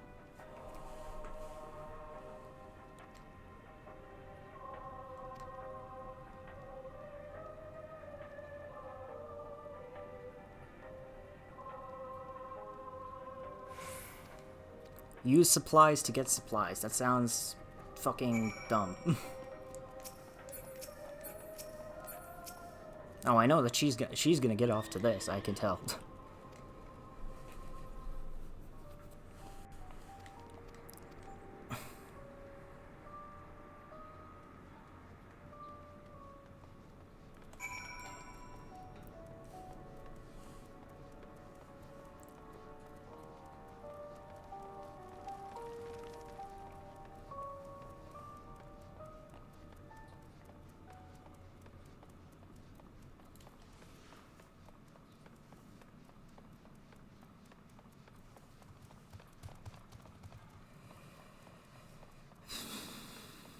Come on.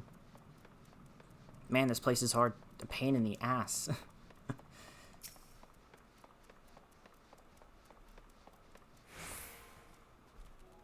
Have you done as instructed? Duty is rarely a simple thing. We have been given additional orders, though whether we will be required to follow them depends entirely on your contingent. You and I are in this together now. Like it or not, we have to cooperate. There is one other matter. A place I'd like to visit on the way to your camp. It's a short walk from here. Follow me.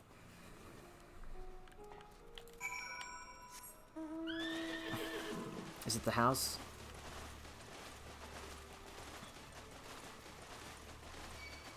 I'm gonna bet you it's the house that they lived in.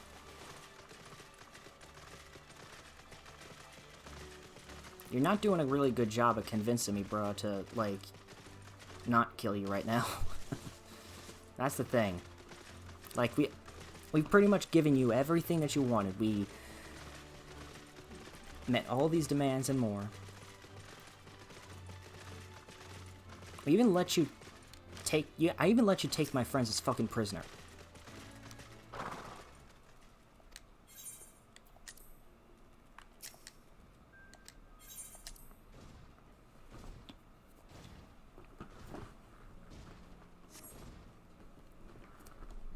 Let me guess, this is the house?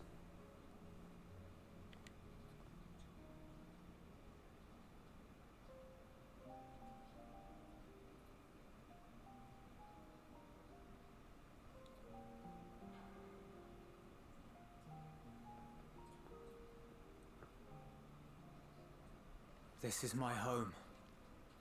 Our home. I knew it. At least it was, until that night.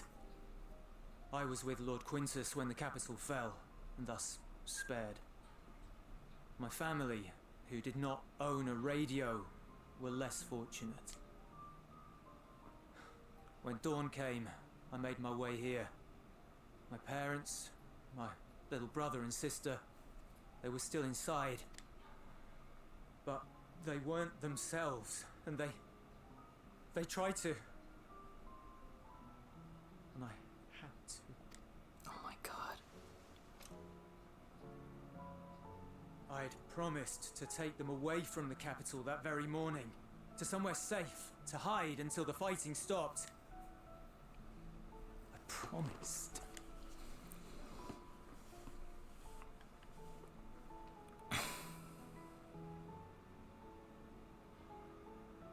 The Garlean flag bears a chain, the bonds between our countrymen. A red link at its center, the blood of the fallen. Our loved ones who lived and died for Garlemald. I never knew. But if she too fell, who would be left to remember them and their sacrifice? What enduring proof would there be that they were ever here? If we had turned to your gods, would they have saved us?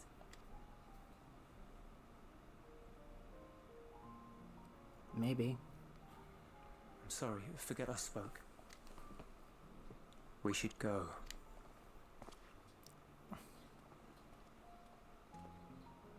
If they would have tried. Instead, you didn't.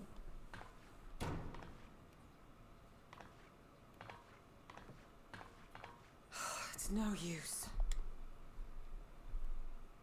Believe me, I do not enjoy being here any more than you. But he wanted us to play along, so that is what we will do. I'm sorry for it.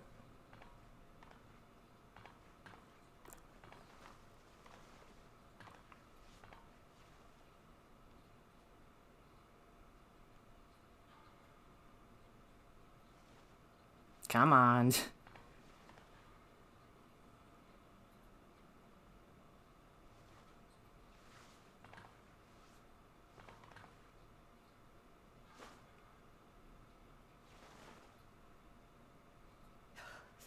It's so cold. Painfully so. Unbearably. I've been thinking about what Quintus said. About why no one would accept Garlean rule. Irreconcilable differences. When coexistence isn't an option, only conquest remains. Varys at Gimlet said much the same. Only by uniting the world beneath a single standard would we rid ourselves of the Ascians. United as one people. One race cleansed of imperfections.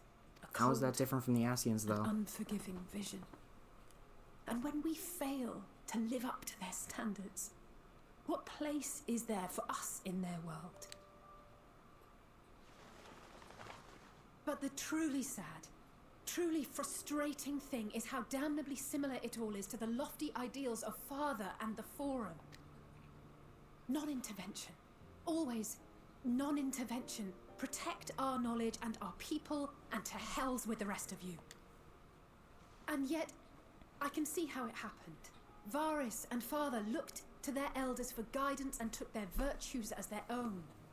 But for this world was of their making. In who else could they place their trust? All of us lost in a sea of chaos, searching desperately for purpose and meaning. But it shouldn't just be an extension of another's. It has to be ours. It has to be. We all have a stake in this world. No one should be silenced. I won't deny that we lack the experience of people such as Father or Quintus. Yeah. Perhaps they've come to see the world as a series of problems, and the most efficient way of solving them, to reduce everything to fundamental forms. A stone is a stone, a cloud, a flower, no more than that. Simple descriptions that strip the subject of distinguishing characteristics. It's a very black and white way of looking at the world.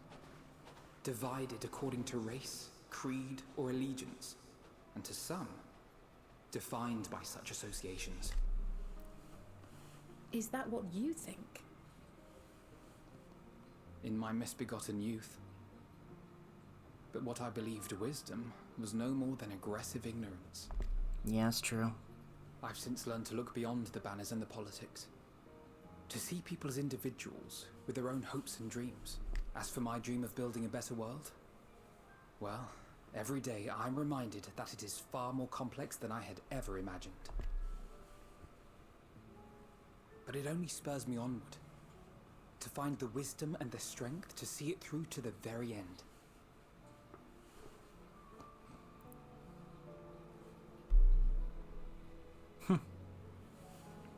It's an interesting way of looking at the world.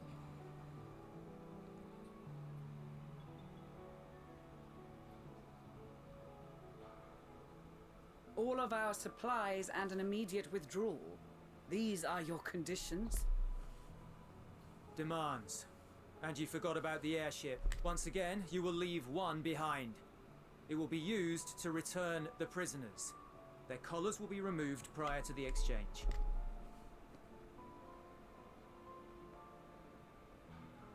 So in the end, not even Father's expertly worded rhetoric could deter you from your chosen course. Nope. Huh? Not that I thought for a moment that it would. I've no love for violence, of course, but ours is a cause worth fighting for. I just wish he'd realize it too. Sometimes the only way to protect the ones you love is to take a stand, to refuse to suffer in silence. I want you to know I share your conviction. Whether it be on the battlefield or in the debating chamber, I won't back down.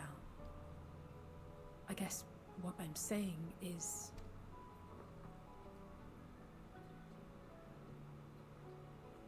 You've found your own reason to fight. There you go. Yes. Yes, I have.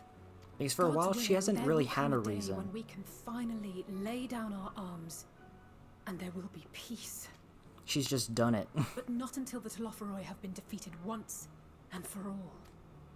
Yep. And you, brother, will have a vital part to play. By your words and deeds, you'll lead the way.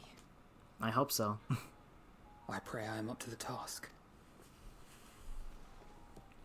There'll always be naysayers. Those who think us fools for even trying.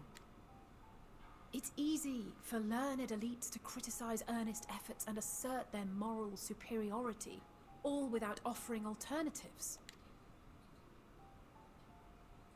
Not that their sophistry has ever wounded you. So stubborn and strong. Stronger than you even know. Don't ever change, you hear me? If you stumble, I'll be there to catch you. Or give you a thick ear. Maybe both, for good measure.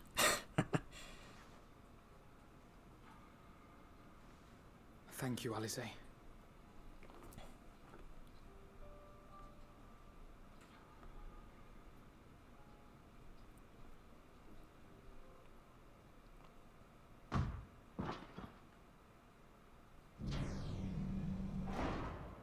Oh, Stinian.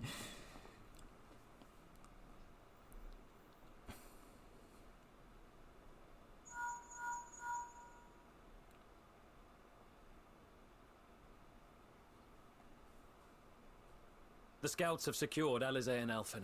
Their collars were removed without complication as well. They report no casualties, not for their party nor the guards, who will wake from their premature slumber in due course.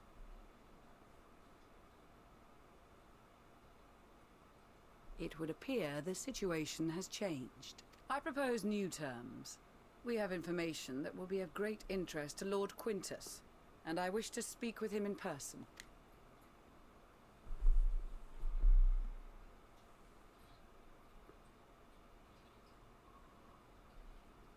Bro. No. In the event you rejected our first proposal, we came prepared with a second.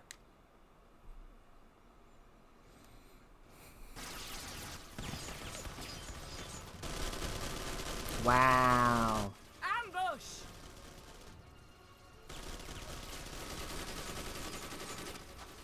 More are coming! Make ready!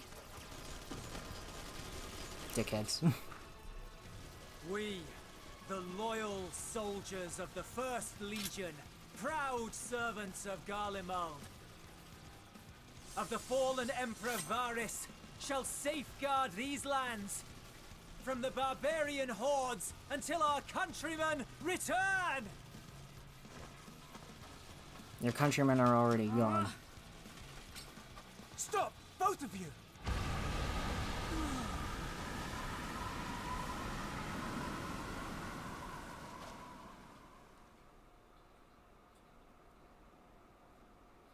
This child may be the worst emissary I've ever seen.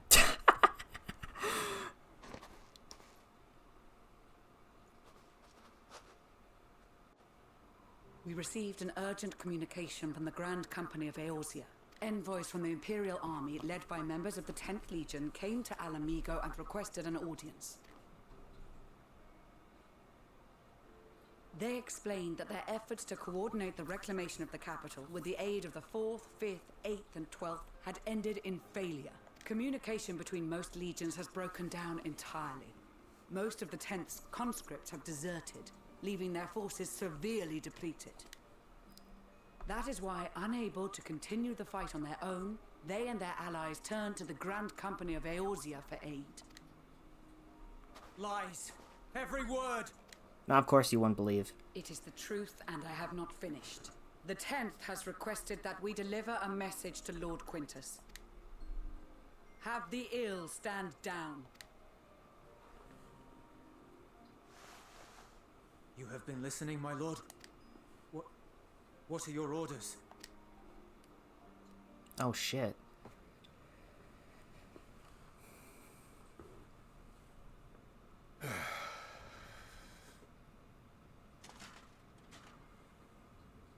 Inform her that we will honor the 10th's decision. Finally, stubborn fuckers. Bereft of hope, and now dignity.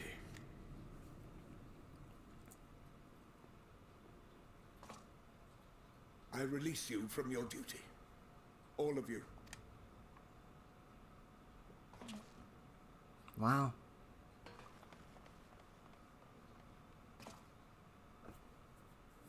I take solace, your radiance, in the knowledge you are not here to witness our debasement. 'Twas a grand, glorious dream we shared. Of a world united, of peace and prosperity. You call what you wanted peace, but it was war. That's what you wanted. Ghosts, you and I, memories of days gone by. Don't do what I think you're gonna do. Bonds forged in blood that I will not see tarnished. Oh my god, please. Please don't tell me you're gonna...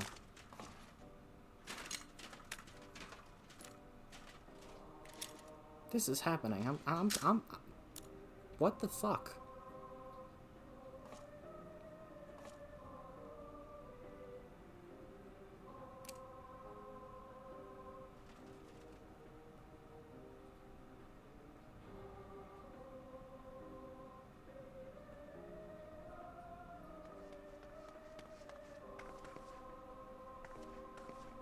Quickly! We have to reach the station before it's too late. If there is still a chance that Quintus will agree to a truce, we must take it. I just hope we get there before he and his men do something rash. It looks like they're about to do something rash already. Oh my god.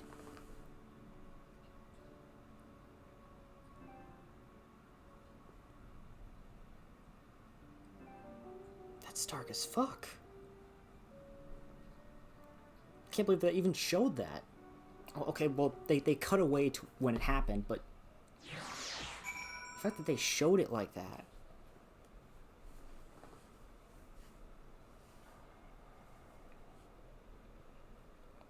My god. That's horrifying.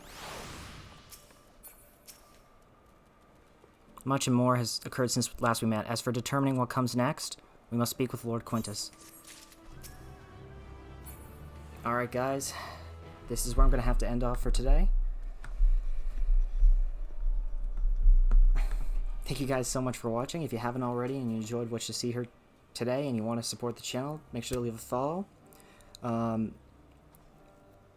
Like, comment, and subscribe to the YouTube channel, and follow me over on Twitter to stay up to date for when I go live next. I'll see you guys next time, which will be on Sunday for some Persona 4 Golden. So I'm going to wish you this right now. I hope every single one of you has a happy holidays, whichever one that you celebrate, and I'll see you guys next time. Bye.